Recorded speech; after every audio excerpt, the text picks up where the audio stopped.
ਜਸਬੀਰ ਭੁੱਲਰ ਦੀ ਪੁਸਤਕ ਪਤਾਲ ਦੇ ਗਿੱਠ-ਮੁਠੀਏ ਦਾ 19ਵਾਂ ਭਾਗ। ਸ਼ਾਹੀ ਜੂਹ ਵਾਲੇ ਪਾਸੇ ਖਾਈ ਦੇ ਕਿਨਾਰੇ ਥਾਂ-ਥਾਂ ਭੋਜਨ ਘਾਟ ਬਣੇ ਹੋਏ ਸਨ। ਉੱਥੇ ਰੌਂਸ ਉੱਤੇ ਖਲੋ ਕੇ ਬਾਘੇ ਖਾਈ 'ਚ ਸੁੰਡੀਆਂ ਲਈ ਭੋਜਨ ਸੁੱਟ ਦਿੰਦੇ ਸਨ।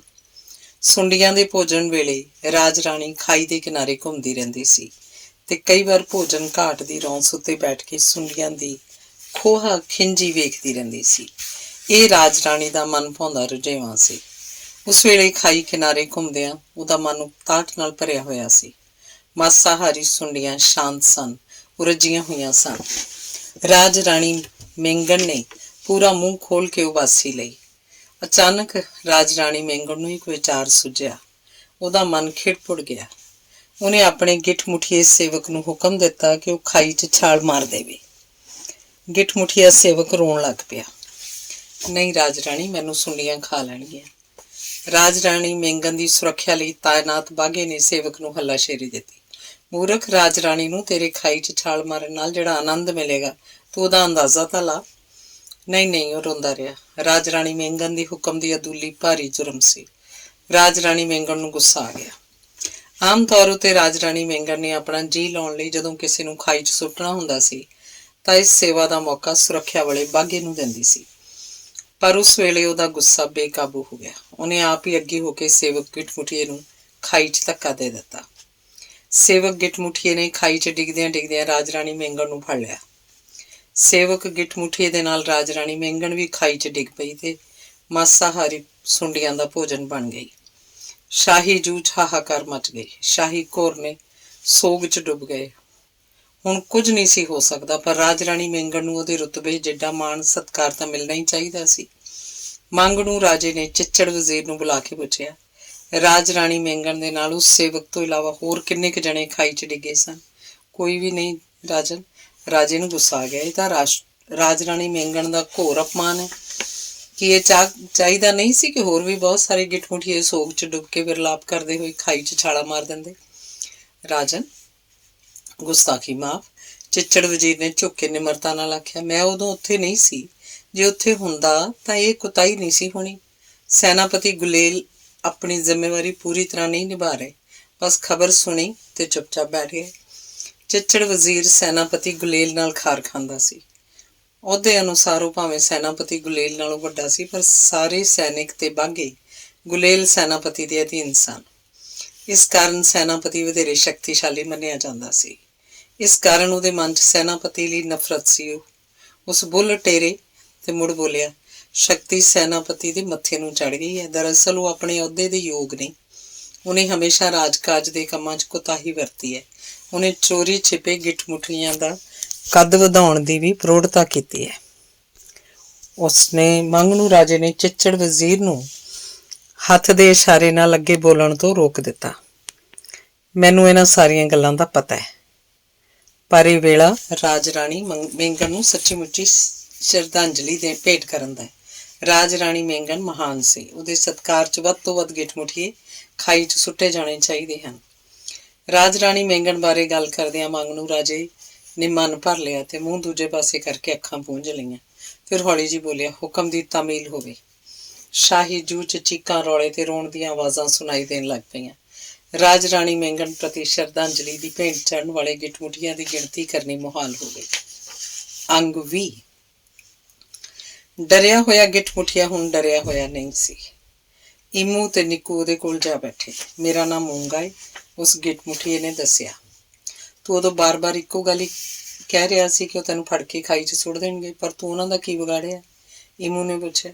ਕਿਸੇ ਨੇ ਵੀ ਕੁਝ ਨਹੀਂ ਵਿਗਾੜਿਆ, ਪਰ ਉਹ ਰਾਜ ਰਾਣੀ ਮੇਂਗਣ ਨੂੰ ਸ਼ਰਧਾਂਜਲੀ ਦੇਣ ਲਈ ਅਜਿਹਾ ਕਰ ਰਹੇ ਨੇ।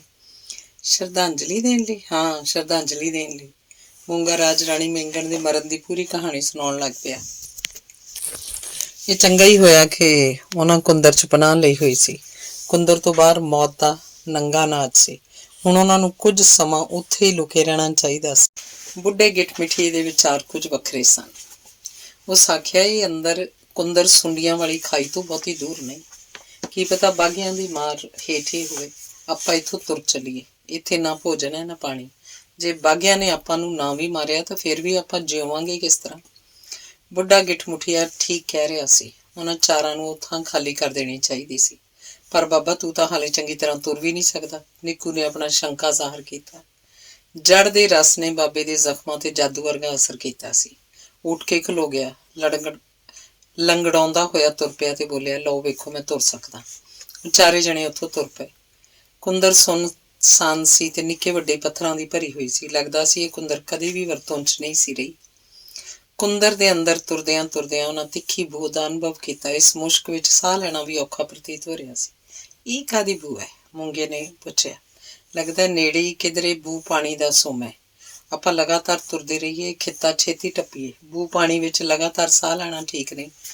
ਬੁੱਢੇ ਗਿੱਠਮੁੱਠੀਏ ਨੇ ਤੁਰਦੇ ਰਹਿਣ ਤੇ ਜ਼ੋਰ ਦਿੱਤਾ। ਮੁਸ਼ਕ ਵਾਲੀ ਹਵਾ 'ਚ ਉਹਨਾਂ ਹਾਲੇ ਥੋੜਾ ਜਿਹਾ ਪੈਂਡਾ ਹੀ ਮੁਕਾਇਆ ਸੀ ਕਿ ਰੁਕਣਾ ਪੈ ਗਿਆ। ਕੁੰਦਰ ਦੇ ਖੱਬਿਓਂ ਕਾਲੀ ਗਾਰ ਵਹਿ ਕੇ ਕੁੰਦਰ ਦੇ ਰਾਹ ਨੂੰ ਕੱਟਦੀ ਹੋਈ ਸੱਜੇ ਪਾਸੇ ਦੇ ਹਨੇਰੇ 'ਚ ਗੁੰਮ ਹੋ ਗਈ ਸੀ। ਹਵਾ 'ਚ ਰਲੀ ਹੋਈ ਮੁਸ਼ਕ ਉਸ ਗਾਰ ਦੀ ਸੀ।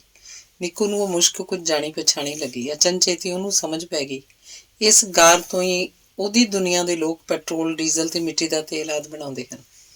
ਇਹ ਗੁਫਾ ਤਾਂ ਹਾਲੇ ਤੀ ਪਤਾ ਨਹੀਂ ਕਿੰਨੀ ਕੁ ਲੰਮੀ ਹੋਊ। ਸਾਰਿਆਂ ਨੂੰ ਖਲੋਤਿਆਂ ਵੇਖ ਕੇ ਈਮੂ ਬੋਲਿਆ, ਆਪਾਂ ਹੁਣ ਇੱਥੋਂ ਵਾਪਸ ਮੁੜੀਏ, ਇਸ ਮੁਸ਼ਕ ਵਿੱਚੋਂ ਤਾਂ ਬਾਹਰ ਨਿਕਲੀਏ। ਵਾਪਸ ਮੁੜ ਕੇ ਆਪਾਂ ਕੀ ਕਰ ਲਾਂਗੇ? ਬੁੱਢੇ ਗਿੱਠਮੁੱਠੀਏ ਨੇ ਟੋਕਿਆ। ਉੱਥੇ ਭੋਜਨ ਬਿਨਾਂ ਤਾਂ ਕੁਝ ਸਮਾਂ ਜਿਉਂ ਲਵਾਂਗੇ, ਪਰ ਪਾਣੀ ਬਿਨਾਂ ਮਰ ਜਾਵਾਂਗੇ। ਬੁੱਢਾ ਗਿੱਠਮੁੱਠੀਆ ਠੀਕ ਕਹਿ ਰਿਹਾ ਸੀ। ਇਸ ਗੁਫਾ ਨੂੰ ਅਗਲੇ ਸਿਰੇ ਤੱਕ ਘੋਖ ਲੈਣਾ ਚਾਹੀਦਾ ਸੀ। ਕੀ ਪਤਾ ਕਿਧਰੇ ਪਾਣੀ ਤੇ ਭੋਜਨ ਲੱਭ ਹੀ ਪਵੇ। ਉਹਨਾਂ ਰਲ ਕੇ ਗਾਰ 'ਚ ਕੁਝ ਪੱਥਰ ਰੱਖੇ ਤੇ ਉਹਨਾਂ ਪੱਥਰਾਂ ਉੱਤੇ ਪੈਰ ਰੱਖ ਕੇ ਗਾਰ ਵਾਲੀ ਖਾਈ ਨੂੰ ਟੱਪ ਗਏ। ਹੌਲੀ ਹੌਲੀ ਮੁਸ਼ਕ ਮੁੱਕ ਗਈ।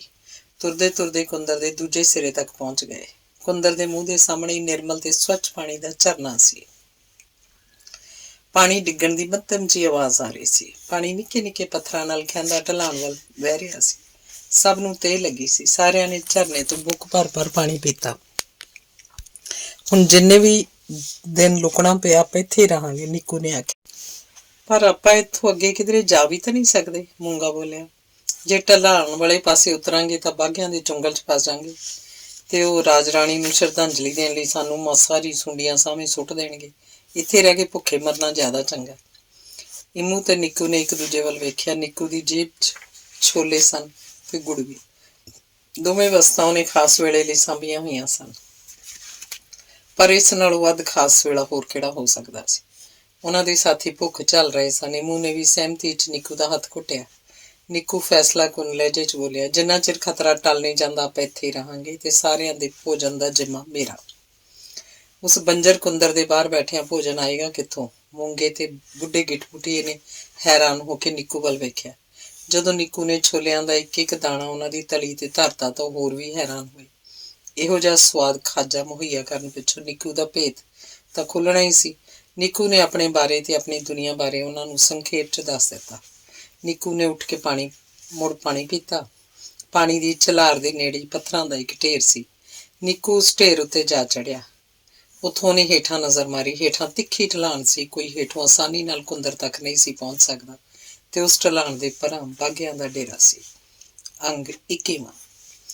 ਬੁੱਢਾ ਗਿੱਠਮੁੱਠੀਆ ਅੱਖਾਂ ਮੀਟੀ ਲੰਮਾ ਪਿਆ ਹੋਇਆ ਸੀ। ਨਿੱਕੂ ਨੇ ਇਸ਼ਾਰੇ ਨਾਲ ਇਮੂ ਤੇ ਮੂੰਗੇ ਨੂੰ ਆਪਣੇ ਕੋਲ ਸੱਦਿਆ। ਦੋਹਾਂ ਨੇ ਪੱਥਰਾਂ ਉੱਲੇ ਸ਼ਹਿ ਕੇ ਹੇਠਾਂ ਵੇਖਿਆ। ਇਮੂ ਲਈ ਉਹ ਬਾਘਿਆਂ ਦੇ ਡੇਰੇ ਦਾ ਇੱਕ ਆਮ ਜਿਹਾ ਦ੍ਰਿਸ਼ ਸੀ, ਪਰ ਮੂੰਗਾ ਉਸ ਬਾਰੇ ਵਧੇਰੇ ਜਾਣਦਾ ਸੀ। ਉਹ ਹੌਲੀ ਜਿਹੀ ਬੋਲਿਆ, ਆਪਾਂ ਤਾਂ ਸੌਖੇ ਹੀ ਸ਼ਾਹੀ ਘੋਰਨਿਆਂ ਦੇ ਸਦਰ ਦਰਵਾਜ਼ੇ ਤੱਕ ਪਹੁੰਚ ਗਏ ਹਾਂ। ਵੇਖੋ ਉਹਨਾਂ ਬਾਘਿਆਂ ਦੀਆਂ ਕਲਗੀਆਂ ਦੇ ਰੰਗ ਲਾਲ ਨੇ। ਇਮੂ ਤੇ ਨਿੱਕੂ ਨੇ ਪਹਿਲੋਂ ਕਲਗੀਆਂ ਦੇ ਰੰਗ ਵੱਲ ਧਿਆਨ ਹੀ ਨਹੀਂ ਸੀ ਦਿੱਤਾ। ਹੁਣ ਤੱਕ ਤਾਂ ਉਹਨਾਂ ਬਾਘਿਆਂ ਦੀਆਂ ਕਲਗੀਆਂ ਮਿੱਟੀ ਰੰਗੀਆਂ ਹੀ ਵੇਖੀਆਂ ਸਨ। ਲਾਲ ਰੰਗ ਦੀਆਂ ਕਲਗੀਆਂ ਸਿਰਫ ਸ਼ਾਹੀ ਘੋਰਨਿਆਂ ਦੇ ਬਾਘਿਆਂ ਦੀਆਂ ਸਨ। ਜੇ ਇੱਥੋਂ ਉਹਨਾਂ ਨੂੰ ਅੰਦਰ ਜਾਣ ਦੀ ਆਗਿਆ ਮਿਲ ਗਈ ਤਾਂ ਉਹ ਸਿੱਧਾ ਰਾਜੇ ਦੇ ਹਜ਼ੂਰ ਹੀ ਪੇਸ਼ ਹੋਣਗੇ। ਬਸ ਉਹਨਾਂ ਦੇ ਦੁੱਖਾਂ ਦਾ ਅੰਤ ਹੋਣ ਹੀ ਵਾਲਾ ਸੀ। ਉਹਨਾਂ ਬੁੱਢੇ ਗਿੱਠਮੁੱਠੀਏ ਨੂੰ ਸੁੱਤੇ ਨੂੰ ਉਠਾ ਕੇ ਖੁਸ਼ਖਬਰੀ ਦੱਸੀ। ਬਾਬਾ ਇੱਕ ਛਿਣ ਲਈ ਖੁਸ਼ ਹੋਇਆ, ਫਿਰ ਗੈਰ ਗੰਭੀਰ ਹੋ ਗਿਆ। ਬੋਲਿਆ, ਵੇਖੋ ਆਪਾਂ ਨੂੰ ਹਾਲੇ ਕੁਝ ਵੇਲਾ ਲੁੱਕ ਕੇ ਹੀ ਕੱਟਣਾ ਪੈਣਾ। ਜਦੋਂ ਸ਼ਰਧਾਂਜਲੀ ਦਾ ਵੇਲਾ ਮੁੱਕੂ ਆਪਾਂ ਉਦੋਂ ਹੀ ਇੱਥੋਂ ਜਾ ਸਕਦੇ ਹਾਂ, ਤੇ ਉਦੋਂ ਵੀ ਕੀ ਪਤਾ। ਬੁੱਢੇ ਗਿੱਠਮੁੱਠੀਏ ਨੇ ਵਾਕ ਅਧੂਰਾ ਰਹਿਣ ਦਿੱਤਾ। ਉਹ ਸਾਰੇ ਵਿਹਲੇ ਸਨ। ਵਕਤ ਕੱਟੀ ਲਈ ਉਹ ਇੱਕ ਖੇਡ ਖੇਡਣ ਲੱਗ ਪਏ। ਨਿੱਕੂ ਨੇ ਪੱਥਰਾਂ ਦੇ ਢੇਰ ਤੋਂ ਕੁਝ ਨਿੱਕੇ ਨਿੱਕੇ ਪੱਥਰ ਚੁੱਕੇ ਤੇ ਸਾਰਿਆਂ 'ਚ ਬਰਾਬਰ ਬਰਾਬਰ ਵੰਡ ਦਿੱਤੇ। ਇੱਕ ਪੱਥਰ ਉਹਨੇ ਕੁਝ ਵਿੱਥ ਉੱਤੇ ਰੱਖ ਦਿੱਤਾ। ਸਾਰੇ ਵਾਰੀ ਵਾਰੀ ਉਸ ਪੱਥਰ ਦਾ ਨਿਸ਼ਾਨਾ ਲਾਉਣ ਲੱਗ ਪਏ। ਜਦੋਂ ਵੀ ਪੱਥਰ ਉੱਤੇ ਨਿਸ਼ਾਨਾ ਠੀਕ ਲੱਗਦਾ ਤਾਂ ਚੰਗਿਆੜਾ ਨਿਕਲਦਾ। ਨਿੱਕੂ ਨੂੰ ਇਹ ਗੱਲ ਬੜੀ ਅਜੀਬ ਲੱਗੀ। ਉਹਨੇ ਦੋ ਪੱਥਰਾਂ ਨੂੰ ਆਪਸ 'ਚ ਜ਼ੋਰ ਦੀ ਰਗੜਿਆ, ਕਿੜ-ਕਿੜ ਦੀ ਆਵਾਜ਼ ਨਾਲ ਚੰਗਿਆੜਾ ਫੁੱਟਿਆ। ਉਹਨੇ ਖੁਸ਼ ਹੋ ਕੇ ਸਾਰਿਆਂ ਨੂੰ ਦੱਸਿਆ, ਇੱਕ ਚੰਗਿਆੜੇ ਨਾਲ ਅਸੀਂ ਅੱਗ ਬਾਲ ਸਕਦੇ ਹਾਂ। ਅੱਗ? ਅੱਗ ਕੀ ਹੁੰਦੀ ਹੈ? ਬੁੱਢੇ ਗਿੱਠ ਮੁੱਠੀਏ ਨੇ ਹੱਥਾਂ 'ਚ ਫੜੇ ਪੱਥਰ ਹੇਠਾਂ ਰੱਖ ਦਿੱਤੇ ਤੇ ਪੁੱਛਿਆ, ਇਹ ਚੰਗਿਆੜਾ ਜੋ ਤੁਸੀਂ ਦੇਖਿਆ ਇਹ ਅੱਗ ਹੀ ਸੀ। ਨਿੱਕੂ ਨੇ ਦੱਸਿਆ, ਅਸੀਂ ਇਸ ਅੱਗ ਨੂੰ ਦੁਸ਼ਮਣ ਦੇ ਖਿਲਾਫ ਹਥਿਆਰ ਵਜੋਂ ਵੀ ਵਰਤ ਸਕਦੇ ਹਾਂ। ਕਿਸ ਤਰ੍ਹਾਂ? ਉਹਨਾਂ ਦੀ ਨਿਸ਼ਾਨੇ ਲਾਉਣ ਦੀ ਖੇਡ ਮੁੱਕ ਗਈ। ਉਹ ਅੱਗ ਦਾ ਭੇਤ ਜਾਣਨ ਲਈ ਨਿੱਕੂ ਲਾਗੇ ਬੈਠ ਗਏ। ਨਿੱਕੂ ਨੇ ਇਮੂ ਨੂੰ ਕੁੰਦਰ ਅੰਦਰ ਜਾ ਕੇ ਬੂ ਪਾਣੀ ਲਿਆਉਣ ਲਈ ਆਖਿਆ। ਇਮੂ ਕੁੰਦਰ ਅੰਦਰ ਜਾ ਕੇ ਸੱਕ ਦਾ ਡੂਨਾ ਭਰ ਕੇ ਬੂ ਪਾਣੀ ਲੈ ਆਇਆ। ਨਿੱਕੂ ਨੇ ਬੂ ਪਾਣੀ ਦੇ ਨੇੜੇ ਦੋ ਪੱਥਰਾਂ ਨੂੰ ਆਪਸ ਟਕਰਾਇਆ। ਪੱਥਰਾਂ ਦੀ ਰਗੜ ਨਾਲ ਚੰਗਿਆੜਾ ਨਿਕਲਿਆ ਤੇ ਬੂ ਪਾਣੀ ਵਾਲੇ ਡੂਨੇ ਨੂੰ ਅੱਗ ਲੱਗ ਗਈ। ਇਸ ਤਰ੍ਹਾਂ ਅੱਗ ਪੈਦਾ ਕਰ ਲੈਣੀ ਨਿੱਕੂ ਲਈ ਵੀ ਨਵੀਂ ਗੱਲ ਸੀ। ਉਹਨਾਂ ਤਿੰਨਾਂ ਗੁੱਠ ਮੁੱਠੀਆਂ ਨੇ ਵੀ ਅੱਗ ਨੂੰ ਛੋਹ ਕੇ ਵੇਖਿਆ ਤੇ ਅੱਗ ਦੀ ਤਾਕਤ ਦਾ ਅੰਦਾਜ਼ਾ ਲਾਇਆ। ਸਾਰੇ ਜਣੇ ਜੋਸ਼ 'ਚ ਤਾੜੀਆਂ ਮਾਰਨ ਲੱਗ ਪਏ, ਨੱਚਣ ਲੱਗ ਪਏ ਤੇ ਰੌਲਾ ਪਾਉਣ ਲੱਗ ਪਏ। ਡੋਨੇ 'ਚ ਬੂ ਪਾਣੀ ਥੋੜ੍ਹਾ ਜਿਹਾ ਹੀ ਸੀ, ਛੇਤੀ ਮੁੱਕ ਗਿਆ ਤੇ ਅੱਗ ਬੁਝ ਗਈ। ਬਾਬੇ ਨੇ ਆਖਿਆ, ਨਿੱਕੂ ਤੂੰ ਸਾਨੂੰ ਇੱਕ ਵਾਰ ਫੇਰ ਅੱਗ ਪੈਦਾ ਕਰਕੇ ਵਿਖਾ। ਠੀਕ ਹੈ। ਇਸ ਵਾਰ ਬਾਬਾ ਤੇ ਮੂੰਗਾ ਬੂ ਪਾਣੀ ਲੈਣ ਤੁਰ ਗਏ। ਮੂੰਹ ਤੇ ਨਿੱਕੂ ਪੱਥਰਾਂ ਕੋਲ ਬੈਠ ਕੇ ਉਹਨਾਂ ਦੀ ਵਾਪਸੀ ਦੀ ਉਡੀਕ ਕਰਨ ਲੱਗ ਪਏ। ਬੁੱਢੇ ਗਿੱਠ ਮੁੱਠੀਏ ਤੇ ਮੂੰਗੇ ਨੂੰ ਉੱਥੋਂ ਗਿਆ ਹਾਲੇ ਬਹੁਤਾ ਚਿਰ ਨਹੀਂ ਸੀ ਹੋਇਆ ਕਿ ਮੂੰਹ ਤੇ ਨਿੱਕੂ ਨੂੰ ਬਾਘਿਆਂ ਨੇ ਆ ਕੇ ਚੌਂ ਪਾਸਿਆਂ ਤੋਂ ਘੇਰ ਲਿਆ। ਅੱਗ ਪੈਦਾ ਹੋਣ ਦੇ ਉਤਸ਼ਾਹ 'ਚ ਉਹਨਾਂ ਇੰਨਾ ਧਮੱਚੜ ਮਚਾਇਆ ਸੀ ਕਿ ਰੌਲਾ ਬਾਘਿਆਂ ਦੇ ਡੇਰੇ ਤੱਕ ਪਹੁੰਚ ਗਿਆ ਸੀ। ਬਾਘਿਆਂ ਨੂੰ ਸ਼ੱਕ ਹੋਇਆ ਕਿ ਬੰਜਰ ਪਹਾੜੀਆਂ 'ਚ ਕਿਧਰੇ ਲੰਮੇ ਬਾਗੀਆਂ ਨੇ ਪਨਾਹ ਨਾ ਲਈ ਹੋਵੇ। ਇਸ ਲਈ ਉਹਨਾਂ ਉੱਥੇ ਤਾਬੜ ਤੋੜ ਹੱਲਾ ਬੋਲਿਆ ਤੇ ਉੱਥੋਂ ਉਹਨਾਂ ਨੂੰ ਲੱਭੇ ਸਨ ਨਿੱਕੇ ਨਿੱਕੇ ਦੋ ਗਿੱਠ ਮੁੱਠੀਏ। ਉਹਨਾਂ ਇਮੂ ਤੇ ਨਿੱਕੂ ਨੂੰ ਕੈਦੀ ਬਣਾ ਲਿਆ ਤੇ ਉੱਥੋਂ ਤੁਰ ਪਏ। ਬਾਘਿਆਂ ਦੇ ਡੇਰੇ ਵੱਲ ਢਲਾਣ ਉਤਰਦਿਆਂ ਦੋਹਾਂ ਨੇ ਮਨ ਸ਼ੁਕਰ ਕੀਤਾ ਕਿ ਮੂੰਗਾ ਤੇ ਬਾਬਾ ਬੂ ਪਾਣੀ ਲੈਣ ਗਏ ਸੀ। ਜੇ ਉੱਥੇ ਹੁੰਦੇ ਤਾਂ ਉਹਨਾਂ ਵੀ ਬਾਘਿਆਂ ਦੇ ਕੈਦੀ ਹੋ ਜਾਣਾ ਸੀ। ਨਿੱਕੂ ਨੂੰ ਇਸ ਗੱਲ ਦਾ ਫਿਕਰ ਵੀ ਹੋਇਆ ਕਿ ਮੂੰਗੇ ਤੇ ਬਾਬੇ ਨੂੰ ਖਾਣ ਲਈ ਭੋਜਨ ਕਿੱਥੋਂ ਮਿਲੂ। ਡੇਰੇ ਪਹੁੰਚ ਕੇ ਇਮੂ ਤੇ ਨਿੱਕੂ ਨੂੰ ਸਦਰ ਦਰਵਾਜ਼ੇ ਦੇ ਬਾਘੇ ਸਰਦਾਰ ਸਾਹਮਣੇ ਪੇਸ਼ ਕੀਤਾ ਗਿਆ। ਬਾਘੇ ਸਰਦਾਰ ਨੇ ਦੋਹਾਂ ਨੂੰ ਇੱਕ ਛਿਣ ਲਈ ਘੂਰਿਆ ਤੇ ਗੁੱਸੇ 'ਚ ਬੋਲਿਆ, ਰਾਜ ਰਾਣੀ ਮਹਿੰਗਨ ਦੀ ਸ਼ਰਧਾਂਜਲੀ ਵੇਲੇ ਤੁਸੀਂ ਕਿੱਥੇ ਲੁਕੇ ਹੋਏ ਸੀ? ਜੀ ਅਸੀਂ ਇੱਥੇ ਹੀ ਸੀ। ਇਮੂ ਦੀ ਜ਼ਬਾਨ ਥਥਲਾਈ। ਇੱਥੇ ਤਾਂ ਜਿੰਨੇ ਵੀ ਸਨ ਸਾਰੇ ਮੁੱਕ ਗਏ। ਤੁਸੀਂ ਜ਼ਰੂਰ। ਸਰਦਾਰ ਬਾਘੇ ਨੇ ਵਾਕ ਅਧੂਰਾ ਰਹਿਣ ਦਿੱਤਾ ਤੇ ਫਿਰ ਛਿਣ ਪਿੱਛੋਂ ਹੁਕਮ ਦਾਗਿਆ, ਜਾਓ ਸੁੱਟੋ ਇਹਨਾਂ ਨੂੰ ਖਾਈ 'ਚ। ਨਿੱਕੂ ਨੇ ਸਰਦਾਰ ਬਾਘੇ ਦੀ ਪਹਿਲੀ ਗੱਲ ਤੋਂ ਹੀ ਅੰਦਾਜ਼ਾ ਲਾਇਆ ਕਿ ਸ਼ਰਧਾਂਜਲੀ ਵਾਲਾ ਸਮਾਂ ਮੁੱਕ ਚੁੱਕਿਆ ਸੀ। ਉਹਨੇ ਇਹ ਗੱਲ ਚੇਤੇ ਕਰਾਈ ਤਾਂ ਸਰਦਾਰ ਬਾਘਾ ਲੋਹਾ ਲੱਖਾ ਹੋ ਗਿਆ। ਤੂੰ ਕੌਣ ਹੁੰਦਾ ਮੈਨੂੰ ਇਹ ਦੱਸਣ ਵਾਲਾ? ਸ਼ਰਧਾਂਜਲੀ ਦਾ ਸਮਾਂ ਉਦੋਂ ਮੁੱਕੂ ਜਦੋਂ ਮੈਂ ਆਖੂ। ਸਰਦਾਰ ਬਾਘੇ ਨੇ ਗੱਲ ਮੁਕਾਈ ਸੀ ਕਿ ਸ਼ਾਹੀ ਘੋਰਨਿਆਂ ਵੱਲੋਂ ਇੱਕ ਹਰਕਾਰਾ ਨੱਸਿਆ ਉੱਤੇ ਪਹੁੰਚ ਗਿਆ। ਉਹਨੇ ਸਰਦਾਰ ਬਾਘੇ ਦੇ ਕੰਨ ਕੋਲ ਮੂੰਹ ਕਰਕੇ ਕੋਈ ਗੱਲ ਕੀਤੀ। ਸਰਦਾਰ ਬਾਘਾ ਉੱਠ ਕੇ ਖਲੋ ਗਿਆ। ਉਹਨੇ ਆਪਣਾ ਪਹਿਲਾ ਹੁਕਮ ਰੱਦ ਕਰਤਾ।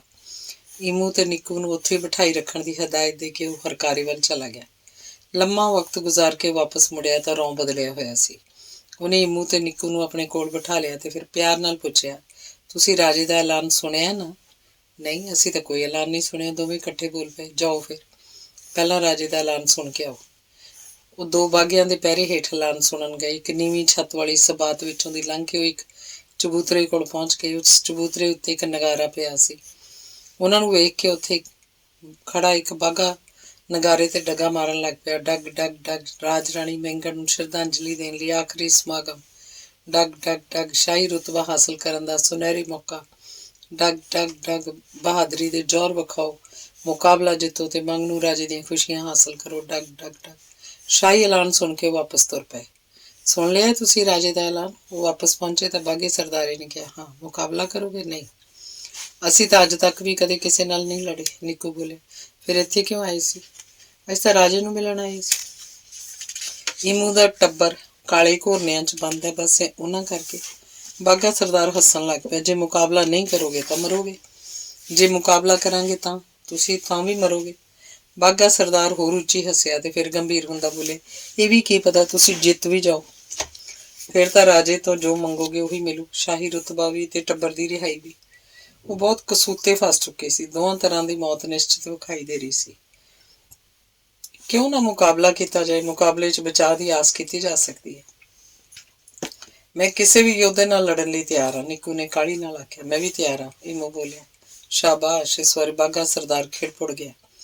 ਉਹਦੇ ਚਿਹਰੇ ਉੱਤੇ ਤਸੱਲੀ ਦੇ ਭਾਵ ਉਜਾਗਰ ਹੋ ਗਏ। ਉਹਨੇ ਉੱਠ ਕੇ ਆਪਣੇ ਲੱਕ ਨਾਲੋਂ ਪੂਛ ਖੋਲ੍ਹੀ ਤੇ ਉਲਟੀ ਕਰਕੇ ਬੰਨ੍ਹ ਲਈ। ਇਸ ਤਰ੍ਹਾਂ ਬੰਨ੍ਹਣ ਨਾਲ ਪੂਛ ਉਹਦੀਆਂ ਦੋਹਾਂ ਲੱਤਾਂ ਵਿੱਚੋਂ ਦੀ ਅਗਲੇ ਪਾਸੇ ਪਹੁੰਚ ਗਈ। ਆਪਣੇ ਤੋਂ ਵੱਡੇ ਰੁਤਬੇ ਵਾਲੇ ਦੀ ਹਜ਼ੂਰੀ 'ਚ ਪੇਸ਼ ਹੋਣ ਲਈ ਇਹੀ ਮਰਿਆਦਾ ਸੀ। ਇਸ ਤਿਆਰੀ ਤੋਂ ਪਿੱਛੋਂ ਇਮੂ ਤੇ ਨਿੱਕੂ ਨੂੰ ਆਪਣੇ ਨਾਲ ਲੈ ਕੇ ਉੱਥੋਂ ਤੁਰ ਪਿਆ। ਅੰਗ 22ਵਾਂ। ਗਿੱਠ ਮੁਠੀਆਂ ਦੇ ਪੂਰੇ ਦੇਸ਼ ਉੱਤੇ ਛੱਤ ਸੀ। ਕਿਧਰੇ ਉਹ ਛੱਤ ਹੇਠਾਂ ਜਾ ਜੁੜਦੀ ਸੀ ਤੇ ਕਿਧਰੇ ਉੱਪਰ ਉੱਠ ਜਾਂਦੀ ਸੀ। ਕੁੰਦਰਾਂ ਤੇ ਗੁਫਾਵਾਂ ਨੇ ਪੂਰੇ ਦੇਸ਼ ਨੂੰ ਆਪਸ 'ਚ ਜੋੜਿਆ ਹੋਇਆ ਸੀ। ਸ਼ਾਹੀ ਘੋਰਨਿਆਂ ਦੇ ਇਲਾਕੇ 'ਚ ਛੱਤਾਂ ਹੇਠ ਨਿੱਕੀਆਂ ਵੱਡੀਆਂ ਬੁਰਜੀਆਂ ਵੀ ਬਣੀਆਂ ਸਨ। ਵਿੰਗੇ ਟੇਢੇ ਝਰੋਖਿਆਂ ਤੇ ਉਹਨਾਂ ਬੁਰਜੀਆਂ ਨੇ ਸ਼ਾਹੀ ਘੋਰਨਿਆਂ ਨੂੰ ਖਾਸ ਪ੍ਰਕਾਰ ਦੀ ਸੁੰਦਰਤਾ ਪ੍ਰਦਾਨ ਕੀਤੀ ਹੋਈ ਸੀ। ਰਾਜ ਸਰਦਾਰ ਬਾਘਾ ਇੱਕ ਨਾਕੇ ਦੇ ਬਾਘੇ ਨੂੰ ਕੁਝ ਹਦਾਇਤਾਂ ਦੇਣ ਲੱਗ ਪਿਆ। ਨਿੱਕੂ ਤੇ ਇਮੂ ਕੁਝ ਅੱਗੇ ਜਾ ਕੇ ਖਲੋ ਗਏ। ਅਚਾਨਕ ਨਿੱਕੂ ਨੂੰ ਖਿਆਲ ਆਇਆ, ਜੇ ਰਾਜੇ ਨੂੰ ਵੀ ਕੁਝ ਛੋਲੇ ਤੇ ਗੁੜ ਦੇ ਦਿੱਤਾ ਜਾਏ ਤਾਂ ਹੋ ਸਕਦਾ ਕਿ ਰਾਜਾ ਇਮੂ ਦੇ ਪਰਿਵਾਰ ਨੂੰ ਆਜ਼ਾਦ ਕਰ ਦੇਵੇ। ਇਹ ਵੀ ਹੋ ਸਕਦਾ ਕਿ ਨਿੱਕੂ ਨੂੰ ਗਿੱਠਮੁੱਠੀਏ ਦੇਸ਼ ਦੇ ਕਿਸੇ ਯੋਧੇ ਨਾਲ ਮੁਕਾਬਲਾ ਕਰਨ ਦੀ ਲੋੜ ਹੀ ਨਾ ਪਵੇ। ਇਮੂ ਕੁਝ ਓਹਲਾ ਕਰਕੇ ਖਲੋ ਗਿਆ। ਨਿੱਕੂ ਨੇ ਕੁਝ ਛੋਲੇ ਤੇ ਗੁੜ ਵੱਖਰੇ ਕਰਕੇ ਪਤਲੇ ਜਿਹੇ ਸੱਕ ਵਿੱਚ ਰੱਖ ਦਿੱਤੇ ਤੇ ਪੁੜੀ ਬੰਨ੍ਹ ਦਿੱਤੀ। ਇਮੂ ਤੇ ਨਿੱਕੂ ਨੂੰ ਖਲੋਤਿਆਂ ਵੇਖ ਕੇ ਇੱਕ ਬਾਘਾ ਅਧਿਕਾਰੀ ਉਹਨਾਂ ਵੱਲ ਆ ਗਿਆ। ਉਸ ਪੁੱਛਿਆ, ਤੁਸੀਂ ਕੀ ਕਰ ਰਹੇ ਹੋ ਇੱਥੇ? ਅਸੀਂ ਬਾਘੇ ਸਰਦਾਰ ਨੂੰ ਉਡੀਕ ਰਹੇ ਹਾਂ, ਉਹਨੇ ਸਾਨੂੰ ਰਾਜੇ ਦੇ ਦਰਸ਼ਨਾਂ ਲਈ ਲੈ ਕੇ ਜਾਣਾ। ਨਿੱਕੂ ਨੇ ਨਿਝੱਕ ਹੋ ਕੇ ਜਵਾਬ ਦਿੱਤਾ, ਤੁਹਾਡੇ ਕੋਲ ਰਾਜੇ ਨੂੰ ਦੇਣ ਲਈ ਕੁਝ ਹੈਗਾ? ਉਸ ਫੇਰ ਪੁੱਛਿਆ, ਪਰ ਰਾਜਾ ਤਾਂ ਆਪ ਸਾਰੀ ਪ੍ਰਜਾ ਨੂੰ ਦਿੰਦਾ। ਨਿੱਕੂ ਨੇ ਆਖਿਆ, ਹਾਂ ਰਾਜਾ ਪ੍ਰਜਾ ਦਾ ਪਾਲਣਹਾਰ ਹੈ, ਪਰ ਦਸਤੂਰ ਅਨੁਸਾਰ ਤੁਸੀਂ ਰਾਜੇ ਨੂੰ ਕੁਛ ਤਾਂ ਭੇਟ ਕਰੋਗੇ।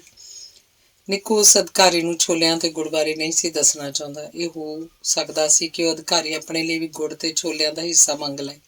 ਨਿੱਕੂ ਨੇ ਕਿਹਾ, ਤਾਂ ਰਾਜੇ ਲਈ ਕੁਛ ਵੀ ਨਾਲ ਲੈ ਕੇ ਨਹੀਂ ਆਈ।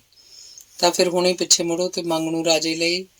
ਬਾਘਾ ਸਰਦਾਰ ਹੱਸਦਾ ਹੋਇਆ ਉਹਨਾਂ ਕੋਲ ਪਹੁੰਚ ਗਿਆ ਤੇ ਅਧਿਕਾਰੀ ਨੂੰ ਦੱਸਿਆ ਵੀ ਇਹ ਦੋਵੇਂ ਤਾਂ ਯੋਧੇ ਨੇ, ਸ਼ਾਹੀ ਯੋਧੇ ਨਾਲ ਮੁਕਾਬਲਾ ਕਰਨ ਆਏ ਨੇ। ਬਾਘਾ ਅਧਿਕਾਰੀ ਵੀ ਹੱਸਿਆ ਤੇ ਉਹਨਾਂ ਦੋਹਾਂ ਨੂੰ ਉੱਥੇ ਜਾਣ ਦਾ ਇਸ਼ਾਰਾ ਕੀਤਾ। ਬਾਘਾ ਸਰਦਾਰ ਪਹਿਲਾਂ ਵਾਂਗ ਹੀ ਅੱਗੇ ਅੱਗੇ ਤੁਰ ਪਿਆ। ਨਿੱਕੂ ਤੇ ਇਮੂ ਉਹਦੇ ਪਿੱਛੇ ਪਿੱਛੇ ਤੁਰ ਪਏ। ਨਿੱਕੂ ਕੁੱਖ ਵੀ ਨਜ਼ਰੇ ਦੋਹੀਂ ਪਾਸੇ ਵੇਖਣ ਲੱਗ ਪਿਆ। ਸ਼ਾਹੀ ਘੋਰਨੇ ਆਮ ਘੋਰਨਿਆਂ ਵਰਗੇ ਨਹੀਂ ਸੀ। ਉਸ ਵੇਲੇ ਉੱਚੀਆਂ ਨੀਵੀਆਂ ਬੁਰਜੀਆਂ ਵਾਲੇ ਗਲਿਆਰਾ 'ਚੋਂ ਲੰਘ ਰਹੇ ਸੀ। ਗਲਿਆਰੇ 'ਚ ਚਾਨਣ ਪੱਥਰਾਂ ਦੀ ਰੌਸ਼ਨੀ ਤਿੱਖੀ ਸੀ। ਗਲਿਆਰੇ ਵਿੱਚ ਖੱਬੇ ਸੱਜੇ ਜਾਂਦੇ ਕਈ ਰਾਹ ਵਿਖਾਈ ਦੇ ਰਹੇ ਸੀ। ਉਹਨਾਂ ਰਾਹਾਂ ਵਿੱਚੋਂ ਹੀ ਬਾਘਾ ਸਰਦਾਰ ਇੱਕ ਰਾਹ ਵੱਲ ਮੁੜ ਗਿਆ। ਤਿੰਨੇ ਆਖਰਕਾਰ ਚਿੱਚੜ ਵਜ਼ੀਰ ਕੋਲ ਪਹੁੰਚ ਗਏ। ਚਿੱਚੜ ਵਜ਼ੀਰ ਬੇਚੈਨੀ 'ਚ ਟਹਿਲ ਰਿਹਾ ਸੀ। ਨਿੱਕੂ ਤੇ ਇਮੂ ਨੂੰ ਵੇਖ ਕੇ ਉਹਦੇ ਚਿਹਰੇ ਤੇ ਤਸੱਲੀ ਤੇ ਖੁਸ਼ੀ ਦੇ ਭਾਵ ਦਿਸਣ ਲੱਗ ਪਏ। ਉਹਨੇ ਦੋਹਾਂ ਨੂੰ ਸਿਰ ਤੋਂ ਪੈਰਾਂ ਤੱਕ ਵੇਖਿਆ ਤੇ ਫਿਰ ਬਾਘੇ ਸਰਦਾਰ ਨੂੰ ਕੁਝ ਪਰਾਂ ਲਿਜਾ ਕੇ ਹੌਲੀ ਹੌਲੀ ਗੱਲਾਂ ਕੀਤੀਆਂ। ਬਾਘਾ ਸਰਦਾਰ ਦੋਵੇਂ ਹੱਥ ਛਾਤੀ ਤੇ ਰੱਖ ਕੇ ਚਿੱਚੜ ਵਜ਼ੀਰ ਸਾਹਮਣੇ ਝੁਕ ਗਿਆ ਤੇ ਫਿਰ ਉੱਥੋਂ ਚਲਾ ਗਿਆ। ਚਿੱਚੜ ਵਜ਼ੀਰ ਨੇ ਇਮੂ ਤੇ ਨਿੱਕੂ ਨੂੰ ਆਪਣੇ ਨਾਲ ਆਉਣ ਦਾ ਇਸ਼ਾਰਾ ਕੀਤਾ। ਇਮੂ ਨੇ ਅੰਦਾਜ਼ਾ ਲਾਇਆ ਕਿ ਉਹਨਾਂ ਹੁਣ ਰਾਜੇ ਸਾਹਮਣੇ ਪੇਸ਼ ਹੋਣਾ ਸੀ। ਉਹਨੇ ਵੱਡਾ ਕਰਕੇ ਵੇਖਣ ਵਾਲਾ ਸ਼ੀਸ਼ਾ ਨਿੱਕੂ ਨੂੰ ਫੜਾ ਦਿੱਤਾ ਤੇ ਹੌਲੀ ਜਿਹੀ ਬੋਲਿਆ, ਪਹਿਲਾਂ ਤੂੰ ਰਾਜੇ ਨੂੰ ਵੇਖ ਲਵੀਂ ਤੇ ਫਿਰ ਸ਼ੀਸ਼ਾ ਮੈਨੂੰ ਫੜਾ ਦੇ। ਉਹ ਚਿੱਚੜ ਵਜ਼ੀਰ ਦੇ ਪਿੱਛੇ ਤੁਰਦੇ ਰਹੇ ਤੇ ਫਿਰ ਪਿੱਛੋਂ ਦਰਬਾਰ ਦਿਲਾਨ 'ਚ ਪਹੁੰਚ ਗਏ। ਦਰਬਾਰ ਦਿਲਾਨ ਦੇ ਦੋਹੀਂ ਪਾਸੇ ਮੋਟੀਆਂ ਮੋਟੀਆਂ ਕਲਗੀਆਂ ਵਾਲੇ ਨਿੱਕੇ ਨਿੱਕੇ ਗਿੱਠਮੁੱਠੀਏ ਬੈਠੇ ਸੀ। ਸਾਹਮਣੇ ਰਾਜ ਸਿੰਘਾਸਨ ਸੀ। ਰਾਜ ਸਿੰਘਾਸਨ ਉੱਤੇ ਕਈਆਂ ਰੰਗਾਂ ਦੀ ਇੱਕ ਕਲਗੀ ਵਿਖਾਈ ਦੇ ਰਹੀ ਸੀ। ਨਿੱਕੂ ਨੇ ਕਾਹਲੀ ਨਾਲ ਸ਼ੀਸ਼ਾ ਅੱਖਾਂ ਨੂੰ ਲਾ ਲਿਆ। ਸ਼ੀਸ਼ੇ 'ਚ ਉਹਨੂੰ ਗੇਂਦਕੂ ਜਿੱਡਾ ਰਾਜਾ ਦਿਸਿਆ। ਉਹ ਵੇਖਣ ਨੂੰ ਵੀ ਗੋਲ ਮਟੋਲ ਜਿਹਾ ਸੀ, ਪਰ ਉਹਦੇ ਕੰਨ ਵੱਡੇ ਵੱਡੇ ਸਨ, ਜਿਵੇਂ ਗੋਲ ਗੇਂਦ ਦੇ ਕੰਨ ਲੱਗੇ ਹੋਏ ਹੋਣ। ਰਾਜੇ ਦੇ ਕੰਨ ਬਾਹਰ ਵੱਲ ਫੈਲੇ ਹੋਏ ਸਨ। ਉਹਦੇ ਕੰਨਾਂ ਉੱਤੇ ਮੋਟੇ ਮੋਟੇ ਵਾਲ ਸਨ। ਉਹ ਵਾਲ ਵੀ ਸੂਈਆਂ ਵਾਂਗ ਬਾਹਰ ਨੂੰ ਨਿਕਲੇ ਹੋਏ ਸਨ। ਉਹਦਾ ਢਿੱਡ ਫੁੱਲਿਆ ਹੋਇਆ ਸੀ। ਉਹ ਮੋਟੀ ਕਲਗੀ ਤੇ ਤਾਜ ਦੇ ਭਾਰ ਨਾਲ ਫਿਸਿਆ ਫਿਸਿਆ ਦਿਸ ਰਿਹਾ ਸੀ। ਚਿੱਚੜ ਵਜ਼ੀਰ ਨੇ ਦੋਵੇਂ ਹੱਥ ਛਾਤੀ ਤੇ ਧਰ ਕੇ ਸਿੰਘਾਸਨ ਸਾਹਮਣੇ ਸਿਰ ਝੁਕਾ ਦਿੱਤਾ ਤੇ ਫਿਰ ਸਿੱਧਾ ਤਣ ਕੇ ਖਲੋਂਦਿਆਂ ਬੁਲੰਦ ਆਵਾਜ਼ 'ਚ ਬੋਲਿਆ, ਰਾਜਨ, ਇਹੀ ਨੇ ਦੋ ਯੋਧੇ ਜਿਹੜੇ ਸ਼ਾਹੀ ਯੋਧੇ ਦਾ ਮੁਕਾਬਲਾ ਕਰਨਗੇ। ਨਿੱਕੂ ਨੇ ਵੀ ਚਿੱਚੜ ਵਜ਼ੀਰ ਵਾਂਗ ਹੀ ਛਾਤੀ ਉੱਤੇ ਦੋਵੇਂ ਹੱਥ ਧਰ ਕੇ ਸਿਰ ਝੁਕਾ ਲਿਆ। ਸਿੱਧਾ ਖਲੋਂਦਿਆਂ ਉੱਚੀ ਆਵਾਜ਼ 'ਚ ਬੋਲਿਆ, ਰਾਜਨ ਦਾ ਇਕਬਾਲ ਬੁਲੰਦ ਹੋਵੇ। ਰਾਜਨ, ਤੁਸੀਂ ਉੱਤਰ ਤੋਂ ਦੱਖਣ ਤੱਕ ਫੈਲੇ ਹੋਏ ਹੋ। ਸਿੰਘਾਸਨ ਉੱਤੇ ਕਲਗੀ ਹਿੱਲੀ। ਰਾਜਨ, ਪੂਰਬ ਵੱਲ ਤੁਹਾਡੀ ਕਲਗੀ ਪੂਰੀ ਸ਼ਾਨ ਨਾਲ ਲਹਿਰਾ ਰਹੀ ਹੈ। ਮੰਗਣੂ ਰਾਜੇ ਦੇ ਚਿਹਰੇ ਤੇ ਮੁਸਕਰਾਹਟ ਫੈਲ ਗਈ। ਰਾਜਨ, ਪੱਛਮ ਤੁਹਾਡੇ ਪੈਰਾਂ ਹੇਠ ਹੈ। ਮੰਗਣੂ ਰਾਜਾ ਹੱਸਿਆ ਤੇ ਸਿੰਘਾਸਨ ਦੇ ਅਗਲੇ ਪਾਸੇ ਵੱਲ ਝੁਕ ਗਿਆ। ਨਿੱਕੂ ਹੁਣ ਹੋਰ ਕੀ ਕਹੇ। ਆਪਣੀ ਕਿਤਾਬ ਦੀ ਇੱਕ ਕਹਾਣੀ ਵਿੱਚੋਂ ਉਹਨੇ ਜਿੰਨੀਆਂ ਕੁ ਗੱਲਾਂ ਪੜ੍ਹੀਆਂ ਸੀ ਸਾਰੀਆਂ ਕਹਿਤੀਆਂ। ਰਾਜਾ ਖੁਸ਼ ਹੋਇਆ ਸੀ। ਇਮੂ ਕੀ ਕਹੇ। ਇਮੂ ਨੂੰ ਤਾਂ ਇਹੋ ਜਿਹੀ ਕੋਈ ਗੱਲ ਚੇਤੇ ਨਹੀਂ ਸੀ। ਉਹਨੂੰ ਤਾਂ ਸਾਹਮਣੇ ਸਿੰਘਾਸਨ ਵੀ ਖਾਲੀ ਵਿਖਾਈ ਦੇ ਰਿਹਾ ਸੀ। ਉਹਨੇ ਕਾਹਲੀ ਨਾਲ ਨਿੱਕੂ ਹੱਥੋਂ ਸ਼ੀਸ਼ਾ ਫੜਿਆ, ਪਰ ਘਬਰਾਹਟ 'ਚ ਸ਼ੀਸ਼ਾ ਉਹਦੇ ਹੱਥੋਂ ਭੁੰਜੇ ਡਿੱਗ ਕੇ ਟੁੱਟ ਗਿਆ। ਇਹ ਮੰਗਣੂ ਰਾਜੇ ਦੀ ਤੋਹੀਨ ਸੀ। ਇਮੂ ਕੋਲ ਰਾਜੇ ਨੂੰ ਵੇਖਣ ਲਈ ਆਪਣਾ ਸ਼ੀਸ਼ਾ ਵੀ ਨਹੀਂ ਸੀ। ਰਾਜੇ ਨੇ ਗੁੱਸੇ 'ਚ ਹੁਕਮ ਦਿੱਤਾ, ਇਸ ਗੁਸਤਾਖ ਨੂੰ ਨੂੜ ਕੇ ਕਾਲੇ ਘੋਰਨੇ 'ਚ ਸੁੱਟ ਦਿਓ। ਦਰਬਾਰ ਦਲਾਨ ਦੇ ਬਾਘਿਆਂ ਨੇ ਇਮੂ ਨੂੰ ਝੱਟ ਦਬੋਚ ਲਿਆ। ਅੰਗ 23। ਉਹ ਇਮੂ ਨੂੰ ਉੱਥੋਂ ਲੈ ਗਏ। ਨਿੱਕੂ ਸਿਰ ਝੁਕਾਈ ਚੁੱਪਚਾਪ ਖਲੋਤਾ ਰਿਹਾ। ਉਹਨੇ ਕੁਝ ਇਸ ਤਰ੍ਹਾਂ ਦਿਖਾਵਾ ਕੀਤਾ ਜਿਵੇਂ ਇਮੂ ਨੂੰ ਜਾਣਦਾ ਹੀ ਨਾ ਹੋਵੇ। ਨਿੱਕੂ ਦੇ ਦਖਲ ਦੇਣ ਨਾਲ ਗੱਲ ਵਿਗੜ ਸਕਦੀ ਸੀ। ਇਮੂ ਦੇ ਨਾਲ ਉਹਨੇ ਵੀ ਕਾਲੇ ਘੋਰਨਿਆਂ ਦਾ ਕੈਦੀ ਹੋ ਜਾਣਾ ਸੀ। ਉਹ ਇਮੂ ਦੀ ਸਹਾਇਤਾ ਆਜ਼ਾਦ ਰਹਿ ਕੇ ਕਰ ਸਕਦਾ ਸੀ। ਮੰਗਣੂ ਰਾਜਾ ਦਾ ਰੌਂ ਖਰਾਬ ਹੋ ਗਿਆ ਸੀ। ਉਹ ਹਰਖਿਆ ਹੋਇਆ ਬੋਲਿਆ, ਰਾਜ ਦੇ ਸਾਰੇ ਗਿੱਠਮੁੱਠੀਏ ਮਰਿਆਦਾ ਭੁੱਲ ਚੁੱਕੇ ਨੇ। ਉਹਨਾਂ ਨੂੰ ਸਬਕ ਸਿਖਾਉਣ ਦੀ ਲੋੜ ਹੈ।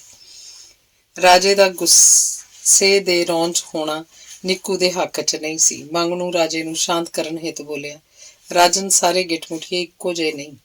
ਮੇਰੇ ਮਨ 'ਚ ਤਾਂ ਤੁਹਾਡੇ ਲਈ ਅਥਾਹ ਸਤਿਕਾਰ ਤੇ ਸ਼ਰਧਾ ਹੈ।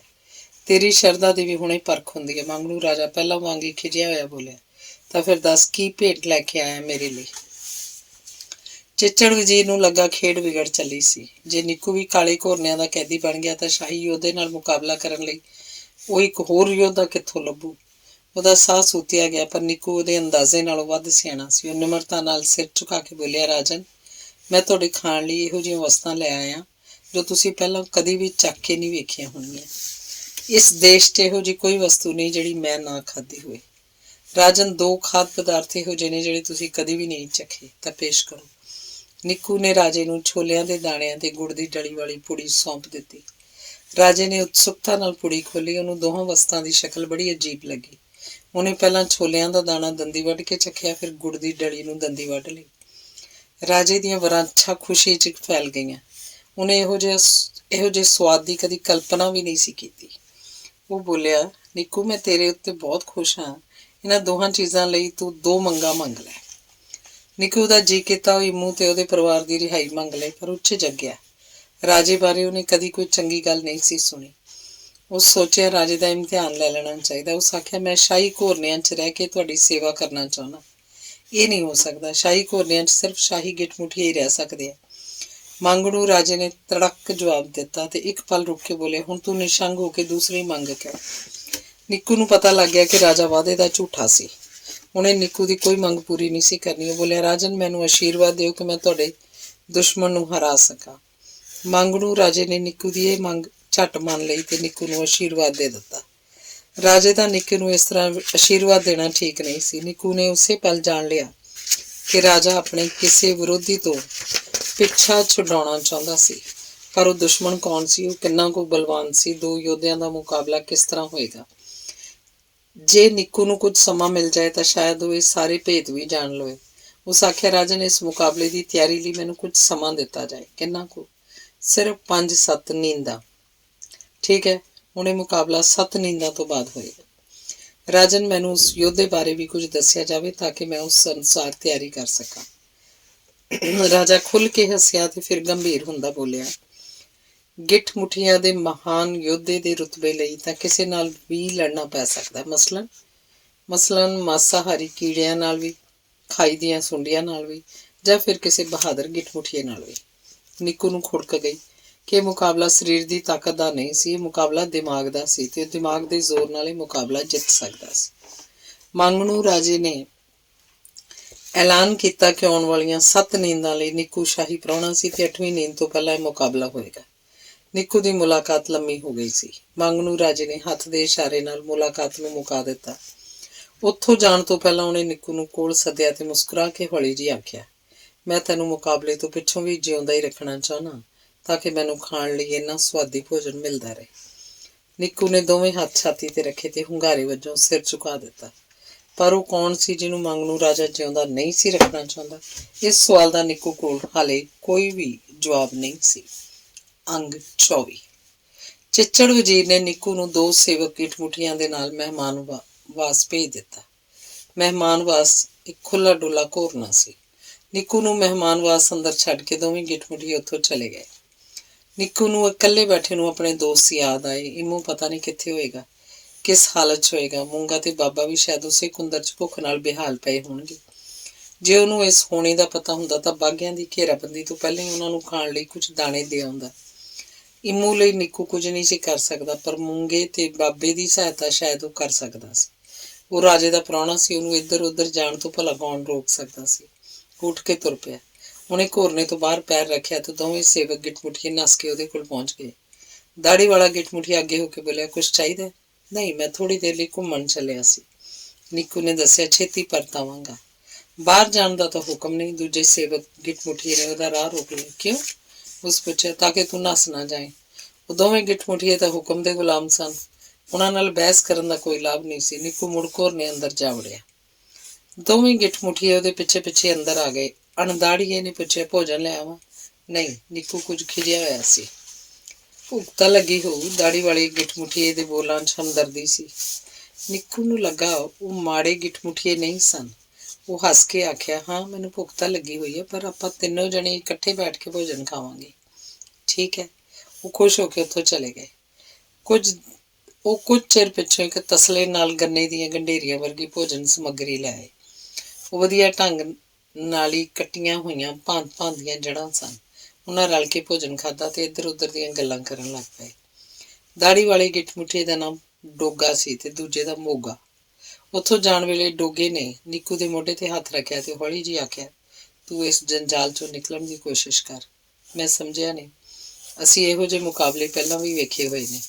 ਇਹ ਮੁਕਾਬਲੇ ਹਰ ਕੋਈ ਹਾਰਦਾ ਹੈ, ਜਿੱਤਣ ਵਾਲਾ ਵੀ ਹਾਰਦਾ ਹੈ। ਤੁਰਦਿਆਂ ਤੁਰਦਿਆਂ ਉਸ ਆਖਿਆ, ਹੁਣ ਤੂੰ ਆਰਾਮ ਕਰ, ਪਰ ਇਸ ਬਾਰੇ ਸੋਚੀ ਜ਼ਰੂਰ।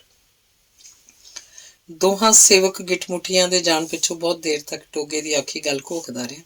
ਫਿਰ ਉਹਦੀ ਅੱਖ ਲੱਗ ਗਈ। ਉਦੋਂ ਨਿੱਕੂ ਗੂੜੀ ਨੀਂਦ 'ਚ ਸੀ ਜਦੋਂ ਕਿਸੇ ਨੇ ਉਹਨੂੰ ਹਿਲਾਉਣ ਜਗਾ ਦਿੱਤਾ। ਉਹ ਬੜਵਾਏ ਉੱਠ ਕੇ ਬੈਠ ਗਿਆ। ਉਸ ਅੱਖਾਂ ਖੋਲੀਆਂ, ਮਲੀਆਂ। ਕੌਣ ਹੈ ਤੂੰ? ਨਿੱਕੂ ਦੇ ਸਾਹਮਣੇ ਇੱਕ ਕਾਲਾ ਆਕਾਰ ਸੀ। ਘੋਰਨੇ ਦੇ ਬਾਹਰੋਂ ਚਾਨਣ ਪੱਥਰਾਂ ਦਾ ਚਾਨਣ ਘੋਰਨੇ ਦੇ ਅੰਦਰ ਵੀ ਆ ਰਿਹਾ ਸੀ, ਪਰ ਅਜਨਬੀ ਦੀ ਪਿੱਠ ਉਸ ਚਾਨਣ ਵੱਲ ਸੀ। ਇਸ ਕਾਰਨ ਉਹਦੇ ਚਿਹਰੇ ਤੇ ਹਨੇਰਾ ਸੀ। ਤੂੰ ਕੌਣ ਹੈ? ਨਿੱਕੂ ਨੇ ਫਿਰ ਪੁੱਛਿਆ। ਕਾਲੇ ਆਕਾਰ ਨੇ ਸ਼ਾਂਤ ਤੇ ਠਰਮੀ ਭਰੀ ਆਵਾਜ਼ 'ਚ ਦੱਸਿਆ, ਮੈਂ ਉਹੀ ਹਾਂ ਜਿਹਦੇ ਨਾਲ ਤੇਰਾ ਮੁਕਾਬਲਾ ਹੋਣਾ ਹੈ। ਨਿੱਕੂ ਸੁਚੇਤ ਹੋ ਕੇ ਬੈਠ ਗਿਆ। ਅਜਨਬੀ ਉਹਦੇ ਸਾਹਮਣੇ ਬੈਠ ਗਿਆ। ਜੇਬ 'ਚੋਂ ਇੱਕ ਨਿੱਕਾ ਜਿਹਾ ਚਾਨਣ ਪੱਥਰ ਕੱਢ ਕੇ ਉਸ ਦੋਹਾਂ ਦੇ ਵਿਚਕਾਰ ਧਰ ਲਿਆ। ਚਾਨਣ ਪੱਥਰ ਦੀਆਂ ਮੱਧਮ ਜਿਹੀਆਂ ਰਿਸ਼ਮਾਂ 'ਚ ਨਿੱਕੂ ਨੇ ਉਸ ਚਿਹਰੇ ਵੱਲ ਦੇਖਿਆ। ਉਸ ਚਿਹਰੇ ਉੱਤੇ ਸੁਹਿਰਦਤਾ ਸੀ। ਉਹ ਬੋਲਿਆ ਤਾਂ ਵਿਅੰਗਮਈ ਮੁਸਕਰਾਹਟ ਉਹਦੇ ਚਿਹਰੇ ਤੇ ਫੈਲ ਗਈ। ਮੈਂ ਇਸ ਮੰਦਭਾਗੇ ਮੁਲਕ ਦਾ ਸੈਨਾਪਤੀ ਹਾਂ, ਸੈਨਾਪਤੀ ਗੁਲੇਲ। ਇਸ ਭੇਦ ਦੀ ਗੱਲ ਮੇਰੇ ਸੂਹੀਆਂ ਨੇ ਮੈਨੂੰ ਦੱਸੀ ਹੈ ਕਿ ਤੇਰੇ ਨਾਲ ਮੁਕਾਬਲਾ ਕਰਨ ਲਈ ਮੈਨੂੰ ਆਖਿਆ ਜਾਏਗਾ। ਕੋਈ ਵੀ ਰਾਜਾ ਆਪਣੇ ਸੈਨਾਪਤੀ ਨੂੰ ਇਹੋ ਜਿਹੇ ਤਮਾਸ਼ੇ 'ਚ ਹਿੱਸਾ ਲੈਣ ਲਈ ਕਿਉਂ ਕਹੇਗਾ ਭਲਾ? ਤਾਂ ਕਿ ਉਹ ਤੋਂ ਪਿੱਛਾ ਛੁੱਟ ਜਾਏ। ਮੈਂ ਸਮਝਿਆ ਨਹੀਂ। ਇਹ ਮੁਕਾਬਲਾ ਰਾਜੇ ਦੀ ਸ਼ੁਗਲ ਖਾਤਰ ਹੁੰਦਾ ਹੈ ਜਾਂ ਰਾਜੇ ਦੇ ਦੁਸ਼ਮਣ ਨੂੰ ਮਾਰਨ ਲਈ। ਰਾਜਾ ਸਮਝਦਾ ਕਿ ਮੈਂ ਉਹਦਾ ਦੁਸ਼ਮਣ ਹਾਂ ਕਿਉਂਕਿ ਮੈਂ ਰਾਜੇ ਨੂੰ ਮਾਸਾਹਾਰੀ ਸੁੰਡੀਆਂ ਤੇ ਕੀੜਿਆਂ ਤੋਂ ਦੇਸ਼ ਨੂੰ ਮੁਕਤ ਕਰਨ ਦੀ ਸਲਾਹ ਦਿੱਤੀ ਸੀ। ਮੈਂ ਵੀ ਚਾਹੁੰਦਾ ਸੀ ਕਿ ਰਾਜ ਰਾਣੀ ਨੂੰ ਸ਼ਰਧਾਂਜਲੀ ਦੇਣ ਹਿੱਤ ਗਿੱਠ-ਮੁੱਠੀਏ ਸੁੰਡੀਆਂ ਵਾਲੀ ਖਾਈ 'ਚ ਨਾ ਸੁੱਟੇ ਜਾਣ। ਖੈਰ, ਮੈਂ ਤਾਂ ਹੋਰ ਵੀ ਬੜਾ ਕੁਝ ਚਾਹੁੰਦਾ ਸੀ। ਗੱਲ ਦੱਸ ਕੇ ਸੈਨਾਪਤੀ ਗੁਲੇਲ ਨੇ ਠੰਡਾ ਸਾਹ ਭਰਿਆ। ਦੋਹਾਂ 'ਚੋਂ ਕੌਣ ਜੀਤੂ ਕੌਣ ਹਾਰੂ ਇਹ ਕਿਹਨੂੰ ਪਤਾ ਹੈ? ਨਿੱਕੂ ਨੇ ਉਲਝਣ ਜਿਹੀ 'ਚ ਮੱਥਾ ਖੁਰਕਿਆ। ਪਰ ਮਰਨ ਦੀ ਗੱਲ ਵਿੱਚ ਕਿੱਥੋਂ ਆ ਗਈ? ਸਾਡਾ ਦੋਹਾਂ ਦਾ ਹੀ ਮਰਨਾ ਲਾਜ਼ਮੀ ਹੈ। ਇਹ ਅੰਦਰਲੀ ਖਬਰ ਹੈ ਕਿ ਸਾਨੂੰ ਮਾਸਾਹਾਰੀ ਸੁੰਡੀਆਂ ਨਾਲ ਵੀ ਲੜਨਾ ਪਏਗਾ ਤੇ ਕੀੜਿਆਂ ਨਾਲ ਵੀ। ਇਹਨਾਂ ਦੁਸ਼ਮਣਾਂ ਦਾ ਨਾ ਮੈਂ ਸਾਹਮਣਾ ਕਰ ਸਕਦਾ ਨਾ ਤੂੰ। ਮੇਰਾ ਤਾਂ ਜੀਣਾ ਮਰਨਾ ਬਸ ਇੱਥੇ ਹੀ ਹੈ। ਪਰ ਮੈਂ ਤੈਨੂੰ ਖਾਸ ਤੌਰ ਉੱਤੇ ਇਹ ਦੱਸਣ ਆਇਆ ਕਿ ਤੂੰ ਇੱਥੋਂ ਨੱਸ ਕੇ ਆਪਣੀ ਜਾਨ ਬਚਾ ਲੈ। ਇਹ ਦੋਵੇਂ ਸੇਵਕ ਗਿੱਠ-ਮੁੱਠੀਏ ਇੱਥੋਂ ਨੱਸਣ 'ਚ ਤੇਰੀ ਮਦਦ ਕਰ ਦੇਣਗੇ। ਗੁਲੇਲ ਸੈਨਾਪਤੀ ਇੱਕ ਚੰਗਾ ਗਿੱਠ-ਮੁੱਠੀਆ ਸੀ। ਨਿੱਕੂ ਦੇ ਮਨ 'ਚ ਉਹਦੇ ਪ੍ਰਤੀ ਸਤਿਕਾਰ ਤੇ ਸ਼ਰਧਾ ਦੇ ਭਾਵ ਜਾਗ ਪਏ। ਉਸ ਦ੍ਰਿੜਤਾ ਨਾਲ ਆਖਿਆ, ਨਹੀਂ, ਹੁਣ ਤਾਂ ਮੈਂ ਇੱਥੋਂ ਬਿਲਕੁਲ ਵੀ ਨਹੀਂ ਜਾਣਾ। ਹੁਣ ਤਾਂ ਮੇਰੇ ਸਿਰ ਦੇਸ਼ ਦੇ ਸੈਨਾਪਤੀ ਦੀ ਰਾਖੀ ਦੀ ਜ਼ਿੰਮੇਵਾਰੀ ਹੈ। ਨਿੱਕੂ ਦਾ ਮੋਹ ਵੇਖ ਕੇ ਸੈਨਾਪਤੀ ਗੁਲੇਲ ਦਾ ਮਨ ਭਰ ਆਇਆ। ਭਾਵਨਾਵਾਂ ਨੂੰ ਕਾਬੂ 'ਚ ਕਰਦਿਆਂ ਉਸ ਆਖਿਆ, ਵੇਖ ਨਿੱਕੂ, ਤੂੰ ਕਿਸੇ ਤਰ੍ਹਾਂ ਵੀ ਮੇਰੀ ਸਹਾਇਤਾ ਨਹੀਂ ਕਰ ਸਕਦਾ। ਮੈਂ ਕਰ ਸਕਦਾ। ਕਿਸ ਤਰ੍ਹਾਂ? ਮੈਂ ਮਾਸਾਹਾਰੀ ਸੁੰਡੀਆਂ ਤੇ ਕੀੜਿਆਂ ਨਾਲ ਲੜ ਵੀ ਸਕਦਾ ਤੇ ਉਹਨਾਂ ਤੇ ਜਿੱਤ ਵੀ ਹਾਸਲ ਕਰ ਸਕਦਾ। ਕੀ? ਸੈਨਾਪਤੀ ਗੁਲੇਲ ਹੈਰਾਨ ਹੋ ਕੇ ਬੋਲਿਆ, ਮੈਨੂੰ ਤਾਂ ਯਕੀਨ ਹੀ ਨਹੀਂ ਆ ਰਿਹਾ ਕਿ ਇਸ ਤਰ੍ਹਾਂ ਵੀ ਹੋ ਸਕਦਾ। ਇਸ ਤਰ੍ਹਾਂ ਦਾ ਕਦੀ ਹੋਇਆ ਵੀ ਨਹੀਂ। ਇਸ ਤਰ੍ਹਾਂ ਇਸ ਵਾਰ ਹੋਏਗਾ, ਨਿੱਕੂ ਨੇ ਵਿਸ਼ਵਾਸ ਨਾਲ ਆਖਿਆ ਤੇ ਫਿਰ ਅਗਲੇ ਛਿੰਨ ਮੂੰਹ ਝੂਣਾ ਹੋ ਗਿਆ। ਪਰ ਮੈਂ ਤਾਂ ਇੱਥੇ ਕੈਦ ਹਾਂ। ਮੈਂ ਤਾਂ ਕਿਤੇ ਜਾ ਵੀ ਨਹੀਂ ਸਕਦਾ। ਮੈਨੂੰ ਮੁਕਾਬਲੇ ਲਈ ਕੁਝ ਸਮਾਨ ਚਾਹੀਦਾ। ਮੈਂ ਕਿੱਥੋਂ ਲੈ ਕੇ ਆਵਾਂ ਉਹ ਸਮਾਨ? ਗੁਲੇਲ ਸੈਨਾਪਤੀ ਨੇ ਨਿੱਕੂ ਦਾ ਹੱਥ ਥਾਪੜਿਆ। ਤੂੰ ਜੀ ਛੋਟਾ ਨਾ ਕਰ। ਮੈਂ ਜੋ ਹਾਂ, ਮੈਂ ਫਿਲਹਾਲ ਤਾਂ ਦੇਸ਼ ਦਾ ਸੈਨਾਪਤੀ ਹਾਂ। ਮੈਂ ਕਿਤੇ ਵੀ ਜਾ ਸਕਦਾ। ਮੈਨੂੰ ਕੋਈ ਨਹੀਂ ਰੋਕਦਾ। ਤੂੰ ਮੈਨੂੰ ਦੱਸ, ਮੁਕਾਬਲੇ ਲਈ ਕੀ ਕੁਝ ਚਾਹੀਦਾ? ਨਿੱਕੂ ਦੇ ਸਾਰੇ ਸੰਸ਼ੇ ਤੇ ਫਿਕਰ ਪਲ ਛਿੰਨ 'ਚ ਦੂਰ ਹੋ ਗਏ। ਉਹ ਦੋਵੇਂ ਇੱਕ ਦੂਜੇ ਦੇ ਨੇੜੇ ਹੋ ਕੇ ਬੈਠ ਗਏ। ਨਿੱਕੂ ਸੈਨਾਪਤੀ ਗੁਲੇਲ ਨੂੰ ਦੱਸਣ ਲੱਗ ਪਿਆ ਕਿ ਮੌਤ ਦੇ ਉਸ ਤਾਂਡਵ 'ਚ ਜਿਉਂਦੇ ਬਾਹਰ ਆਉਣ ਲਈ ਕੀ ਕੁਝ ਕਰਨਾ ਪੈਣਾ ਸੀ ਤੇ ਸ਼ਾਹੀ ਅਖਾੜੇ 'ਚ ਉਸ ਵੇਲੇ ਕਿਹੜੇ ਸਮਾਨ ਦੀ ਲੋੜ ਪੈਣੀ ਸੀ। ਅੰਗ 25। ਸ਼ਾਹੀ ਅਖਾੜਾ ਇੱਕ ਖੁੱਲਾ ਗੋਲ ਮੈਦਾਨ ਸੀ। ਉਹਦੀ ਛੱਤ ਵੱਡੇ ਘੇਰੇ ਵਾਲੀਆਂ ਉੱਚੀਆਂ ਉੱਚੀਆਂ ਬੁਰਜੀਆਂ ਸਨ। ਅਖਾੜੇ ਦੇ ਚੁਫੇਰੇ ਪਥਰੀਲੀ ਕੰਧ ਸੀ। ਅਖਾੜੇ ਦੇ ਅੰਦਰ ਆ ਕੇ ਕੋਈ ਆਪਣੇ ਆਪ ਬਾਹਰ ਨਹੀਂ ਸੀ ਜਾ ਸਕਦਾ। ਉਸ ਪਥਰੀਲੀ ਕੰਧ 'ਚ ਮਜ਼ਬੂਤ ਜੜ੍ਹਾਂ ਤੇ ਸੰਘਣੀ ਬੁਣਤੀ ਵਾਲੇ ਕੁਝ ਬੂਹੇ ਸਨ ਜੋ ਅਖਾੜੇ 'ਚ ਖੁੱਲ੍ਹਦੇ ਸਨ। ਅਖਾੜੇ ਦੇ ਇੱਕ ਅੱਧ ਦੀ ਕੰਧ ਉੱਤੇ ਗਿੱਠ-ਮੁੱਠੀਏ ਦਰਸ਼ਕ ਵੱਡੀ ਗਿਣਤੀ 'ਚ ਬੈਠੇ ਹੋਏ ਸਨ। ਉਹਨਾਂ ਵਿੱਚ ਜੋਸ਼ ਤੇ ਉਤਸ਼ਾਹ ਸੀ। ਉਹ ਆਪਸ ਵਿੱਚ ਉੱਚੀ ਉੱਚੀ ਗੱਲਾਂ ਕਰ ਰਹੇ ਸਨ ਤੇ ਯੋਧਿਆਂ ਦੇ ਨਾਵਾਂ ਬਾਰੇ ਤਰ੍ਹਾਂ ਤਰ੍ਹਾਂ ਦੇ ਅੰਦਾਜ਼ੇ ਲਾ ਰਹੇ ਸਨ।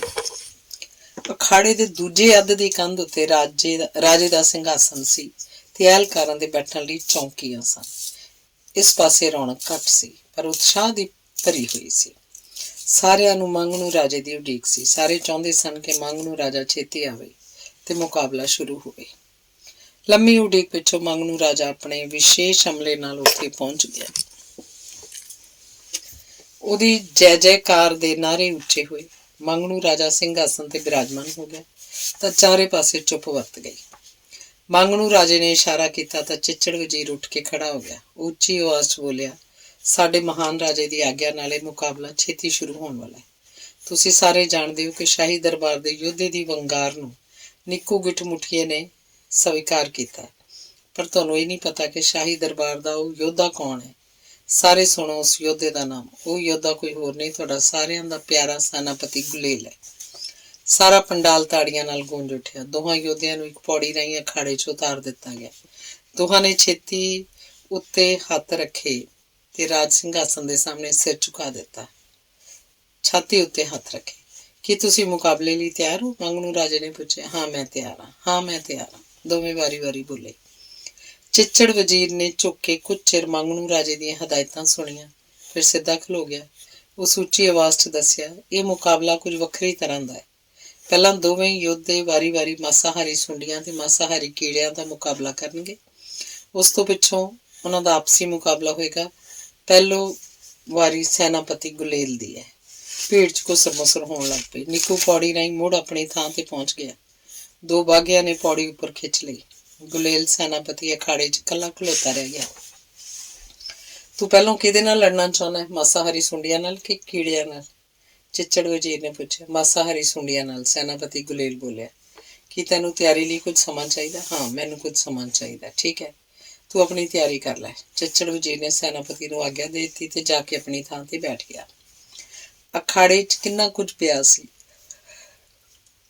ਉਹ ਸਾਰਾ ਕੁਝ ਸੈਨਾਪਤੀ ਗੁਲੇਲ ਨੇ ਨਿੱਕੂ ਦੇ ਕਹਿਣ ਉੱਤੇ ਅਖਾੜੇ 'ਚ ਰਖਵਾਤਾ ਸੀ। ਉਸ ਸਮਾਨ 'ਚ ਸੁੱਕੀਆਂ ਜੜ੍ਹਾਂ ਸਨ, ਕੁਝ ਨਿੱਕੇ ਵੱਡੇ ਪੱਥਰ ਸਨ ਤੇ ਕਿੰਨੇ ਸਾਰੇ ਵੱਡੇ ਵੱਡੇ ਕੁੱਪੇ ਸਨ, ਕੁਝ ਪਾਣੀ ਦੇ ਭਰੇ ਹੋਏ ਤੇ ਕੁਝ ਬੂ ਪਾਣੀ ਦੇ ਭਰੇ ਹੋਏ।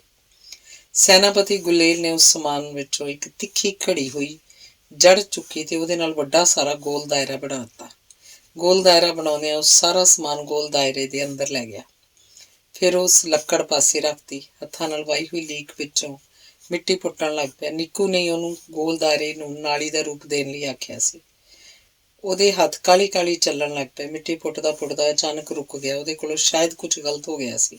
ਉਹਨੇ ਮਾਸਾਹਾਰੀ ਸੁੰਡੀਆਂ ਨਾਲ ਮੁਕਾਬਲਾ ਕਰਨਾ ਸੀ, ਪਰ ਉਹ ਮਾਸਾਹਾਰੀ ਕੀੜਿਆਂ ਨਾਲ ਮੁਕਾਬਲੇ ਦੀ ਤਿਆਰੀ ਕਰਨ ਲੱਗ ਪਿਆ।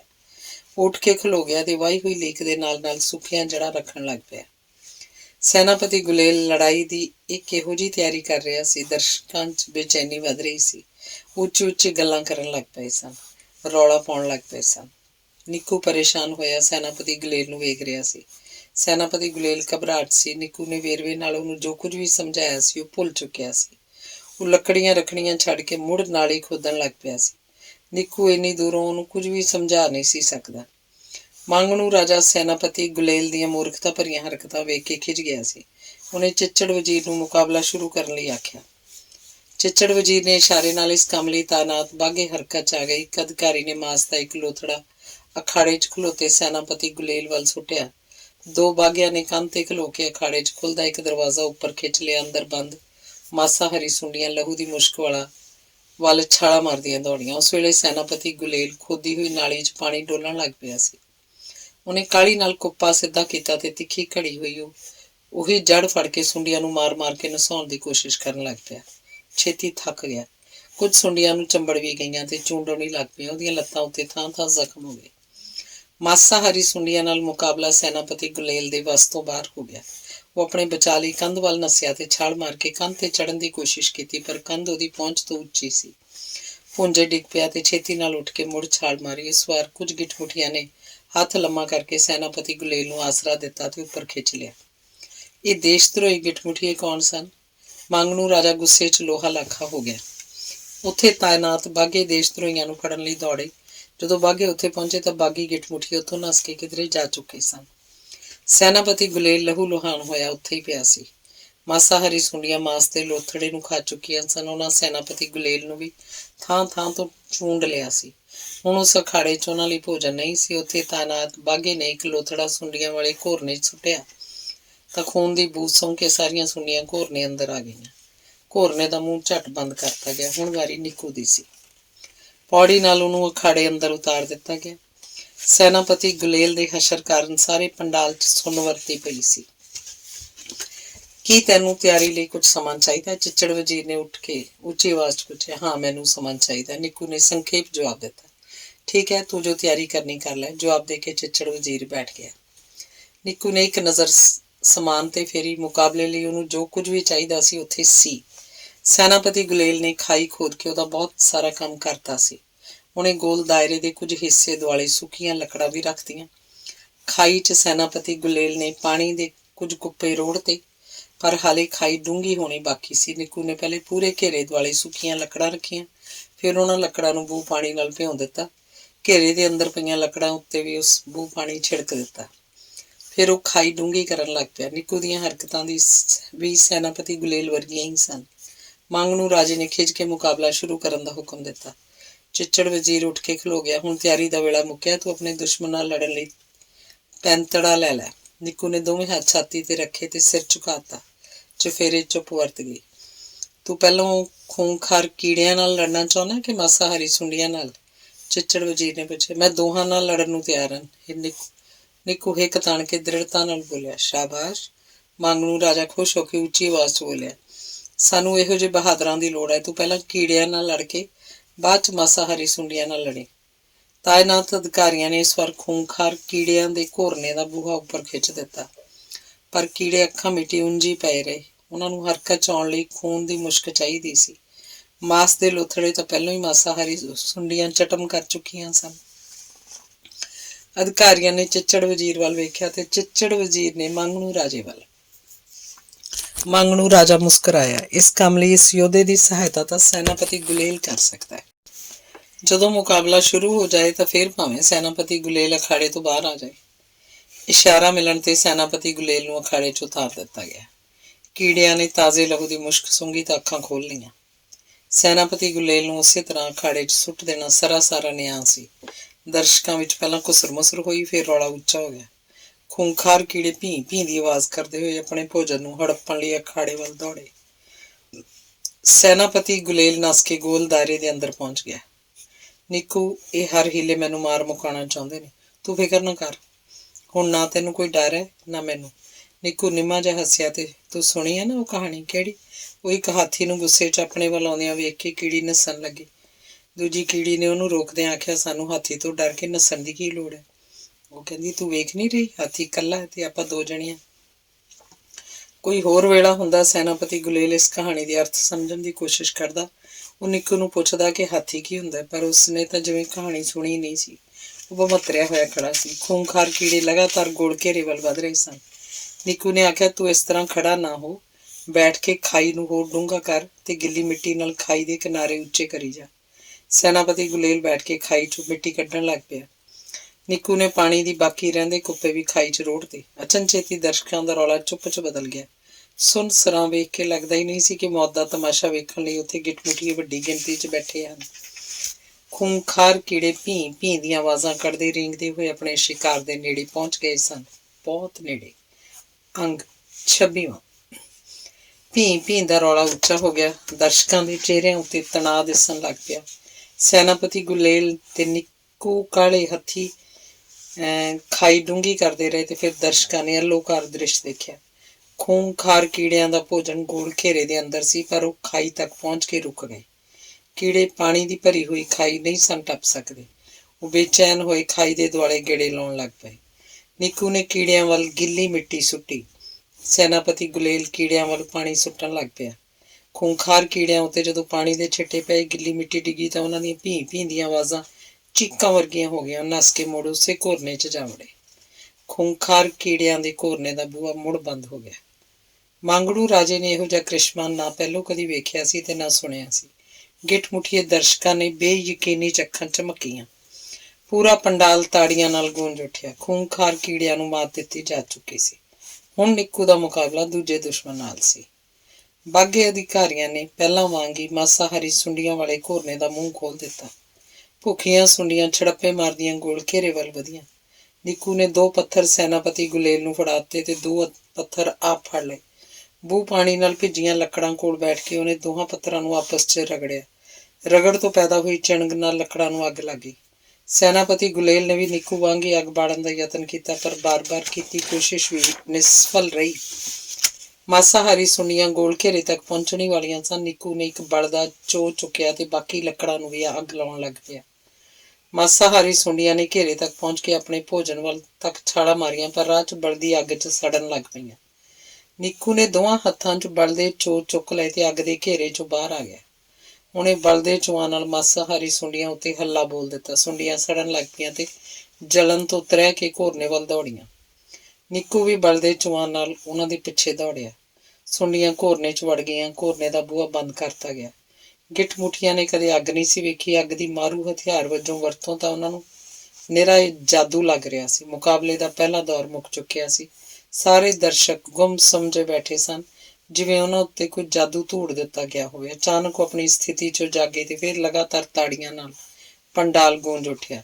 ਮੁਕਾਬਲੇ ਦਾ ਦੂਜਾ ਦੌਰ ਹਾਲੇ ਬਾਕੀ ਸੀ। ਇਸ ਗੇੜ 'ਚ ਸੈਨਾਪਤੀ ਗੁਲੇਲ ਤੇ ਨਿੱਕੂ ਦੀ ਸਿੱਧੀ ਲੜਾਈ ਹੋਣੀ ਸੀ।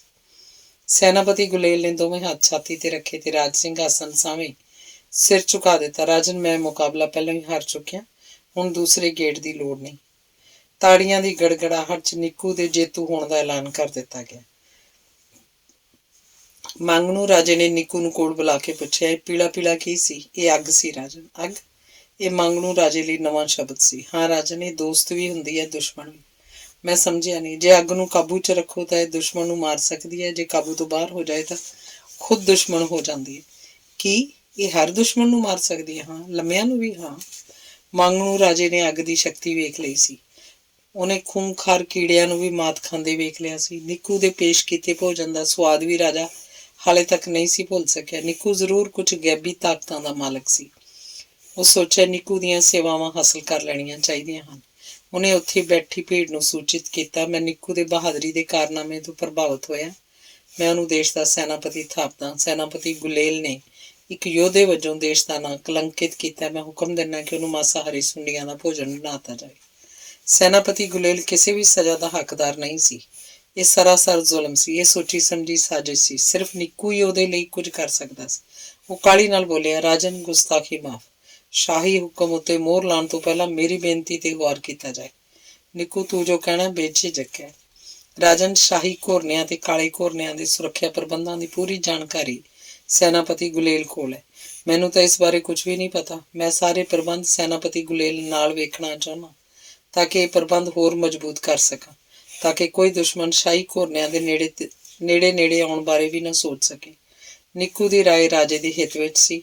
ਉਹਨੇ ਝੱਟ ਮੰਨ ਲਈ। ਸੈਨਾਪਤੀ ਗੁਲੇਲ ਨੂੰ ਸੁੰਡੀਆਂ ਦਾ ਭੋਜਨ ਬਣਾਉਣਾ ਕੁਝ ਸਮੇਂ ਲਈ ਮੁਲਤਵੀ ਕਰ ਦਿੱਤਾ ਗਿਆ। ਅੰਗ 27।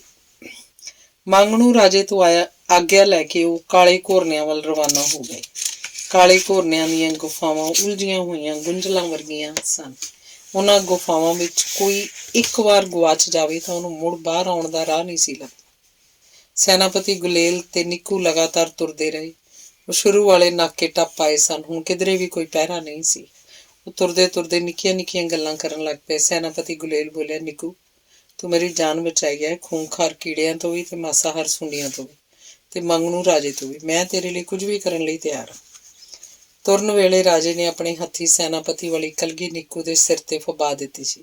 ਨਿੱਕੂ ਹੱਸਿਆ। ਫਿਲਹਾਲ ਤੂੰ ਇੰਨਾ ਕੁ ਕਰ ਕਿ ਆਪਣੀ ਮੋਟੀ ਕਲਗੀ ਵਾਲਾ ਤਾਜ ਆਪਣੇ ਸਿਰ ਉੱਤੇ ਰੱਖ ਲੈ। ਮੈਥੋਂ ਇਹ ਭਾਰ ਨਹੀਂ ਚੁੱਕਿਆ ਜਾਂਦਾ। ਇਹ ਤੇਰਾ ਅਹੁਦਾ ਹੈ ਤੇ ਤੂੰ ਹੀ ਇਹਦੇ ਯੋਗ ਹੈ। ਨਿੱਕੂ ਨੇ ਜੇਬ 'ਚੋਂ ਚਾਨਣ ਪੱਥਰ ਕੱਢਿਆ ਤੇ ਉਹਦੀ ਰੌਸ਼ਨੀ 'ਚ ਸੈਨਾਪਤੀ ਗੁਲੇਲ ਦੇ ਸਿਰ ਤੇ ਕਲਗੀ ਸਜਾ ਦਿੱਤੀ। ਸੈਨਾਪਤੀ ਗੁਲੇਲ ਦੀਆਂ ਅੱਖਾਂ 'ਚ ਅੱਥਰੂ ਆ ਗਏ। ਇਹ ਤੂੰ ਕਿਹੋ ਜਿਹਾ ਮਖੌਲ ਕਰ ਰਿਹਾ ਮੇਰੇ ਨਾਲ? ਤੈਨੂੰ ਪਤਾ ਹੈ ਇੱਥੋਂ ਜਾ ਕੇ ਮੇਰਾ ਹਸ਼ਰ ਕੀ ਹੋਏਗਾ? ਸੈਨਾਪਤੀ ਗੁਲੇਲ, ਤੂੰ ਦੋਸਤ ਹੈ ਮੇਰਾ। ਤੂੰ ਮੇਰੇ ਔਖੇ ਵੇਲੇ ਬੋੜਿਆ ਸੇ, ਮੇਰੀ ਜਾਨ ਬਚਾਉਣ ਲਈ ਇੱਥੋਂ ਨਸਾ ਦੇਣਾ ਚਾਹੁੰਦਾ ਸੈਂ। ਮੈਂ ਤੈਨੂੰ ਮਖੌਲ ਨਹੀਂ ਕਰ ਸਕਦਾ। ਨਿੱਕੂ ਨੇ ਉਹਦੇ ਹੱਥ ਉੱਤੇ ਆਪਣਾ ਹੱਥ ਰੱਖ ਦਿੱਤਾ। ਇਸ ਦੇਸ਼ ਦਾ ਸੈਨਾਪਤੀ ਤੂੰ ਸੈਂ ਤੇ ਤੂੰ ਹੀ ਰਹੇਂਗਾ, ਤੇ ਮੰਗਣੂ ਰਾਜਾ ਉਹ ਭਾਵੇਂ ਰਾਜਾ ਰਹੇ ਨਾ ਰਹੇ। ਨਿੱਕੂ ਦਾ ਪਿਆਰ ਵੇਖ ਕੇ ਸੈਨਾਪਤੀ ਗੁਲੇਲ ਦੀਆਂ ਅੱਖਾਂ 'ਚ ਆਏ ਅੱਥਰੂ ਡੁੱਲ ਪਏ। ਮੈਨੂੰ ਨਹੀਂ ਸੀ ਪਤਾ ਕਿ ਇਹੋ ਜਿਹੇ ਗਿੱਠ-ਮੁਠੀਏ ਵੀ ਹੁੰਦੇ ਨੇ। ਮੈਨੂੰ ਤਾਂ ਤੂੰ ਕਿਸੇ ਹੋਰ ਦੁਨੀਆ ਦਾ ਲੱਗਦਾ ਹੈ। ਮੈਂ ਸੱਚਮੁੱਚ ਹੀ ਕਿਸੇ ਹੋਰ ਦੁਨੀਆ ਦਾ ਹਾਂ। ਨਿੱਕੂ ਖੁੱਲ੍ਹ ਕੇ ਹੱਸਿਆ। ਠੀਕ ਹੈ, ਤੂੰ ਕਿਸੇ ਹੋਰ ਦੁਨੀਆ ਦਾ ਹੀ ਸਹੀ, ਪਰ ਇਸ ਚਾਨਣ ਪੱਥਰ ਨੂੰ ਜੇਬ 'ਚ ਪਾ। ਤਿੱਖੇ ਚਾਨਣ 'ਚ ਮੇਰੀਆਂ ਤਾਂ ਅੱਖਾਂ ਦੁਖਣ ਲੱਗ ਪਈਆਂ ਨੇ। ਸੈਨਾਪਤੀ ਗੁਲੇਲ ਨੇ ਅੱਥਰੂ ਪੂੰਝਦਿਆਂ ਨਿੱਕੂ ਨੂੰ ਪੁਰਾਣੇ ਯਾਰਾਂ ਵਾਲੀ ਨੇੜਤਾ ਨਾਲ ਆਖਿਆ। ਨਿੱਕੂ ਨੇ ਚਾਨਣ ਪੱਥਰ ਮੁੜ ਜੇਬ 'ਚ ਪਾ ਲਿਆ ਤੇ ਉੱਥੋਂ ਅੱਗੇ ਤੁਰ ਪਏ। ਤੁਰਦਿਆਂ ਤੁਰਦਿਆਂ ਨਿੱਕੂ ਨੇ ਸੈਨਾਪਤੀ ਗੁਲੇਲ ਨੂੰ ਆਪਣੇ ਬਾਰੇ ਸਾਰਾ ਕੁਝ ਦੱਸ ਦਿੱਤਾ। ਹੁਣ ਮੈਂ ਇੱਥੋਂ ਵਾਲੇ ਸਾਰੇ ਕੰਮ ਮੁਕਾ ਕੇ ਆਪਣੀ ਦੁਨੀਆ 'ਚ ਜਾਣਾ ਚਾਹੁੰਦਾ ਵਾਂ। ਸਾਰੇ ਮੈਨੂੰ ਬਹੁਤ ਯਾਦ ਆਉਂਦੇ ਨੇ ਆਪਣੀ ਦੁਨੀਆ ਬਾਰੇ। ਸੈਨਾਪਤੀ ਗੁਲੇਲ ਦੀ ਜਿਗਿਆਸਾ ਸ਼ਾਂਤ ਕਰਨ ਪਿੱਛੋਂ ਉਹਨੇ ਆਖਰੀ ਗੱਲ ਕੀਤੀ। ਇੱਥੋਂ ਵਾਲੇ ਕੰਮ? ਕਿਹੜੇ ਕੰਮ? ਸੈਨਾਪਤੀ ਗੁਲੇਲ ਨੇ ਪੁੱਛਿਆ। ਸਾਰੇ ਕੰਮਾਂ 'ਚੋਂ ਇੱਕ ਕੰਮ ਤਾਂ ਇਹ ਹੈ ਕਿ ਤੈਨੂੰ ਤੇ ਹੋਰ ਗਿੱਠ-ਮੁੱਠੀਆਂ ਨੂੰ ਮਾਸਾਹਾਰੀ ਸੁੰਡੀਆਂ ਤੋਂ ਬਚਾਉਣਾ। ਤੂੰ ਸਭ ਨੂੰ ਕਿਸ ਤਰ੍ਹਾਂ ਬਚਾਏਂਗਾ? ਸੁੰਡੀਆਂ ਨੂੰ ਮਾਰ ਕੇ। ਇਹ ਸੁੰਡੀਆਂ ਤਾਂ ਪੂਰੀਆਂ ਤਾਂ ਕਦੇ ਵੀ ਨਹੀਂ ਮਰਨੀਆਂ। ਸੈਨਾਪਤੀ ਗੁਲੇਲ ਨੇ ਨਿਰਾਸਤਾ 'ਚ ਠੰਡਾ ਸਾਹ ਭਰਿਆ। ਇਹ ਸੁੰਡੀਆਂ ਜਿੰਨੀਆਂ ਕੁ ਮਰਦੀਆਂ ਨੇ ਉਹ ਤੋਂ ਕਈ ਗੁਣਾ ਵੱਧ ਪੈਦਾ ਹੋ ਜਾਂਦੀਆਂ ਨੇ। ਤੂੰ ਫਿਕਰ ਨਾ ਕਰ। ਪਹਿਲਾਂ ਇਹ ਦੱਸ, ਸੁੰਡੀਆਂ ਵਾਲੀ ਖਾਈ 'ਚ ਪਾਣੀ ਕਿੱਥੋਂ ਆਉਂਦਾ? ਉੱਤੋਂ, ਸੈਨਾਪਤੀ ਗੁਲੇਲ ਨੇ ਹੱਥ ਦੇ ਇਸ਼ਾਰੇ ਨਾਲ ਦੱਸਿਆ। ਤੂੰ ਮੈਨੂੰ ਉੱਥੇ ਲੈ ਚੱਲ, ਬਾਕੀ ਕੰਮ ਆਪਾਂ ਬਾਅਦ 'ਚ ਕਰਾਂਗੇ। ਸੈਨਾਪਤੀ ਗੁਲੇਲ ਨੇ ਨਿੱਕੂ ਨੂੰ ਇੱਕ ਤੰਗ ਗੁਫਾ ਵੱਲ ਮੋੜ ਲਿਆ। ਉਹ ਰਾਹ ਤਿੱਖੇ ਪੱਥਰਾਂ ਨਾਲ ਭਰਿਆ ਸੀ। ਅਚਾਨਕ ਸੈਨਾਪਤੀ ਗੁਲੇਲ ਰੁਕ ਗਿਆ। ਕੀ ਤੂੰ ਵੀ ਕੋਈ ਆਵਾਜ਼ ਸੁਣੀ ਹੈ? ਨਹੀਂ ਤਾਂ ਤੂੰ ਜ਼ਰਾ ਧਿਆਨ ਨਾਲ ਸੁਣਨ ਦੀ ਕੋਸ਼ਿਸ਼ ਕਰ। ਦੂਰੋਂ ਕਿਧਰੇ ਪਾਣੀ ਡਿੱਗਣ ਦੀ ਆਵਾਜ਼ ਆ ਰਹੀ ਸੀ। ਇਸ ਵਾਰ ਨਿੱਕੂ ਨੇ ਵੀ ਉਹ ਆਵਾਜ਼ ਸੁਣੀ। ਕੀ ਆਪਾਂ ਪਹੁੰਚ ਗਏ ਹਾਂ? ਨਿੱਕੂ ਨੇ ਪੁੱਛਿਆ। ਹਾਂ, ਪਰ ਇੱਥੋਂ ਗੁਫਾ ਦੇ ਨਾਲ ਨਾਲ ਤੁਰਨਾ ਪਊ। ਜੇ ਇੱਕ ਵਾਰ ਪੈਰ ਤਿਲਕਿਆ ਤਾਂ ਫਿਰ ਕੋਈ ਬਚਾਅ ਨਹੀਂ। ਇੱਥੇ ਇੱਕ ਡੂੰਘਾ ਖੂਹ ਹੈ, ਉਹਦੇ ਵਿੱਚ ਡਿੱਗ ਕੇ ਪਤਾ ਨਹੀਂ ਕੋਈ ਕਿੱਥੇ ਪਹੁੰਚ ਜਾਏ। ਜ਼ਰਾ ਖਲੋਈ, ਮੈਂ ਜੇਬ 'ਚੋਂ ਚਾਨਣ ਪੱਥਰ ਕੱਢ ਲਵਾਂ ਤਾਂ ਆਪਣਾ ਤੁਰਨਾ ਸੌਖਾ ਹੋ ਜਾਏ। ਨਿੱਕੂ ਨੇ ਜੇਬ ਵੱਲ ਹੱਥ ਵਧਾਇਆ ਤਾਂ ਸੈਨਾਪਤੀ ਗੁਲੇਲ ਨੇ ਰੋਕ ਦਿੱਤਾ। ਵੇਖੀ, ਇਹ ਗਲਤੀ ਨਾ ਕਰੀ। ਇੱਥੇ ਖੁੱਡਾਂ, ਵਿਰਲਾਂ, ਪੱਥਰਾਂ ਦੀਆਂ ਤਰੇੜਾਂ ਵਿੱਚ ਭਾਂਤ-ਭਾਂਤ ਦੇ ਜ਼ਹਿਰੀਲੇ ਕੀੜੇ ਮਕੌੜੇ ਤੇ ਸੱਪ ਸਲੂਪੀਆਂ ਨੇ। ਹਨੇਰੇ 'ਚ ਉਹਨਾਂ ਦੀਆਂ ਅੱਖਾਂ ਬੰਦ ਹੁੰਦੀਆਂ ਨੇ, ਚਾਨਣ 'ਚ ਉਹ ਅੱਖਾਂ ਖੋਲ੍ਹ ਲੈਣਗੇ ਤਾਂ ਆਪਾਂ ਇੱਥੋਂ ਜਿਉਂਦੇ ਨਹੀਂ ਨਿਕਲ ਸਕਾਂਗੇ।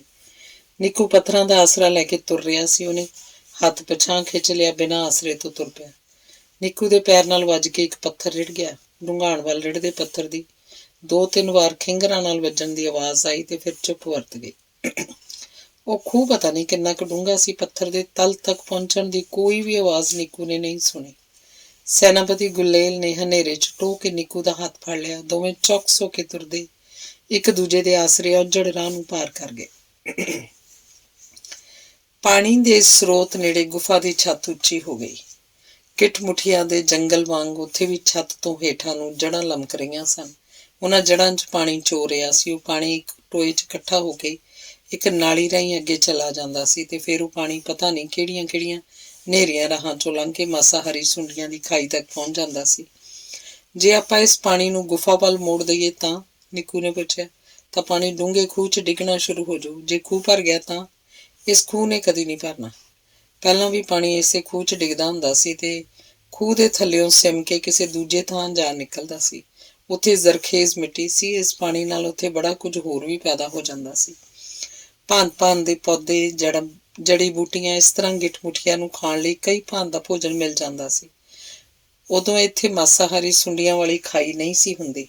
ਇੱਥੇ ਫੁੱਲਾਂ ਦੀ ਵਾਦੀ ਹੁੰਦੀ ਸੀ। ਤੈਨੂੰ ਤਾਂ ਇਸ ਬਾਰੇ ਪਤਾ ਹੀ ਹੋਊ। ਹਾਂ, ਮੈਨੂੰ ਪਤਾ। ਬਾਬੇ ਨੇ ਮੈਨੂੰ ਇਸ ਬਾਰੇ ਦੱਸਿਆ ਸੀ। ਉਹਨੇ ਤਾਂ ਮੈਨੂੰ ਤਿਤਲੀਆਂ ਬਾਰੇ ਵੀ ਦੱਸਿਆ ਸੀ। ਨਿੱਕੂ ਇੱਕ ਛਿਣ ਚੁੱਪ ਰਿਹਾ ਤੇ ਫਿਰ ਪੁੱਛਿਆ, ਪਾਣੀ ਤੋਂ ਬਿਨਾਂ ਕੀ ਮਾਸਾਹਾਰੀ ਸੁੰਡੀਆਂ ਮਰ ਜਾਣਗੀਆਂ? ਸ਼ਾਇਦ ਉਹ ਮਰ ਜਾਣਗੀਆਂ। ਨਿੱਕੂ ਹੱਸਿਆ। ਫਿਰ ਆਪਾਂ ਇੰਨੀ ਦੇਰੀ ਕਿਉਂ ਕਰ ਰਹੇ ਹਾਂ? ਚੱਲ ਬੈਠ, ਆਪਾਂ ਰਲ ਕੇ ਪਾਣੀ ਦਾ ਮੁਹਾਨ ਖੂਹ ਵੱਲ ਮੋੜੀਏ।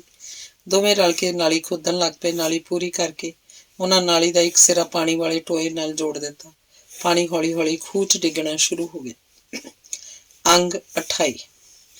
ਵਾਪਸੀ ਦੇ ਰਾਹ ਉਹ ਸੁੱਤੇ ਹੋਏ ਕੀੜਿਆਂ ਮਕੌੜਿਆਂ ਵਾਲੀ ਗੁਫਾ ਲੰਘ ਆਏ ਤਾਂ ਸੈਨਾਪਤੀ ਗੁਲੇਲ ਇੱਕ ਹੋਰ ਪਾਸੇ ਮੁੜ ਗਿਆ।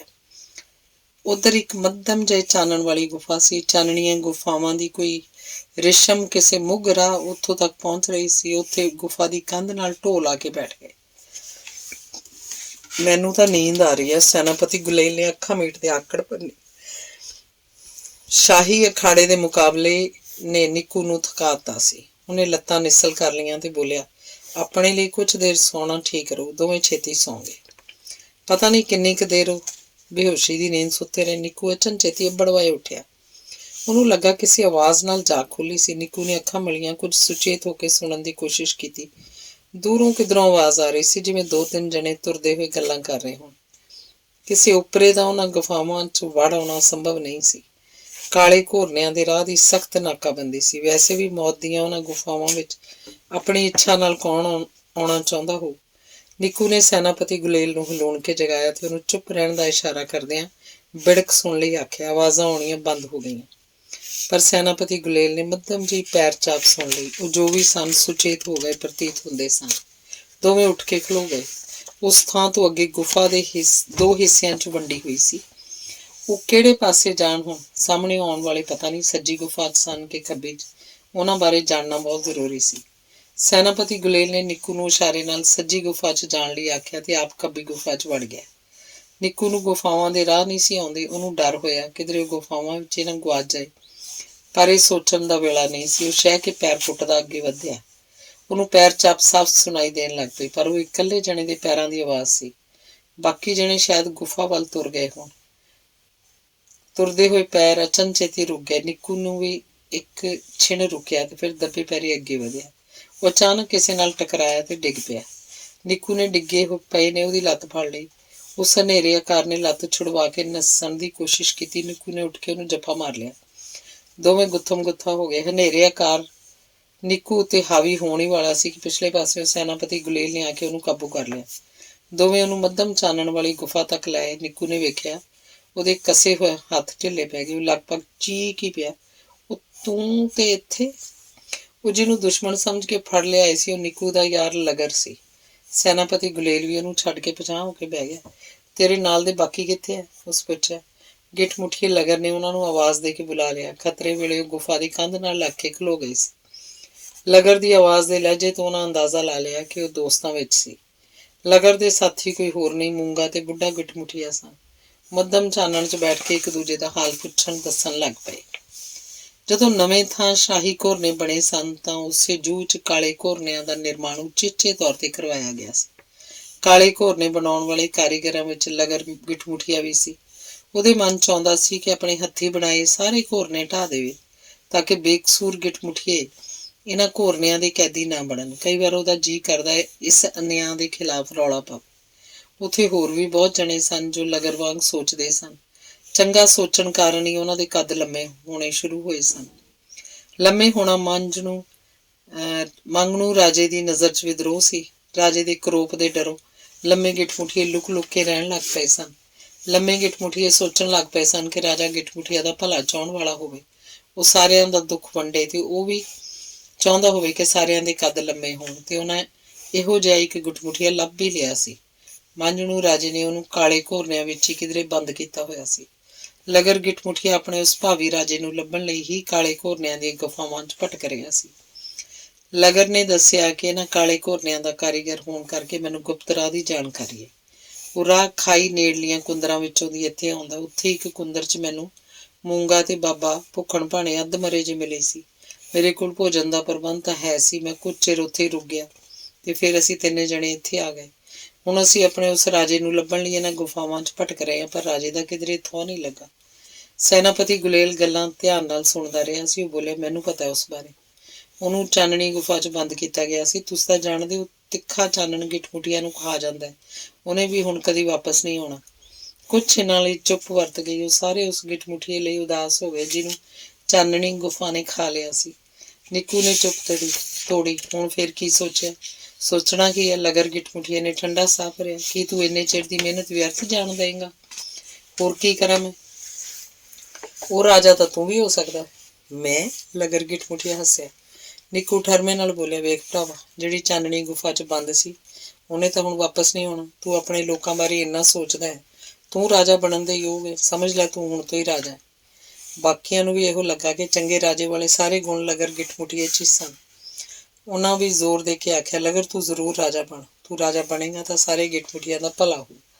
ਨਹੀਂ, ਮੈਂ ਰਾਜਾ ਨਹੀਂ ਬਣਨਾ, ਲਗਰ ਗਿੱਠਮੁੱਠੀਏ ਨੇ ਆਪਣੀ ਮਜਬੂਰੀ ਦੱਸੀ। ਮੈਂ ਨਾ ਘੋਰਨਿਆਂ 'ਚ ਨਹੀਂ ਰਹਿ ਸਕਦਾ, ਮੈਂ ਸਿਰਫ ਲੋਕਾਂ 'ਚ ਰਹਿ ਸਕਦਾ। ਨਿੱਕੂ ਨੇ ਅੱਗੇ ਹੋ ਕੇ ਲਗਰ ਦਾ ਹੱਥ ਆਪਣੇ ਦੋਵਾਂ ਹੱਥਾਂ 'ਚ ਘੁੱਟ ਲਿਆ। ਕਿਸੇ ਵੀ ਧਰਮੀ ਰਾਜੇ ਨੂੰ ਇਹੋ ਕਰਨਾ ਚਾਹੀਦਾ, ਉਹ ਲੋਕਾਂ ਵਿੱਚ ਰਹੇ। ਜੇ ਇਹ ਗੱਲ ਹੈ ਤਾਂ ਮੈਂ ਤਿਆਰ ਹਾਂ, ਉਹ ਸਹਿਮਤੀ 'ਚ ਮੁਸਕਰਾਇਆ। ਸੈਨਾਪਤੀ ਗੁਲੇਲ ਨੇ ਉੱਠ ਕੇ ਨਾਅਰਾ ਲਾਇਆ, ਲਗਰ ਰਾਜੇ ਦੀ ਜੈ, ਲਗਰ ਰਾਜੇ ਦੀ ਜੈ। ਸਾਰਿਆਂ ਦੀਆਂ ਆਵਾਜ਼ਾਂ ਉਸ ਵਿੱਚ ਆਵਾਜ਼ 'ਚ ਰਲ ਗਈਆਂ। ਸੈਨਾਪਤੀ ਗੁਲੇਲ ਸਾਵਧਾਨ ਹੋ ਕੇ ਬੋਲਿਆ, ਰਾਜਨ, ਮੈਂ ਤੁਹਾਡਾ ਸੈਨਾਪਤੀ ਹਾਂ, ਤੁਸੀਂ ਆਪਣਾ ਰਾਜਕਾਜ ਚਲਾਉਣ ਲਈ ਪਹਿਲਾ ਹੁਕਮ ਦਿਓ। ਸਭ ਤੋਂ ਪਹਿਲਾਂ ਅਸੀਂ ਆਪਣੇ ਗਿੱਠਮੁੱਠੀਏ ਭਰਾਵਾਂ ਨੂੰ ਆਜ਼ਾਦ ਕਰਾਂਗੇ। ਲਗਰ ਰਾਜਾ ਉੱਠ ਕੇ ਦ੍ਰਿੜਤਾ ਨਾਲ ਬੋਲਿਆ, ਅੱਜ ਤੋਂ ਕੋਈ ਵੀ ਗਿੱਠਮੁੱਠੀਆ ਮਾਸਾਹਾਰੀ ਸੁੰਡੀਆਂ ਦਾ ਭੋਜਨ ਨਹੀਂ ਬਣੇਗਾ। ਹਰ ਇੱਕ ਨੂੰ ਜਿਉਣ ਦਾ ਹੱਕ ਹੈ ਤੇ ਲੰਮੇ ਹੋਣ ਦਾ ਵੀ। ਸੈਨਾਪਤੀ ਗੁਲੇਲ ਨੇ ਚਾਨਣ ਪੱਥਰ ਜੇਬ ਚੋਂ ਕੱਢਿਆ ਤੇ ਬੋਲਿਆ, ਇਸ ਤੋਂ ਅਗਲੇ ਰਾਹ ਉੱਤੇ ਸਾਨੂੰ ਕੀੜਿਆਂ ਮਕੌੜਿਆਂ ਤੇ ਸੱਪਾਂ ਸਲੂਪੀਆਂ ਦਾ ਕੋਈ ਡਰ ਨਹੀਂ। ਹੁਣ ਇੱਥੋਂ ਸਾਰੇ ਜਣੇ ਚਾਨਣ 'ਚ ਤੁਰਾਂਗੇ। ਉੱਥੋਂ ਤੁਰਨ ਵੇਲੇ ਲਗਰ ਰਾਜੇ ਨੇ ਆਪਣੇ ਸਾਥੀਆਂ ਨੂੰ ਸਲਾਹ ਦਿੱਤੀ, ਹੁਣ ਸਾਨੂੰ ਚਾਨਣ 'ਚ ਰਹਿਣ ਦੀ ਆਦਤ ਵੀ ਪਾਉਣੀ ਚਾਹੀਦੀ ਹੈ। ਅੰਗ 29। ਉਹ ਜੋ ਕਾਲੇ ਘੋਰਨਿਆਂ 'ਚ ਬੰਦ ਸਨ, ਉਹਨਾਂ ਦੀ ਗਿਣਤੀ ਬਹੁਤ ਵੱਡੀ ਸੀ। ਉਹ ਸਾਰੇ ਗੁੰਮਸੁੰਮ ਜਿਹੇ ਘੁੱਪ ਹਨੇਰੇ ਵੱਲ ਝਾਕਦੇ ਰਹਿੰਦੇ ਸਨ ਤੇ ਆਪਣੇ ਅੰਤ ਨੂੰ ਉਡੀਕਦੇ ਰਹਿੰਦੇ ਸਨ। ਉੱਥੇ ਪਸਰੀ ਭਿਆਨਕ ਚੁੱਪ ਤੋਂ ਲੱਗਦਾ ਹੀ ਨਹੀਂ ਸੀ ਕਿ ਉੱਥੇ ਇੰਨੇ ਜਣੇ ਹੋ ਸਕਦੇ ਸਨ। ਉਹਨਾਂ 'ਚ ਜਿਉਣ ਦੀ ਚਿਣਗ ਹੀ ਨਹੀਂ ਸੀ। ਲਗਰ ਰਾਜਾ ਬਾਕੀ ਸਾਥੀ ਜਦੋਂ ਉੱਥੇ ਪਹੁੰਚੇ, ਚਾਨਣ ਪੱਥਰ ਦੀ ਰੋਸ਼ਨੀ 'ਚ ਉਹਨਾਂ ਦੀਆਂ ਅੱਖਾਂ 'ਚ ਅੰਧਿਆ ਗਈਆਂ। ਉਹਨਾਂ ਮੁੱਦਤ ਪਿੱਛੋਂ ਚਾਨਣ ਵੇਖਿਆ ਸੀ। ਉਹਨਾਂ ਲਈ ਚਾਨਣ ਦਾ ਇੱਕੋ ਹੀ ਅਰਥ ਸੀ ਕਿ ਹੁਣ ਉਹਨਾਂ 'ਚੋਂ ਕੁਝ ਜਣਿਆਂ ਦੀ ਖੈਰ ਨਹੀਂ ਸੀ। ਉਹ ਇੱਕ ਦੂਜੇ ਦੇ ਪਿੱਛੇ ਲੁਕਣ ਦੀ ਕੋਸ਼ਿਸ਼ ਕਰਨ ਲੱਗ ਪਏ, ਜਿਵੇਂ ਕੁਰਬਲ ਕੁਰਬਲ ਕਰਦੀਆਂ ਸੁੰਡੀਆਂ ਇੱਕ ਦੂਜੇ ਵਿੱਚ ਆਪਣਾ ਸਿਰ ਲੁਕਾਉਣ ਦੀ ਕੋਸ਼ਿਸ਼ ਕਰ ਰਹੀਆਂ ਹੋਣ। ਕੁਝ ਗਿੱਠਮੁੱਠੀਏ ਤੇ ਡਰ ਕੇ ਰੋਣ ਲੱਗ ਪਏ, ਚੀਕਾਂ ਮਾਰਨ ਲੱਗ ਪਏ। ਸੈਨਾਪਤੀ ਗੁਲੇਲ ਨੇ ਹੱਥ ਦੇ ਇਸ਼ਾਰੇ ਨਾਲ ਉਹਨਾਂ ਨੂੰ ਚੁੱਪ ਰਹਿਣ ਲਈ ਆਖਿਆ। ਰੋਂਦੇ ਡੁਸਕਦੇ ਹੌਲੀ ਹੌਲੀ ਚੁੱਪ ਕਰ ਗਏ, ਪਰ ਉਹਨਾਂ ਦੇ ਚਿਹਰਿਆਂ ਤੇ ਸਹਿਮ ਤੇ ਡਰ ਪਹਿਲਾਂ ਵਾਂਗ ਹੀ ਪਸਰਿਆ ਰਿਹਾ। ਗੁਲੇਲ ਸੈਨਾਪਤੀ ਉੱਚੀ ਆਵਾਜ਼ 'ਚ ਬੋਲਿਆ, ਭਰਾਓ, ਡਰਨ ਵਾਲੀ ਕੋਈ ਗੱਲ ਨਹੀਂ। ਹੁਣ ਇਸ ਪਲ ਤੋਂ ਕਦੀ ਵੀ ਕੋਈ ਗਿੱਠਮੁੱਠੀਆ ਮਾਸਾਹਾਰੀ ਸੁੰਡੀਆਂ ਜਾਂ ਖੂੰਖਾਰ ਕੀੜਿਆਂ ਦਾ ਭੋਜਨ ਨਹੀਂ ਬਣਾਇਆ ਜਾਏਗਾ। ਇਸ ਪਲ ਤੋਂ ਤੁਸੀਂ ਸਾਰੇ ਆਜ਼ਾਦ ਹੋ, ਕਿਧਰੇ ਵੀ ਜਾ ਸਕਦੇ ਹੋ, ਕਿਧਰੇ ਵੀ ਜਾ ਕੇ ਰਹਿ ਸਕਦੇ ਹੋ। ਸਾਰਾ ਦੇਸ਼ ਤੁਹਾਡਾ ਹੈ। ਉਹਨਾਂ ਨੂੰ ਆਪਣੇ ਕੰਨਾਂ ਤੇ ਯਕੀਨ ਹੀ ਨਾ ਆਇਆ। ਉਹ ਬੋਰਿਆਂ ਵਾਂਗ ਸੈਨਾਪਤੀ ਗੁਲੇਲ ਵੱਲ ਵੇਂਦੇ ਰਹੇ। ਇਹ ਤੁਹਾਡੇ ਰਾਜੇ ਦਾ ਹੁਕਮ ਹੈ? ਉਸ ਫੇਰ ਆਖਿਆ। ਇਹ ਤੁਹਾਡੇ ਰਾਜੇ ਦਾ ਹੁਕਮ ਹੈ। ਰਾਜੇ ਦਾ ਹੁਕਮ? ਕਈ ਆਵਾਜ਼ਾਂ ਉੱਭਰੀਆਂ। ਹਾਂ, ਇਹ ਤੁਹਾਡੇ ਨਵੇਂ ਰਾਜੇ ਦਾ ਹੁਕਮ ਹੈ, ਇਸ ਵਾਰ ਨਿੱਕੂ ਬੋਲਿਆ, ਤੇ ਤੁਹਾਡਾ ਨਵਾਂ ਰਾਜਾ ਤੁਹਾਡੇ ਸਾਹਮਣੇ ਹੈ। ਲਗਰ ਰਾਜੇ ਵੱਲ ਹੱਥ ਕਰਦਿਆਂ 2 ਕਦਮ ਪਿੱਛੇ ਹੋ ਗਿਆ। ਕੀ ਕੋਈ ਰਾਜਾ ਆਪਣੇ ਲੋਕਾਂ ਦੇ ਇੰਨਾ ਨੇੜੇ ਵੀ ਖਲੋ ਸਕਦਾ? ਛਿਣ ਭਰ ਦੀ ਬੇਯਕੀਨੀ ਤੋਂ ਪਿੱਛੋਂ ਉਹਨਾਂ ਲੰਮੇ ਪੈ ਕੇ ਡੰਡੌਤ ਕੀਤੀ। ਲਗਰ ਰਾਜਾ ਕਾਹਲੀ ਨਾਲ ਬੋਲਿਆ, ਇਹ ਗੱਲ ਚੇਤੇ ਰੱਖਿਓ, ਤੁਸੀਂ ਅੱਗੇ ਤੋਂ ਇਸ ਤਰ੍ਹਾਂ ਲੰਮੇ ਨਹੀਂ ਪੈਣਾ। ਤੁਸੀਂ ਮੇਰੇ ਨਾਲ ਖਲੋਣਾ ਹੈ, ਮੇਰੇ ਨਾਲ ਕੰਮ ਕਰਨਾ, ਮੇਰੇ ਨਾਲ ਤੁਰਨਾ। ਆਪਾਂ ਰਲ ਕੇ ਆਪਣੇ ਦੇਸ਼ ਨੂੰ ਸੋਹਣਾ ਬਣਾਉਣਾ ਹੈ, ਲੰਮਿਆਂ ਦਾ ਦੇਸ਼ ਬਣਾਉਣਾ ਹੈ। ਲਗਰ ਰਾਜੇ ਦੀ ਜੈ ਜੈਕਾਰ ਨਾਲ ਕਾਲੇ ਘੋਰਨਿਆਂ ਦੀਆਂ ਕੁੰਦਰਾਂ ਗੂੰਜਣ ਲੱਗ ਪਈਆਂ। ਉਹ ਲਗਾਤਾਰ ਕੁੰਦਰਾਂ ਫਰੋਲਦੇ ਰਹੇ, ਕੈਦੀਆਂ ਨੂੰ ਆਜ਼ਾਦ ਕਰਦੇ ਰਹੇ। ਕਿਸੇ ਦਾ ਕੋਈ ਆਪਣਾ ਕਿਸੇ ਹੋਰ ਕੁੰਦਰ 'ਚ ਬੰਦ ਸੀ ਤੇ ਉਹ ਆਪ ਕਿਸੇ ਹੋਰ ਕੁੰਦਰ 'ਚ। ਨੇੜੇ ਨੇੜੇ ਹੋ ਕੇ ਵੀ ਇੱਕ ਦੂਜੇ ਤੋਂ ਦੂਰ ਸਨ, ਬੇਖਬਰ ਸਨ। ਹੁਣ ਉਹ ਇੱਕ ਦੂਜੇ ਨੂੰ ਮਿਲ ਰਹੇ ਸਨ, ਹੱਸ ਰਹੇ ਸਨ, ਪਰ ਅੱਖਾਂ 'ਚ ਅਥਰੂ ਵਹਿ ਰਹੇ ਸਨ, ਖੁਸ਼ੀ ਦੇ ਅਥਰੂ। ਇਹ ਵਿਛੜਿਆ ਹੋਇਆ ਦੇ ਮਿਲਣ ਦਾ ਅਨੋਖਾ ਵੇਲਾ ਸੀ। ਮੂੰਗੇ ਤੇ ਬੁੱਢੇ ਗਿੱਠਮੁੱਠੀਏ ਨੂੰ ਵੀ ਉਹਨਾਂ ਕੈਦੀਆਂ 'ਚੋਂ ਗੁਆਚੇ ਹੋਏ ਕਈ ਸਕੇ ਸੰਬੰਧੀ ਲੱਭ ਪਏ। ਪਰ ਇਮੂ ਕਿੱਥੇ ਸੀ? ਨਿੱਕੂ ਦੀਆਂ ਅੱਖਾਂ ਗਿੱਠਮੁੱਠੀਏ ਦੀ ਭੀੜ 'ਚ ਉਹਨੂੰ ਖੋਜਣ ਲੱਗ ਪਈਆਂ। ਭੀੜ ਵਿੱਚ ਇਮੂ ਨੇ ਅਚਾਨਕ ਨਿੱਕੂ ਨੂੰ ਵੇਖ ਲਿਆ। ਉਹ ਨੱਸ ਕੇ ਨਿੱਕੂ ਨੂੰ ਜਾ ਮਿਲਿਆ। ਨਿੱਕੂ ਦੀ ਖੁਸ਼ੀ ਇਹ ਸੁਣ ਕੇ ਦੂਣ ਸਵਾਈ ਹੋ ਗਈ ਕਿ ਇਮੂ ਨੂੰ ਉਹਦੇ ਮਾਪਿਓ ਲੱਭ ਪਏ ਸਨ। ਨਿੱਕੂ ਦਾ ਇਮੂ ਨਾਲ ਕੀਤਾ ਹੋਇਆ ਵਾਅਦਾ ਪੂਰਾ ਹੋ ਗਿਆ ਸੀ। ਹੁਣ ਉਹ ਵਾਪਸ ਆਪਣੇ ਲੋਕਾਂ 'ਚ ਜਾ ਸਕਦਾ ਸੀ। ਨਿੱਕੂ ਦੇ ਚੰਗੇ ਕੰਮ ਜਮ੍ਹਾਂ ਹੁੰਦੇ ਹੁੰਦੇ ਇੰਨੇ ਕੁ ਹੋ ਗਏ ਸਨ ਕਿ ਆਪਣੇ ਲੰਮੇ ਕੱਦ ਨੂੰ ਮੁੜ ਹਾਸਲ ਕਰ ਲਏ। ਨਿੱਕੂ ਦਾ ਕੱਦ ਵੀ ਹੌਲੀ ਹੌਲੀ ਲੰਮਾ ਹੋਣਾ ਸ਼ੁਰੂ ਹੋ ਗਿਆ ਸੀ, ਪਰ ਉਹ ਬੇਖਬਰ ਸੀ। ਉੱਥੇ ਗਿੱਠਮੁੱਠੀ ਆਪਣੇ ਚੰਗੇ ਮਾੜੇ ਕੰਮਾਂ ਕਰਕੇ ਲੰਮੇ ਜਾਂ ਨਿੱਕੇ ਹੁੰਦੇ ਹੀ ਰਹਿੰਦੇ ਸਨ। ਇਹ ਕਾਮ ਜੀ ਗੱਲ ਸੀ, ਪਰ ਉਹਨਾਂ ਦੇ ਕੱਦ ਇੱਕ ਗਿੱਠ ਤੇ ਇੱਕ ਮੁੱਠ ਤੋਂ ਵੱਧ ਲੰਮੇ ਕਦੀ ਵੀ ਨਹੀਂ ਸੀ ਹੋਏ। ਨਿੱਕੂ ਆਦਮ ਜਾਇਆ ਸੀ, ਇੱਕ ਦਿਓ ਪੁੱਤਰ। ਉਹਦਾ ਕੱਦ ਤਾਂ ਇੱਕ ਦਿਓ ਵਾਂਗ ਹੀ ਵਧਣਾ ਸੀ। ਖੁਸ਼ੀ ਦੇ ਉਸ ਰੌਲੇ 'ਚ ਕਿਸੇ ਨੇ ਵੀ ਨਿੱਕੂ ਦੇ ਲੰਮੇ ਹੋਣ ਵੱਲ ਧਿਆਨ ਨਹੀਂ ਸੀ ਦਿੱਤਾ। ਇਮੂ ਦੀ ਨਜ਼ਰ ਉਹਦੇ ਉੱਤੇ ਪਈ ਤਾਂ ਉਹ ਘਬਰਾ ਕੇ ਬੋਲੇ, ਉਹ ਨਿੱਕੂ, ਤੂੰ ਤਾਂ ਲੰਮਾ ਹੋ ਰਿਹਾ ਯਾਰ। ਉਸ ਵੇਲੇ ਨਿੱਕੂ ਖਲੋਤਾ ਹੋਇਆ ਸੀ। ਜੇ ਉਹ ਖਲੋਤਾ ਹੀ ਲੰਮਾ ਹੁੰਦਾ ਰਹਿੰਦਾ ਤਾਂ ਉਹਨੇ ਗੁਫਾਵਾਂ ਦੀਆਂ ਛੱਤਾਂ ਪਾੜ ਸਕਦੀਆਂ ਸਨ। ਸ਼ਾਹੀ ਘੋਰਨੇ ਮਲਬੇ ਦਾ ਢੇਰ ਹੋ ਸਕਦੇ ਸਨ। ਨਿੱਕੂ ਨੂੰ ਇਹਨਾਂ ਘੋਰਨਿਆਂ ਦੀ ਤਬਾਹੀ ਦਾ ਫਿਕਰ ਨਹੀਂ ਸੀ। ਉਹਨੂੰ ਚਿੰਤਾ ਇਸ ਗੱਲ ਦੀ ਸੀ ਕਿ ਇਸ ਤਰ੍ਹਾਂ ਹੋ ਜਾਣ ਨਾਲ ਅਣਗਿਣਤ ਗਿੱਠਮੁੱਠੀਏ ਮਲਬੇ ਹੇਠ ਦੱਬੇ ਜਾਣੇ ਸਨ। ਨਿੱਕੂ ਝਟਪਟ ਭੁੰਜੇ ਬੈਠ ਗਿਆ। ਉਹਨੇ ਜ਼ੋਰ ਦੇ ਕੇ ਆਪਣੇ ਦੋਸਤਾਂ ਨੂੰ ਆਖਿਆ, ਸਾਰਿਆਂ ਨੂੰ ਇੱਥੋਂ ਛੇਤੀ ਕੱਢੋ, ਮੈਂ ਸਾਰਿਆਂ ਤੋਂ ਪਿੱਛੇ ਹੀ ਇੱਥੇ ਤੁਰੂ ਤਾਂ ਕਿ ਕਿਸੇ ਦਾ ਨੁਕਸਾਨ ਨਾ ਹੋਵੇ। ਨਿੱਕੂ ਦੇ ਉਹ ਸਾਰੇ ਦੋਸਤ ਤਾਂ ਜਾਣਦੇ ਸੀ ਕਿ ਉਹ ਬਾਹਰਲੀ ਦੁਨੀਆ ਦਾ ਬੰਦਾ ਸੀ। ਉਹਨਾਂ ਖਤਰੇ ਦਾ ਅੰਦਾਜ਼ਾ ਵੀ ਲਾ ਲਿਆ, ਪਰ ਨਿੱਕੂ ਤਾਂ ਫਿਰ ਵੀ ਉਹਨਾਂ ਦਾ ਦੋਸਤ ਹੀ ਸੀ। ਜਦੋਂ ਬਾਕੀ ਗਿੱਠ-ਮੁੱਠੀਆਂ ਦੀ ਨਜ਼ਰ ਨਿੱਕੂ ਉੱਤੇ ਪਈ ਤਾਂ ਚੀਕਾਂ ਮਾਰਦੇ, ਰੌਲਾ ਪਾਉਂਦੇ, ਇੱਕ ਦੂਜੇ ਨੂੰ ਧੱਕੇ ਦਿੰਦੇ ਉੱਥੋਂ ਨੱਸੇ। ਸੈਨਾਪਤੀ ਗੁਲੇਲ ਨੇ ਉੱਚੀ ਆਵਾਜ਼ ਦੇ ਕੇ ਸਾਰਿਆਂ ਨੂੰ ਰੋਕ ਲਿਆ ਤੇ ਬੋਲਿਆ, ਵੇਖੋ ਭਰਾਓ, ਤੁਸੀਂ ਇੱਥੋਂ ਇਸ ਤਰ੍ਹਾਂ ਨਾ ਨੱਸੋ। ਤੁਸੀਂ ਕਿਸੇ ਗੁਫਾ ਦਾ ਇੱਕ ਮੋੜ ਵੀ ਗਲਤ ਮੋੜ ਲਿਆ ਤਾਂ ਉਹਨਾਂ ਗੁਫਾਵਾਂ ਚੋਂ ਕਦੀ ਵੀ ਬਾਹਰ ਨਹੀਂ ਨਿਕਲ ਸਕੋਗੇ। ਤੁਸੀਂ ਭੁੱਖੇ ਪਿਆਸੇ ਅੰਦਰ ਹੀ ਮੁੱਕ ਜਾਓਗੇ। ਫਿਰ ਅਸੀਂ ਕੀ ਕਰੀਏ? ਭੀੜ ਵਿੱਚੋਂ ਕਈ ਆਵਾਜ਼ਾਂ ਉੱਠੀਆਂ। ਸੁਣੋ, ਮੈਂ ਤੁਹਾਨੂੰ ਦੱਸਦਾ ਤੁਸੀਂ ਕੀ ਕਰੋ। ਮੈਨੂੰ ਕਾਲੇ ਘੋਰਨਿਆਂ ਦੇ ਜਾਲ ਚੋਂ ਬਾਹਰ ਨਿਕਲਣ ਦਾ ਰਾਹ ਹੁੰਦਾ। ਮੈਂ ਅੱਗੇ ਅੱਗੇ ਤੁਰਾਂਗਾ, ਤੁਸੀਂ ਮੇਰੇ ਪਿੱਛੇ ਪਿੱਛੇ ਆਇਓ। ਕੋਈ ਵੀ ਨਿੱਕਾ ਰਾਹ ਲੱਭਣ ਦੀ ਕੋਸ਼ਿਸ਼ ਨਾ ਕਰਿਓ। ਸੈਨਾਪਤੀ ਗੁਲੇਲ ਦੀ ਗੱਲ ਮੰਨ ਕੇ ਸਾਰੇ ਉਹਦੇ ਪਿੱਛੇ ਪਿੱਛੇ ਤੁਰ ਪਏ। ਉਹ ਸਾਰੇ ਮੰਗਨੂ ਰਾਜੇ ਦੀ ਕੈਦ ਵਿੱਚੋਂ ਛੁੱਟਣ ਦੇ ਚਾਅ ਨਾਲ ਭਰੇ ਹੋਏ ਸਨ। ਉਹ ਆਪਣੇ ਨਵੇਂ ਰਾਜੇ ਦੀ ਜੈ ਦੇ ਨਾਅਰੇ ਲਾਉਣ ਲੱਗ ਪਏ। ਕਾਲੇ ਘੋਰਨਿਆਂ ਵੱਲੋਂ ਆਉਂਦੇ ਰੌਲੇ ਨੇ ਬਾਘੇ ਸਰਦਾਰ ਨੂੰ ਚੁਕੰਨਾ ਕਰਤਾ। ਉਹਨੇ ਆਪਣੀ ਕਮਾਨ ਅਧੀਨ ਬਾਘਿਆਂ ਨੂੰ ਕਿਸੇ ਵੀ ਖਤਰੇ ਨਾਲ ਨਜਿੱਠਣ ਲਈ ਤਿਆਰ ਕਰ ਲਿਆ। ਉਹ ਸਾਰੇ ਕਾਲੇ ਘੋਰਨਿਆਂ ਦੇ ਮੁਹਾਣੇ ਨੂੰ ਘੇਰ ਕੇ ਖਲੋ ਗਏ। ਬਾਘੇ ਸਰਦਾਰ ਨੇ ਜਦੋਂ ਗਿੱਠ-ਮੁੱਠੀਆਂ ਦੀ ਭੀੜ ਦੇ ਸਭ ਤੋਂ ਅੱਗੇ ਸੈਨਾਪਤੀ ਗੁਲੇਲ ਨੂੰ ਆਉਂਦੇ ਵੇਖਿਆ ਤਾਂ ਉਹ ਭਮੱਤਰ ਗਿਆ। ਉਹਨੇ ਦੋਵੇਂ ਹੱਥ ਛਾਤੀ ਤੇ ਰੱਖੇ ਤੇ ਡੰਡੌਤ ਵਜੋਂ ਸਿਰ ਝੁਕਾ ਦਿੱਤਾ। ਸੈਨਾਪਤੀ ਗੁਲੇਲ ਨੇ ਬਾਘੇ ਸਰਦਾਰ ਦੀ ਡੰਡੌਤ ਦਾ ਜਵਾਬ ਦਿੱਤਾ ਤੇ ਹੱਥ ਉੱਚਾ ਕਰਕੇ ਭੀੜ ਨੂੰ ਰੁਕਣ ਦਾ ਇਸ਼ਾਰਾ ਕੀਤਾ। ਉਹ ਸਾਰੇ ਰੁਕ ਗਏ ਤਾਂ ਉਹਨੇ ਬਾਘੇ ਸਰਦਾਰ ਨੂੰ ਦੱਸਿਆ, ਰਾਜੇ ਦੇ ਹੁਕਮ ਨਾਲ ਕਾਲੇ ਘੋਰਨਿਆਂ ਦੇ ਸਾਰੇ ਗਿੱਠ-ਮੁੱਠੀਏ ਆਜ਼ਾਦ ਕਰ ਦਿੱਤੇ ਗਏ ਹਨ। ਇਹ ਜਿੱਧਰ ਵੀ ਜਾਣਾ ਚਾਹੁਣ ਜਾ ਸਕਦੇ ਹਨ। ਹੁਕਮ ਸਿਰ ਮੱਥੇ। ਬਾਘੇ ਸਰਦਾਰ ਨੇ ਮੁੜ ਛਾਤੀ ਤੇ ਹੱਥ ਰੱਖੇ ਤੇ ਸਿਰ ਝੁਕਾ ਦਿੱਤਾ। ਫਿਰ ਉਲਝਣ ਜਿਹੀ ਚ ਉਹਨੇ ਸਿਰ ਉੱਪਰ ਚੁੱਕਿਆ। ਰਾਜੇ ਨੇ ਦਿੱਤਾ ਇਹ ਹੁਕਮ? ਹਾਂ, ਤੁਹਾਡੇ ਨਵੇਂ ਰਾਜੇ ਲਗਰ ਦਾ ਇਹ ਹੁਕਮ ਹੈ। ਸੈਨਾਪਤੀ ਗੁਲੇਲ ਨੇ ਪਿੱਛੇ ਭੌਂ ਕੇ ਵੇਖਿਆ। ਰਾਜਾ ਲਗਰ ਉੱਥੇ ਕਿਧਰੇ ਵੀ ਨਹੀਂ ਸੀ। ਮੂੰਗੇ ਨੇ ਦੱਸਿਆ, ਰਾਜਾ ਲਗਰ ਸਭ ਤੋਂ ਪਿੱਛੋਂ ਆ ਰਿਹਾ। ਉਹ ਨਹੀਂ ਸੀ ਚਾਹੁੰਦਾ ਕੋਈ ਕਮਜ਼ੋਰ ਤੇ ਬਿਮਾਰ ਗੁੱਠ-ਮੁੱਠੀਆ ਪਿੱਛੇ ਰਹਿ ਜਾਏ ਤੇ ਫਿਰ ਰਾਹ ਲੱਭਦਾ ਲੱਭਦਾ ਘੋਰਨਿਆਂ 'ਚ ਹੀ ਗੁਆਚ ਜਾਏ। ਪਛੜਿਆਂ ਗਿੱਠ-ਮੁੱਠੀਆਂ ਦੇ ਕਾਲੇ ਘੋਰਨਿਆਂ 'ਚੋਂ ਬਾਹਰ ਆਉਣ ਤੇ ਹੀ ਰਾਜਾ ਲਗਰ ਬਾਹਰ ਆਊ। ਆਪਣੇ ਰਾਜੇ ਦਾ ਪਰਜਾ ਪ੍ਰਤੀ ਪਿਆਰ ਤੇ ਹਮਦਰਦੀ ਬਾਰੇ ਮੂੰਗੇ ਦੇ ਮੂੰਹ ਸੁਣ ਕੇ ਗਿੱਠ-ਮੁੱਠੀਏ ਮੁੜ ਰਾਜੇ ਦੀ ਜੈ ਦੇ ਨਾਅਰੇ ਲਾਉਣ ਲੱਗ ਪਏ। ਸੈਨਾਪਤੀ ਗੁਲੇਲ ਨੇ ਬਾਘੇ ਸਰਦਾਰ ਨੂੰ ਕੋਲ ਬੁਲਾ ਕੇ ਆਖਿਆ, ਨਵਾਂ ਰਾਜਾ ਹੁਣੇ ਇੱਥੇ ਪਹੁੰਚ ਜਾਏਗਾ। ਤੂੰ ਬਾਘੇ ਸਿਪਾਹੀਆਂ ਨੂੰ ਲੈ ਕੇ ਲਗਰ ਰਾਜੇ ਦਾ ਤਾਜ ਲੈ ਕੇ ਆਉਣਾ ਹੈ। ਜੇ ਕੋਈ ਇਹਦਾ ਵਿਰੋਧ ਕਰੇ ਤਾਂ ਸਮਝ ਲਈ ਉਹ ਰਾਜੇ ਦਾ ਦੁਸ਼ਮਣ ਹੈ। ਬਾਘਾ ਸਰਦਾਰ ਆਪਣੇ ਸਿਪਾਹੀਆਂ ਨੂੰ ਨਾਲ ਲੈ ਕੇ ਉੱਥੋਂ ਚਲਾ ਗਿਆ। ਸੈਨਾਪਤੀ ਗੁਲੇਲ ਨੂੰ ਮੰਗਨੂ ਰਾਜੇ ਨੇ ਰੁਤਬੇ ਤੋਂ ਲਾਂਭੇ ਕਰਤਾ ਸੀ, ਪਰ ਬਾਘੇ ਸਰਦਾਰ ਨੇ ਉਹਦਾ ਹੁਕਮ ਪਹਿਲਾਂ ਵਾਂਗ ਹੀ ਮੰਨਿਆ ਸੀ। ਉਹਨੂੰ ਸ਼ਾਇਦ ਸੈਨਾਪਤੀ ਗੁਲੇਲ ਦੇ ਰੁਤਬੇ ਤੋਂ ਲਹਿ ਜਾਣ ਬਾਰੇ ਪਤਾ ਨਹੀਂ ਸੀ। ਸ਼ਾਇਦ ਉਹਦੇ ਮਨ 'ਚ ਸੈਨਾਪਤੀ ਪ੍ਰਤੀ ਸ਼ਰਧਾ ਸੀ। ਸੈਨਾਪਤੀ ਗੁਲੇਲ ਨੇ ਪਿੱਛੇ ਮੁੜ ਕੇ ਸਾਰੇ ਗਿੱਠ-ਮੁੱਠੀਆਂ ਨੂੰ ਆਖਿਆ, ਹੁਣ ਤੁਸੀਂ ਕਾਲੇ ਘੋਰਨਿਆਂ ਤੋਂ ਬਾਹਰ ਆ ਗਏ ਹੋ। ਹੁਣ ਤੁਸੀਂ ਆਪਣੀ ਮਰਜ਼ੀ ਨਾਲ ਭਾਵੇਂ ਕਿਤੇ ਵੀ ਚਲੇ ਜਾਓ। ਉਹ ਸਾਰੇ ਚਾਚ ਖਿੜੇ ਪੁੜੇ ਉੱਥੋਂ ਦੌੜ ਗਏ। ਇਸ ਵਾਰ ਉਹਨਾਂ ਨੂੰ ਰੋਕਣ ਵਾਲਾ ਕੋਈ। ਅੰਗ 30ਵਾਂ। ਨਿੱਕੂ ਉਹਨਾਂ ਕਾਲੀਆਂ ਭਿਆਨਕ ਗੁਫਾਵਾਂ 'ਚ ਇਕੱਲਾ ਰਹਿ ਗਿਆ। ਉਹ ਕੁਝ ਚਿਰ ਉਂਝ ਹੀ ਬੈਠਾ ਰਿਹਾ। ਜਦੋਂ ਉਹਨੂੰ ਗਿੱਠ-ਮੁੱਠੀਆਂ ਦੀਆਂ ਆਵਾਜ਼ਾਂ ਸੁਣਨੀਆਂ ਬੰਦ ਹੋ ਗਈਆਂ ਤਾਂ ਉੱਠ ਕੇ ਖਲੋ ਗਿਆ। ਉਹਦਾ ਸਿਰ ਛੱਤ ਨੂੰ ਲੱਗ ਗਿਆ। ਗੁਫਾ ਦੀ ਛੱਤ ਕਈ ਥਾਵਾਂ ਤੋਂ ਉੱਚੀ ਸੀ ਤੇ ਕਈ ਥਾਵਾਂ ਤੋਂ ਨੀਵੀਂ। ਨਿੱਕੂ ਹੁਣ ਤੁਰ ਕੇ ਉੱਥੋਂ ਬਾਹਰ ਨਹੀਂ ਸੀ ਨਿਕਲ ਸਕਦਾ। ਉਹ ਮੁੜ ਬੈਠ ਗਿਆ। ਨਿੱਕੂ ਨੇ ਹੱਥਾਂ ਉੱਤੇ ਭਾਰ ਪਾ ਕੇ 4 ਪੈਰਾਂ ਵਾਲੇ ਜੀਵ ਵਾਂਗ ਤੁਰਨਾ ਸ਼ੁਰੂ ਕਰ ਦਿੱਤਾ। ਉਹ ਕੁਝ ਚਿਰ ਇਸ ਤਰ੍ਹਾਂ ਹੀ ਤੁਰਦਾ ਰਿਹਾ। ਤੁਰਦਾ ਤੁਰਦਾ ਉਹ ਬਹੁਤ ਥੱਕ ਗਿਆ। ਉਸ ਮਹਿਸੂਸ ਕੀਤਾ ਕਿ ਇਸ ਤਰ੍ਹਾਂ ਚੱਲ ਕੇ ਉਹ ਗੁਫਾਵਾਂ ਦਾ ਪੈਂਡਾ ਪਾਰ ਨਹੀਂ ਸੀ ਕਰ ਸਕਦਾ। ਕੁਝ ਥਾਵਾਂ ਉੱਤੇ ਗੁਫਾਵਾਂ ਇੰਨੀਆਂ ਤੰਗ ਸਨ ਕਿ ਲੰਮੇ ਪੈ ਕੇ ਵੀ ਮੁਸ਼ਕਲ ਨਾਲ ਹੀ ਅੱਗੇ ਸਰਕਿਆ ਜਾ ਸਕਦਾ ਸੀ। ਉਹ ਲੰਮੇ ਪੈ ਗਿਆ ਤੇ ਅਰਕਾਂ ਦੇ ਭਾਰ ਰਿੰਗਣ ਲੱਗ ਪਿਆ। ਇੱਕ ਗੁਫਾ 'ਚੋਂ ਲੰਘਦਿਆਂ ਨਿੱਕੂ ਨੂੰ ਲੱਗਾ ਉਹ ਗੁਫਾ 'ਚ ਫਸ ਗਿਆ ਸੀ। ਗੁਫਾ ਉਹਦੇ ਦੁਆਲੇ ਘੁੱਟੀ ਦੀ ਜਾ ਰਹੀ ਸੀ। ਉਹਦੇ ਲਈ ਸਾਹ ਲੈਣਾ ਵੀ ਮੁਸ਼ਕਲ ਹੋ ਗਿਆ। ਉਹ ਹੌਲੀ ਹੌਲੀ ਆਪਣਾ ਪੂਰਾ ਕੱਦ ਕਾਠ ਹਾਸਲ ਕਰ ਰਿਹਾ ਸੀ। ਅੱਗੇ ਸਰਕਣ ਦੀ ਕੋਸ਼ਿਸ਼ 'ਚ ਨਿੱਕੂ ਨੇ ਜ਼ੋਰ ਦੀ ਆਕੜ ਭੰਨੀ। ਉਹਦੇ ਜ਼ੋਰ ਨਾਲ ਗੁਫਾ ਤਿੜਕ ਗਈ। ਗੁਫਾ ਦੀ ਛੱਤ ਤੋਂ ਕਿੰਨੀ ਸਾਰੀ ਮਿੱਟੀ ਨਿੱਕੂ ਉੱਤੇ ਡਿੱਗ ਪਈ। ਨਿੱਕੂ ਨੇ ਮਨ ਹੀ ਮਨ ਰੱਬ ਦਾ ਧੰਨਵਾਦ ਕੀਤਾ ਕਿ ਸਾਰੇ ਗਿੱਠ-ਮੁੱਠੀਏ ਉੱਥੋਂ ਜਾ ਚੁੱਕੇ ਸੀ। ਜੇ ਉਹ ਨਿੱਕੂ ਦੇ ਨਾਲ ਹੁੰਦੇ ਤਾਂ ਗੁਫਾ ਦੇ ਮਲਬੇ ਹੇਠਾਂ ਦੱਬੇ ਜਾ ਸਕਦੇ ਸੀ। ਮਿੱਟੀ ਡਿੱਗਣ ਨਾਲ ਗੁਫਾ ਦਾ ਮੂੰਹ ਬੰਦ ਹੋ ਗਿਆ। ਨਿੱਕੂ ਉੱਥੇ ਕੈਦ ਹੋ ਗਿਆ। ਉਹ ਥਾਂ ਇੰਨੀ ਤੰਗ ਸੀ ਕਿ ਨਿੱਕੂ ਉੱਥੋਂ ਨਿਕਲ ਕੇ ਕਿਧਰੇ ਵੀ ਨਹੀਂ ਸੀ ਜਾ ਸਕਦਾ। ਉਹਨੇ ਹੱਥਾਂ ਨਾਲ ਮਿੱਟੀ ਪਰਾਂ ਕਰਕੇ ਗੁਫਾ ਦਾ ਮੂੰਹ ਖੋਲ੍ਹਣ ਦਾ ਯਤਨ ਕੀਤਾ, ਪਰ ਉਸ ਮਿੱਟੀ ਨੂੰ ਉਹ ਕਿੱਥੇ ਸੁੱਟੇ।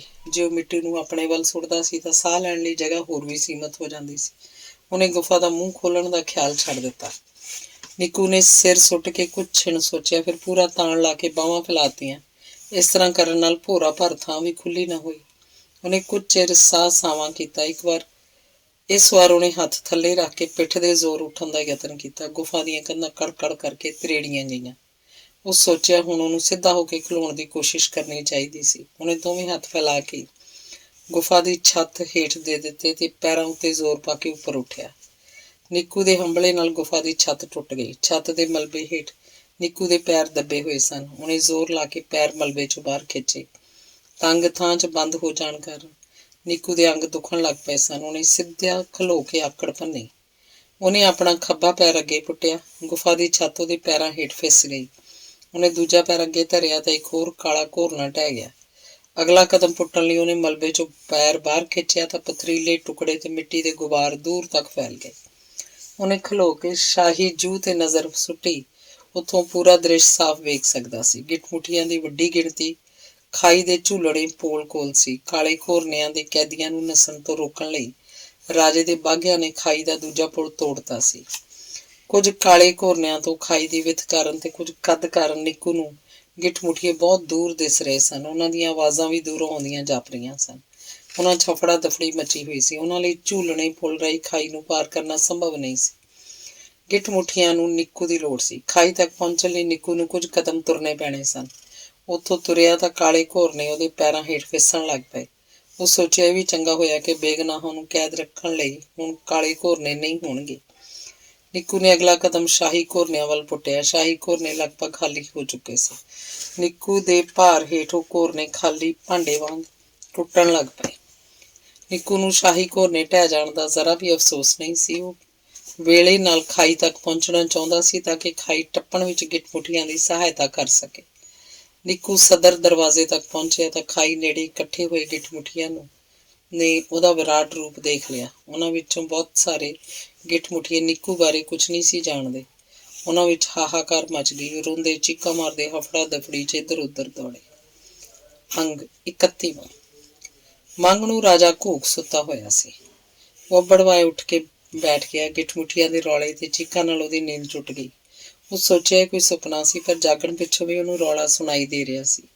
ਉਹਨੇ ਅੱਖਾਂ ਮਲੀਆਂ ਤੇ ਹਜ਼ੂਰੀ 'ਚ ਖਲੋਤੇ ਗਿੱਠ-ਮੁੱਠੀਆਂ ਸੇਵਕ ਨੂੰ ਖਿੱਚ ਕੇ ਪੁੱਛਿਆ, ਇਹ ਕੌਣ ਨੇ ਜਿਹਨੇ ਮੇਰੀ ਨੀਂਦ ਖਰਾਬ ਕੀਤੀ? ਸੇਵਕ ਸਿਰ ਝੁਕਾਈ ਬੋਲਿਆ, ਰਾਜਨ ਮੈਂ ਹੁਣੇ ਪਤਾ ਕਰਦਾ। ਸਿਰ ਪਤਾ ਹੀ ਨਹੀਂ ਕਰਨਾ, ਬਾਗੇ ਸਰਦਾਰ ਨੂੰ ਕਹੀ ਉਹਨਾਂ ਨੂੰ ਪੂਰੀ ਸਜ਼ਾ ਵੀ ਦੇਵੇ, ਜੋ ਹੁਕਮ। ਸੇਵਕ ਗੁੱਠ-ਮੁੱਠੀਆ ਉੱਥੇ ਚਲਾ ਗਿਆ। ਆਵਾਜ਼ਾਂ ਹਰ ਪਲ ਉੱਚੀਆਂ ਹੋ ਰਹੀਆਂ ਸਨ। ਮੰਗਣੂ ਰਾਜਾ ਬੇਚੈਨੀ 'ਚ ਇੱਧਰ ਉੱਧਰ ਘੁੰਮਣ ਲੱਗ ਪਿਆ। ਸ਼ਾਹੀ ਘੋਰਨਿਆਂ ਵਿੱਚ ਉਹਦੀ ਆਵਾਜ਼ ਤੋਂ ਬਿਨਾਂ ਕਦੀ ਵੀ ਕੋਈ ਹੋਰ ਉੱਚੀ ਆਵਾਜ਼ ਸੁਣਾਈ ਨਹੀਂ ਸੀ ਦਿੰਦੀ। ਹੁਣ ਇੰਨਾ ਰੌਲਾ ਪੈਣਾ ਚਿੰਤਾ ਦੀ ਗੱਲ ਸੀ। ਸ਼ਾਹੀ ਘੋਰਨਿਆਂ ਦਾ ਸਦਰ ਦਰਵਾਜ਼ਾ ਉੱਥੋਂ ਦੂਰ ਸੀ। ਸੇਵਕ ਗਿੱਠ-ਮੁੱਠੀਆ ਪਤਾ ਨਹੀਂ ਕਦੋਂ ਵਾਪਸ ਮੁੜੇ। ਮੰਗਣੂ ਰਾਜੇ ਦਾ ਜੀ ਕੀਤਾ ਉਹ ਇਸ ਮਾਮਲੇ ਦੀ ਖੋਜਬੀਨ ਆਪ ਕਰਕੇ ਆਵੇ। ਉਹ ਕੁਝ ਕਦਮ ਬਾਹਰ ਨੂੰ ਤੁਰਿਆ ਤੇ ਫਿਰ ਵਾਪਸ ਮੁੜ ਆਇਆ। ਉਹ ਕਦੀ ਵੀ ਕਿਤੇ ਇਕੱਲਾ ਨਹੀਂ ਸੀ ਗਿਆ। ਉਹ ਜਦੋਂ ਵੀ ਕਿਧਰੇ ਜਾਂਦਾ ਸੀ ਉਹਦੇ ਨਾਲ ਐਲਕਾਰ ਤੇ ਬਾਘੇ ਸੈਨਿਕ ਹੁੰਦੇ ਸਨ। ਉਹਨੂੰ ਇਕੱਲੇ ਨੂੰ ਡਰ ਆਉਂਦਾ ਸੀ। ਉਸ ਉੱਚੀ ਉੱਚੀ ਸੇਵਕਾਂ ਨੂੰ ਆਵਾਜ਼ਾਂ ਦਿੱਤੀਆਂ। ਸ਼ਾਹੀ ਘੋਰਨਿਆਂ ਦੇ ਅੰਦਰ ਵੀ ਉਹਦੇ ਅੱਗੇ ਪਿੱਛੇ ਸੇਵਕਾਂ ਦੀ ਭੀੜ ਲੱਗੀ ਰਹਿੰਦੀ ਸੀ। ਉਹਦੀ ਲੋੜ ਵੇਲੇ ਪਤਾ ਨਹੀਂ ਸਾਰੇ ਕਿੱਧਰ ਤੁਰ ਗਏ ਸਨ। ਉਹਨੇ ਆਪਣਾ ਮਨ ਮਜ਼ਬੂਤ ਕੀਤਾ। ਇਕੱਲਾ ਹੀ ਦਰਬਾਰ ਦਲਾਨ ਵੱਲ ਤੁਰ ਪਿਆ। ਦਰਬਾਰ ਦਲਾਨ ਵੱਲ ਜਾਂਦਾ ਰਾਹ ਸੁੰਨਾ ਸੀ। ਉਹ ਸੁੰਨੇ ਗਲਿਆਰੇ 'ਚ ਸਿੱਧਾ ਤੁਰਿਆ ਗਿਆ। ਰੌਲਾ ਲਗਾਤਾਰ ਸੁਣਾਈ ਦੇ ਰਿਹਾ ਸੀ। ਉਸ ਰੌਲੇ ਦੀ ਮੰਗਣੂ ਰਾਜੇ ਨੂੰ ਕੁਝ ਵੀ ਸਮਝ ਨਹੀਂ ਸੀ ਪੈ ਰਹੀ। ਗਲਿਆਰੇ ਦੇ ਹਨੇਰੇ ਵੱਲੋਂ ਉਹਨੂੰ ਗਿੱਠ-ਮੁੱਠੀਆਂ ਦੀ ਇੱਕ ਢਾਣੀ ਆਉਂਦੀ ਦਿਸੀ। ਉਹ ਮੈਲੇ ਕੁਚੈਲੇ ਸਨ। ਉਹਨਾਂ ਦੇ ਸਰੀਰ ਉੱਤੇ ਥਾਂ-ਥਾਂ ਕਾਲਖ ਲੱਗੀ ਸੀ। ਇਹੋ ਜਿਹੇ ਲੋਕਾਂ ਦਾ ਸ਼ਾਹੀ ਘੋਰਨਿਆਂ 'ਚ ਭਲਾ ਕੀ ਕੰਮ? ਇਹਨਾਂ ਨੂੰ ਅੰਦਰ ਵੜਨ ਦੀ ਆਗਿਆ ਵੀ ਕਿਵੇਂ ਮਿਲ ਗਈ? ਮੰਗਣੂ ਰਾਜੇ ਨੂੰ ਗੁੱਸਾ ਚੜ੍ਹ ਗਿਆ। ਉਹਨੇ ਅੱਗੇ ਹੋ ਕੇ ਗਿੱਠ-ਮੁੱਠੀਆਂ ਦਾ ਰਾਹ ਰੋਕ ਲਿਆ। ਕੌਣ ਹੋ ਤੁਸੀਂ ਤੇ ਇੱਧਰ ਕਿੱਧਰ ਜਾ ਰਹੇ ਹੋ? ਅਸੀਂ ਹੁਣੇ ਕਾਲੇ ਘੋਰਨਿਆਂ 'ਚੋਂ ਛੁੱਟ ਕੇ ਆਏ ਹਾਂ, ਉਹਨਾਂ ਵਿੱਚੋਂ ਇੱਕ ਜਣਾ ਬੋਲਿਆ। ਹੁਣ ਅਸੀਂ ਆਜ਼ਾਦ ਹਾਂ, ਦੂਜੇ ਨੇ ਦੱਸਿਆ। ਅਸੀਂ ਜਿੱਥੇ ਮਰਜ਼ੀ ਜਾ ਸਕਦੇ ਹਾਂ, ਤੀਜਾ ਬੋਲਿਆ। ਅਸੀਂ ਜਿੱਥੇ ਮਰਜ਼ੀ ਰਹਿ ਸਕਦੇ ਹਾਂ, ਚੌਥੇ ਨੇ ਆਪਣੀ ਵਾਰੀ ਪੁਗਾਈ। ਇਹ ਸਾਰਾ ਮੁਲਕ ਸਾਡਾ ਹੈ। ਪੰਜਵਾਂ ਗਿੱਠ-ਮੁੱਠੀਆ ਬਾਹਾਂ ਫੈਲਾਉਂਦਾ ਖੁੱਲ੍ਹ ਕੇ ਹੱਸਿਆ। ਇਹ ਕਿਹਨੇ ਆਖਿਆ ਤੁਹਾਨੂੰ? ਮੰਗਣੂ ਰਾਜੇ ਨੇ ਦੰਦੀਆਂ ਕਰੀਚੀਆਂ। ਸਾਡੇ ਰਾਜੇ ਨੇ, ਹੋਰ ਕਿਹਨੇ? ਮੰਗਣੂ ਰਾਜੇ ਦਾ ਗੁੱਸੇ 'ਚ ਸਰੀਰ ਕੰਬਣ ਲੱਗ ਪਿਆ। ਉਸ ਪੁੱਛਿਆ, ਤੇ ਮੈਂ ਕੌਣ ਹਾਂ ਫਿਰ? ਸਾਨੂੰ ਕੀ ਪਤਾ? ਅਸੀਂ ਕਿਹੜਾ ਤੈਨੂੰ ਪਹਿਲਾਂ ਮਿਲੇ ਹਾਂ ਕਦੀ? ਪਾਗਲ ਹੋ ਗਏ ਹੋ ਸਾਰੇ? ਉਹ ਗੁੱਸੇ 'ਚ ਚੀਕਿਆ। ਮੈਂ ਤੁਹਾਨੂੰ ਖਾਈ 'ਚ ਸੁੱਟਵਾ ਦਿਆਂਗਾ। ਉੱਚੀ ਉੱਚੀ ਹੱਸਣ ਲੱਗ ਪਿਆ। ਤੂੰ ਲੱਭਦਾ ਨਹੀਂ ਖਾਈ, ਹੁਣ ਸੁੰਡੀਆਂ ਤਾਂ ਸਾਰੀਆਂ ਮਰ ਵੀ ਜਾਣਗੀਆਂ। ਉਹ ਹੱਸਦੇ ਹੱਸਦੇ ਅੱਗੇ ਤੁਰ ਪਏ। ਮੰਗਣੂ ਰਾਜੇ ਨੇ ਬੇਬਸੀ 'ਚ ਜ਼ਮੀਨ ਤੇ ਪੈਰ ਮਾਰੇ ਤੇ ਅਗਲੇ ਪਲ ਸਹਿਮ ਗਿਆ। ਉਹਨੂੰ ਲੱਗਾ ਅੱਗੇ ਜਾਣ 'ਚ ਖਤਰਾ ਸੀ। ਉੱਥੋਂ ਹੀ ਵਾਪਸ ਮੁੜ ਪਿਆ। ਸਦਰ ਦਰਵਾਜ਼ੇ ਵੱਲੋਂ ਆਉਂਦੇ ਰਾਹ ਤੇ ਬਾਘਾ ਸਰਦਾਰ ਕੁਝ ਬਾਘੇ ਸੈਨਿਕਾਂ ਨਾਲ ਤੁਰਿਆ ਆਉਂਦਾ ਮਿਲ ਗਿਆ। ਉਹਨੂੰ ਜਿਵੇਂ ਮੰਗਣੂ ਰਾਜੇ ਨੂੰ ਵੇਖਿਆ ਹੀ ਨਹੀਂ ਸੀ। ਉਹ ਬਿਨਾਂ ਡੰਡੌਤ ਕੀਤਿਆਂ ਉਹਦੇ ਲਾਗੋਂ ਦੀ ਲੰਘ ਗਏ ਤੇ ਬੇਝਿਜਕ ਮੰਗਣੂ ਰਾਜੇ ਦੇ ਘੋਰਨੇ ਅੰਦਰ ਵੜ ਗਏ। ਉੱਥੇ ਇੱਕ ਆਲੇ 'ਚ ਸ਼ਾਹੀ ਤਾਜ ਪਿਆ ਸੀ। ਬਾਗੇ ਸਰਦਾਰ ਨੇ ਸਤਿਕਾਰ ਨਾਲ ਸ਼ਾਹੀ ਤਾਜ ਸਾਹਮਣੇ ਸਿਰ ਝੁਕਾਇਆ ਤੇ ਤਾਜ ਚੁੱਕ ਕੇ ਉੱਥੋਂ ਤੁਰ ਪਿਆ। ਬਾਗੇ ਸੈਨਿਕ ਉਹਦੇ ਪਿੱਛੇ ਪਿੱਛੇ ਤੁਰ ਪਏ। ਮੰਗਣੂ ਰਾਜਾ ਭਮਤਰਿਆ ਹੋਇਆ ਖੜਾ ਸੀ। ਬਾਗਾ ਸਰਦਾਰ ਉਹਦੇ ਲਾਗੋਂ ਲੰਘਦਿਆਂ ਬੋਲਿਆ, ਤੂੰ ਡੈਂਬਰਿਆਂ ਕਿਉਂ ਇੱਥੇ ਖਲੋਤਾ ਹੈ? ਸਾਰੇ ਤਾਂ ਰਾਜੇ ਦੇ ਦਰਸ਼ਨਾਂ ਨੂੰ ਗਏ ਹੋਏ ਨੇ ਤੇ ਤੂੰ ਕਿਉਂ ਨਹੀਂ ਜਾਂਦਾ? ਇਹ ਕੀ ਹੋ ਰਿਹਾ? ਮੰਗਣੂ ਰਾਜੇ ਦੇ ਹੋਸ਼ ਗੁੰਮ ਹੋ ਰਹੇ ਸਨ। ਬਹੁਤ ਕੁਛ ਇਹੋ ਜਿਹਾ ਵਾਪਰ ਰਿਹਾ ਸੀ ਜੋ ਉਹਦੀ ਸਮਝ ਤੋਂ ਬਾਹਰ ਸੀ। ਉਹ ਲਗਾਤਾਰ ਕਈ ਤਰ੍ਹਾਂ ਦੀਆਂ ਆਵਾਜ਼ਾਂ ਸੁਣ ਰਿਹਾ ਸੀ। ਅਚਨਚੇਤੀ ਉਹ ਆਵਾਜ਼ਾਂ ਚੀਕਾਂ, ਰੋਣੇ, ਹਾਹਾਕਾਰ 'ਚ ਬਦਲ ਗਈਆਂ। ਫਿਰ ਦਗੜ ਦਗੜ ਨੱਸਣ ਦੀਆਂ ਆਵਾਜ਼ਾਂ ਆਈਆਂ। ਉਹਨਾਂ ਆਵਾਜ਼ਾਂ 'ਚ ਕੜਕੜ ਕਰਕੇ ਟੁੱਟਣ ਭੱਜਣ ਦੀਆਂ ਆਵਾਜ਼ਾਂ ਵੀ ਸ਼ਾਮਲ ਹੋ ਗਈਆਂ। ਛੱਤ ਤੋਂ ਕਿੰਨੀ ਸਾਰੀ ਮਿੱਟੀ ਮੰਗਣੂ ਰਾਜੇ ਦੇ ਸਿਰ ਤੇ ਡਿੱਗੀ। ਹਾਲੇ ਉਹਨੇ ਮਿੱਟੀ ਝਾੜੀ ਵੀ ਨਹੀਂ ਸੀ ਕਿ ਚਿੱਚੜ ਵਜ਼ੀਰ ਸਾਹੋ ਸਾਹੀ ਹੋਇਆ ਉੱਥੇ ਪਹੁੰਚ ਗਿਆ। ਘਬਰਾਇਆ ਹੋਇਆ ਸੀ। ਉਹਦੇ ਕੱਪੜੇ ਮਿੱਟੀ ਨਾਲ ਭਰੇ ਸਨ। ਉਹ ਦੱਸਿਆ ਕਿ ਇੱਕ ਆਦਮ ਦਿਓ ਕਾਲੇ ਘੋਰਨਿਆਂ ਅੰਦਰ ਪਤਾ ਨਹੀਂ ਕਿੱਥੋਂ ਪਹੁੰਚ ਗਿਆ। ਉਹਨੇ ਸਾਰੇ ਕੈਦੀਆਂ ਨੂੰ ਆਜ਼ਾਦ ਕਰ ਦਿੱਤਾ ਤੇ ਉਹਨੇ ਇੱਕ ਲੰਮੇ ਗਿੱਠ ਮੁਠੀਏ ਨੂੰ ਫੜ ਕੇ ਰਾਜਾ ਵੀ ਬਣਾ ਦਿੱਤਾ। ਸੈਨਾਪਤੀ ਗੁਲੇਲ ਵੀ ਉਹਨਾਂ ਨਾਲ ਮਿਲ ਗਿਆ ਤੇ ਉਹਦੇ ਬਾਗੇ ਸੈਨਿਕ ਵੀ। ਮੰਗਣੂ ਰਾਜੇ ਦਾ ਰੰਗ ਪੀਲਾ ਪੈ ਗਿਆ। ਉਹਦੇ ਮੂੰਹ ਟੁੱਟਵੀਂ ਜਿਹੀ ਆਵਾਜ਼ ਨਿਕਲੀ, ਹੁਣ ਕੀ ਕਰੀਏ ਆਪਾਂ? ਵਫਾਦਾਰ ਬਾਗਿਆਂ ਨੂੰ ਕਹੋ ਕਿ ਬਾਗੀਆਂ ਨਾਲ ਲੜਨ ਤੇ ਉਹਨਾਂ ਨੂੰ ਭਾਂਜ ਦੇਣ। ਮੈਂ ਖਾਈ ਦਾ ਦੂਜਾ ਪੁਲ ਤੜਵਾ ਦਿੱਤਾ ਸੀ ਤਾਂ ਕਿ ਕੋਈ ਇੱਥੋਂ ਨੱਸ ਕੇ ਨਾ ਜਾ ਸਕੇ, ਪਰ ਇਹਦਾ ਕੋਈ ਫਾਇਦਾ ਨਹੀਂ ਹੋਇਆ। ਉਹ ਹਾਵੀ ਹੋ ਚੁੱਕੇ ਨੇ। ਸਾਥੋਂ ਉਹਨਾਂ ਨਾਲ ਲੜਿਆ ਨਹੀਂ ਜਾਣਾ। ਹੁਣ ਤਾਂ ਆਪੋ ਆਪਣੇ ਲੁਕਣ ਲਈ ਖੁੱਡਾਂ ਲੱਭੋ। ਚਿੱਚੜ ਵਜ਼ੀਰ ਕਾਹਲੀ ਨਾਲ ਬੋਲਿਆ, ਮੈਂ ਤਾਂ ਆਪਣੇ ਟੱਬਰ ਨੂੰ ਖੁੱਡਾਂ 'ਚ ਵਾੜ ਦਿੱਤਾ। ਉਹ ਕੀੜੇ ਮਕੌੜੇ ਬਣ ਕੇ ਸਾਹ ਲਈ ਜਾਣਗੇ ਪਰ ਮਰਨ ਤੋਂ ਤਾਂ ਬਚੇ ਰਹਿਣਗੇ। ਸ਼ਾਹੀ ਪਰਿਵਾਰ ਤਾਂ ਆਦਮਦਿਓ ਬਾਰੇ ਸੁਣਨ ਸਾਰੀ ਖੁੱਡਾਂ 'ਚ ਲੁਕ ਗਿਆ ਸੀ। ਮੇਰੀ ਸਲਾਹ, ਤੂੰ ਵੀ ਆਪਣੇ ਲੁਕਣ ਲਈ ਕੋਈ ਖੁੱਡ ਲੱਭ ਲੈ। ਮੈਂ ਵੀ ਆਪਣੇ ਲੁਕਣ ਲਈ ਖੁੱਡ ਲੱਭ ਰਿਹਾ ਸਾਂ। ਗੱਲ ਮੁਕਾ ਕੇ ਚਿੱਚੜ ਵਜ਼ੀਰ ਉੱਥੋਂ ਤੁਰਨ ਲੱਗਾ। ਮੰਗਣੂ ਰਾਜੇ ਨੇ ਉਹਨੂੰ ਰੋਕਣ ਦਾ ਯਤਨ ਕੀਤਾ। ਮੇਰੀ ਗੱਲ ਤਾਂ ਸੁਣ। ਮੰਗਣੂ ਰਾਜੇ ਦੀ ਗੱਲ ਅਣਸੁਣੀ ਕਰਕੇ ਉੱਥੋਂ ਨੱਸ ਤੁਰਿਆ। ਕੋਈ ਹੋਰ ਵੇਲਾ ਹੁੰਦਾ ਤਾਂ ਉਹ ਗੁਸਤਾਖ ਵਜ਼ੀਰ ਦੀ ਜ਼ੁਬਾਨ ਖਿੱਚ ਲੈਂਦਾ, ਉਹਦੀ ਬੋਟੀ ਕਰਵਾ ਕੇ ਖੂੰਖਾਰ ਕੀੜਿਆਂ ਸਾਹਮਣੇ ਸੁੱਟ ਦਿੰਦਾ, ਪਰ ਇਹ ਵੇਲਾ ਆਪਣੀ ਜਾਨ ਬਚਾਉਣ ਦਾ ਸੀ। ਮੰਗਣੂ ਰਾਜਾ ਉੱਥੋਂ ਨੱਸ ਕੇ ਦਰਬਾਰ ਦਲਾਨ 'ਚ ਜਾ ਪਹੁੰਚਿਆ। ਦਰਬਾਰ ਦਲਾਨ ਸੁੰਨਾ ਸੀ। ਮੰਗਣੂ ਰਾਜਾ ਉਹਦੇ ਬਹੁਤੇ ਦਰਬਾਰੀ ਵਕਤ ਦੇ ਨਾਲ ਇੰਨੇ ਨਿੱਕੇ ਹੋ ਚੁੱਕੇ ਸਨ ਕਿ ਉਹ ਖੁੱਡਾਂ ਵਿੱਚ ਲੁਕ ਸਕਦੇ ਸਨ। ਭਵਿੱਖ ਦੇ ਖਤਰਿਆਂ ਨੂੰ ਮੁੱਖ ਰੱਖ ਕੇ ਮੰਗਣੂ ਰਾਜੇ ਨੇ ਤਖ਼ਤ ਤੇ ਪਾਵੇ ਹੇਠ ਉੱਚੀ ਖੁੱਡ ਬਣਵਾਈ ਹੋਈ ਸੀ ਤਾਂ ਕਿ ਲੋੜ ਪੈਣ ਤੇ ਖੁੱਡ 'ਚ ਵੜ ਜਾਏ। ਇਹੀ ਉਹ ਵੇਲਾ ਸੀ। ਉਹਨੇ ਤਖ਼ਤ ਦੇ ਪਾਵੇ ਨੂੰ ਚੁੱਕਣ ਦਾ ਯਤਨ ਕੀਤਾ ਪਰ ਤਖ਼ਤ ਭਾਰਾ ਸੀ। ਉਹ ਸੋਚਿਆ ਤਖ਼ਤ ਨੂੰ ਧੱਕ ਕੇ ਪਰਾਂ ਕਰਦੇ, ਪਰ ਉਹਦੇ ਕੋਲੋਂ ਤਖ਼ਤ ਜਰਾ ਵੀ ਨਾ ਹਿੱਲਿਆ। ਉਹ ਹਤਾਸ਼ ਹੋਇਆ ਬੈਠ ਗਿਆ। ਜਿਹੜੇ ਉਹਦੇ ਵਫਾਦਾਰ ਹੋਣ ਦਾ ਦਮ ਭਰਦੇ ਸਨ ਉੱਥੋਂ ਜਾ ਚੁੱਕੇ ਸਨ। ਮੰਗਣੂ ਰਾਜਾ ਉਸ ਵੇਲੇ ਅਸਲੋਂ ਹੀ ਇਕੱਲਾ ਸੀ। ਅਚਾਨਕ ਦੋ ਸੇਵਕ ਗਿੱਠ ਮੁੱਠੀਏ ਉੱਧਰ ਆ ਗਏ। ਉਹ ਮਿੱਟੀ ਘੱਟੇ ਨਾਲ ਲਿਬੜੇ ਸਨ। ਉਹਨਾਂ ਨੂੰ ਕਿਧਰੇ ਜਾਣ ਦੀ ਕਾਹਲ ਸੀ। ਮੰਗਣੂ ਰਾਜੇ ਨੇ ਉਹਨਾਂ ਨੂੰ ਆਵਾਜ਼ ਦਿੱਤੀ, ਇੱਧਰ ਆ ਕੇ ਜ਼ਰਾ ਤਖ਼ਤ ਨੂੰ ਧੱਕਾ ਦਿਓ। ਉਹ ਛਿਣ ਭਰ ਲਈ ਰੁਕ ਗਏ। ਉਹਨਾਂ ਹੈਰਾਨ ਹੋ ਕੇ ਮੰਗਣੂ ਰਾਜੇ ਵੱਲ ਦੇਖਿਆ। ਇੱਕ ਜਣਾ ਕੁਝ ਰੋਹਬ ਨਾਲ ਬੋਲਿਆ, ਕੌਣ ਹੈ ਤੂੰ? ਤੂੰ ਸ਼ਾਹੀ ਤਖ਼ਤ ਲਾਗੇ ਕੀ ਕਰ ਰਿਹਾ? ਨੱਸ ਜਾ ਇੱਥੋਂ, ਨਹੀਂ ਤਾਂ ਤੇਰੀ ਖੈਰ ਨਹੀਂ। ਦੋਵੇਂ ਸੇਵਕ ਗੁੱਟ ਮੁੱਠੀਏ ਕਾਹਲ 'ਚ ਸਾਨੂੰ ਕਿਸੇ ਲੰਮੀ ਬਹਿਸ 'ਚ ਨਹੀਂ ਸੀ ਪੈਣਾ ਚਾਹੁੰਦੇ। ਮੰਗਣੂ ਰਾਜੇ ਦੀ ਗੱਲ ਸੁਣੇ ਤੋਂ ਬਗੈਰ ਹੀ ਉੱਥੋਂ ਚਲੇ ਗਏ। ਮੰਗਣੂ ਰਾਜਾ ਪਹਿਲੋਂ ਕਦੀ ਇਸ ਤਰ੍ਹਾਂ ਜਲੀਲ ਨਹੀਂ ਸੀ ਹੋਇਆ। ਘੋਰ ਅਪਮਾਨ ਤੇ ਬੇਵੱਸੀ ਦੀ ਹਾਲਤ 'ਚ ਡੈਂਬਰਿਆ ਹੋਇਆ ਸੀ। ਕੋਈ ਉਹਦਾ ਹੁਕਮ ਕਿਉਂ ਨਹੀਂ ਸੀ ਮੰਨ ਰਿਹਾ? ਗਿੱਠ ਮੁੱਠੀਏ ਉਹਨੂੰ ਪਛਾਣ ਕਿਉਂ ਨਹੀਂ ਸੀ ਰਹੇ?